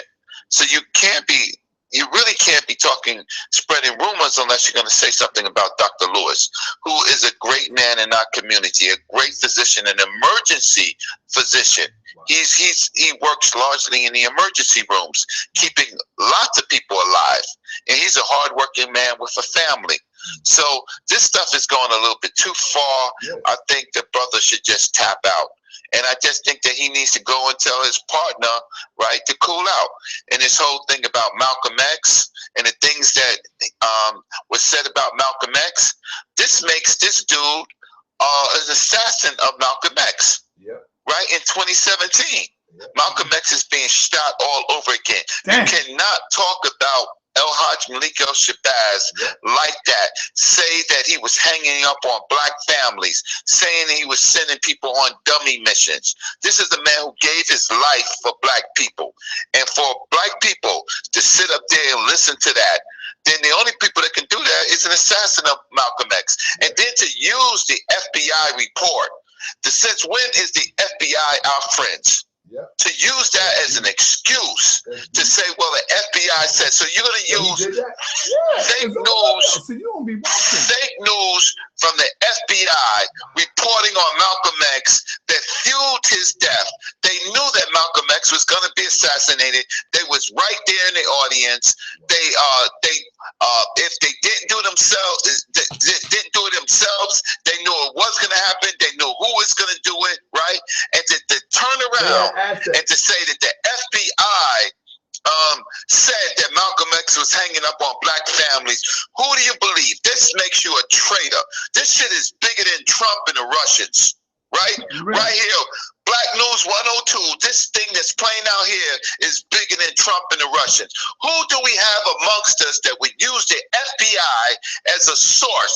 The same people who try to put Asada Shakur in jail for life, put all of these black political prisoners in jail for life, who put Sekou Odinga for 31 years, right? Who knew and was responsible for the death of Martin Luther King. We're going to use the FBI as a source, right? A true source. But Reggie, let me see if you know this, because I never said this before, but I'm going to see if Reggie and Shakka know this shit. Do you know when Malcolm X got shot at the Audubon Ballroom that day, that it was the FBI giving him mouth-to-mouth resuscitation, sucking the air out of him, not trying to heal him. Hold on. Not trying to heal him. It came out later that the motherfucker was the FBI. Did you know that? Yes, he was a boss cop, and he was, he did, I think it could have been in New York 8 or New York 12. He was on that case. Right. So he was a New York City officer right there, right, in charge of the whole thing. And he was there with Yuri Kuchiyama. And basically, he was just there to make sure that Malcolm X died that day. There you go. And so, but here's the thing. But the thing is, who are you going to use? You're going to go to the FBI. You're going to go to these boss cops, and you're going to say, and you're going to talk dirty about Malcolm X, based on what and why? Why today, when we were beginning to get ready to celebrate the life of El Hajj Malik El-Shabazz, and people just think, Sarnetta, here's the thing, Sarnetta, they just think that we're on the internet. No, the internet is a tool. If you see us, when we're out there on 125th Street, when we go to May 19th, right, you see we are standing with black people. We have positions. I don't call myself no damn general, right? But you can see me on May 19th, and you can see who the hell I am. Right? You can talk about my damn voice. You can say whatever you want to see, right? Whatever you want to say about me. But when I leave, the buses leave. When I'm on the grounds, those people move. You ain't never seen no so-called general do nothing like that with black people. Right? Never. That's a good point. That's a good point, Reggie. So they can make up names. We don't make up names, right? We know these people. Yeah. Right? These people love us. That's the difference. Our elders love us. You've never seen them standing with the elders besides photo ops. But you can see us standing with the elders any given day. So they can say what the hell they want to say about Brother Reggie, Sarnetta, Shakka Amos. We know these people, and we know their families. Sister Ruth, she'll tell you straight up and down who Brother Reggie is. But this is a man who says that he learned under Dr. Ben, and Sister Ruth will say, I don't know who he is. And Ruth's son, Babalu, he will say, who the hell is this? Mm-hmm. So these people are making it up and fooling black people, and it's going to come a time when people are going to have to, they're going to have to turn up. They're going to have to say, brother, you lying. Hey, brother, it's not adding up, brother. So you say you are a student, but you don't make his funeral? You say other people wasn't taking care of Dr. Ben? You say Dr. Ben was in a nursing home? Or your partner says Dr. Ben was in a... No, he wasn't in a nursing home. He was poor. He was in a nursing home, the same nursing home his first wife, Sister Rosalie, was in. But see, they don't know that. The children wanted the mother and the father in the same place as they got old. But see, they don't tell you that, right? They don't tell you that. But you can look up on YouTube and you can find a film that I filmed at Dr. Ben at his wife's funeral, right? And after that, Dr. Ben himself, his health began to slide. But they won't tell you his first wife, Sister Rosalie, was in that same nursing home with Dr. Ben. So this was a family decision to keep the family together in their old age.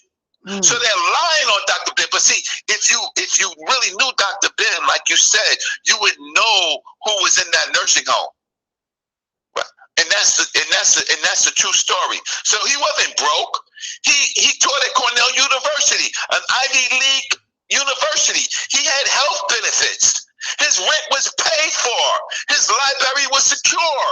Dr. Ben was not broke. So how could the other dude allow YP to say this about Dr. Yosef Ben Jochanan? How can he allow this dude, if Dr. Ben was his teacher, how could he let YP say this about Dr. Ben? Damn. Dr. Ben was a Cornell University professor in the Department of Black Studies under Dr. James Turner, who I saw today at Brooklyn Academy of Music, who said, Dr. James Turner said, who hired Dr. Ben and Dr. Clark, said, shout out to Black News 102. Oh, right. Yeah. I got a clip where he's saying it. He's in his elderly age. He's 80-something himself, but he said, shout out to Black News 102. So I'll get you that clip. But you'll never see any of these people standing with any scholars like we do, right? I mean, being family with them. So listen, I don't have too much. I'm just trying to say, listen, there's us, there's I can't say there's a divide in our community, and it's not based on truth. And it's not based on righteousness. It's based on personality worship. And we can't fix that. There's gonna be people. Hold on, real quick. Yeah, real quick, Reggie. There's a fool that I just blocked in my chat room just now. And let me see hold on. Let me get his name again. There's a fool. Okay. There's a fool in my chat room that just lied on me. His name is Armin Reyes, right? I just went and looked. You know what this Negro just said just now? He said, Sarnetta said that Malcolm X was screwing white women. Now, family, if y'all heard me yesterday, you know I never said that Malcolm X was screwing white women. What I said, and see, sometimes I got to clear myself, because Negroes put that lie out there, and then everybody grab it and they spread it. What I said yesterday was, Phil Valentine did a lecture, and he accused Barack Obama of being the son of Malcolm X. Yes, I saw that. So what I said was, I stood up and I asked Phil Valentine the question, are you saying, Phil, that Malcolm X was fucking white woman? Oh, yeah. You know, saying the white man is the devil in the daytime and sleeping with white women in the night. Are you saying that? See, so Michael Reyes, stop lying on me. Stop lying on me, Michael Reyes. See, Negroes, y'all gotta start quoting me right, because you know I'm gonna come back and check you. Yo, that's a really good Malcolm X's biography is pretty clear. Right. That's what you're saying. Right. Malcolm X's biography is pretty clear. Before he got consciousness from the most honorable Elijah Muhammad, right? He was a criminal. He was a pimp. He was a hustler. He was a gangster. That was in his past. We're not perfect. It doesn't matter who, in fact, he was then. It matters once he became the man that he was, our black shining prince. That is the ultimate test. Can a man come from the gutter, come from the street, and become one of our greatest? It doesn't matter what he is purported to have done before he got conscious. It matters who he was after he got consciousness. So the autobiography is pretty clear that he was a pimp, that he was Detroit Red, that he was Satan, that he was all of that. He was a monster. However, he pushed a lot of people out of the streets, out of the garbage can, and made them like he was, shining black heroes. So we don't dwell in. There's a lot of our greats that had interracial relationships and stuff like that. That's not the point. That's not the point. Shakka Diab is one of them. That's not the point. The point is, didn't Professor Ivan Van Sertima too? Dr. Ivan Van Sertima, of course, had a white wife, right? So there were a number of our greats who, especially those who were socialists, who had interracial relationships. That's not the point. The point is, who do you become and what do you contribute to? Do you take care of your babies? Do you take care of your family? What type of man are you? Do you stand up for righteousness? When this young dude is saying, using an FBI report to spit on Malcolm X, and call yourself Black Power Cartel, yeah, that's killing them again. Then what is going on? This is double speaking. Double speak is an FBI intelligence strategy. When you say one thing, but you mean another thing, and you confuse people, right? So the fact of the matter is, what are you? If you say you love Malcolm X, then you would stand up and stop people from speaking against Malcolm X. In that tape that you showed on May 19th, there is a brother. His name is Willie Starks. He was El Haj Malik El Shabaz's bodyguard on that day, on that fateful day. He was a young 19-year-old man. He was in charge of security. He was in charge of Ella Collins security. He spoke about Malcolm X. You should see his face. You should see his face. That man is a general of generals, right? But you should see his face when we said that to him. But then at the end of the day, I don't push it too far, because people like that give orders that you have to. Once they give you the order, you have to do it. So I don't want to push it that far. But I would tell you that, you know, we got to get our young people back. We got to get them back. We got to get them back, Sarnetta. Shakka, we got to get our young people back. I agree. Right? Because they're the future. We love our young people. But this deception has got to end. So now I'm just saying to them, if you say that Malcolm X hung up, now you got to show and prove. If you don't show and prove, then you lied to the people. That's the contract. You know about the contracts, y'all, right? That's the contract. You said Malcolm X was hanging up on black people, and Malcolm X sent our people on dummy missions, right? Then, okay, that's the contract. Now you got to show and prove. But at the same time you say that, what does the General Sara Seti tell people to do? How? Well, he says bang on the beast. That's not sending you out on dummy contracts, is it? So one man is saying bang on the beast, right? And crying about how we should stand up and what we should do. And the next person is saying that pro-black creates pro-white, right? So we're going to have to deal with this. And our people has got to make a decision. So I don't want to say no more about this. Y'all can show the will. If you say you are general, you show me leading black people. You saw Sarnetta out there at the front of the line, right, on May 19th. That he's always there. You saw Brother Reggie on May 19th. You see Shakka almost in the street. You show us doing something good for black people. And the things that we do is good for black people. Hey, hold on, Reggie. You ain't talking about just going in no lecture forum and looking at black people And tell people you talking about show us you doing something with your own time, that where you ain't gotta charge nobody. Use your time. That's what you're saying, right? I'm saying exactly that. I'm saying show us black elders, black young people, right? Show us that you are serving them and they love you for it, for standing up. Show us that. That's what we want to see. We don't want to see you driving around in no little vehicle, right? Hollering about come and watch us on some live stream or pay for some event. We're saying go out there and show us, but it's too late. You don't have to do it now. The tape is rolling. You can see Sarnetta and Khalid Abdul Muhammad's funeral. You can see Brother Reggie there. Right? You can see us. There's a timeline. We don't see you at none of those things. How could you miss all of those things? How could you miss all of it? Where were you at? If you really care for the people, how can you miss all of that? Right, to say that you was at Dr. Clark's funeral. Yeah, okay, a lot of people was, but we didn't know who you was. You wasn't important. You didn't have a position. He was there with his uncle. He was there with his uncle, I think.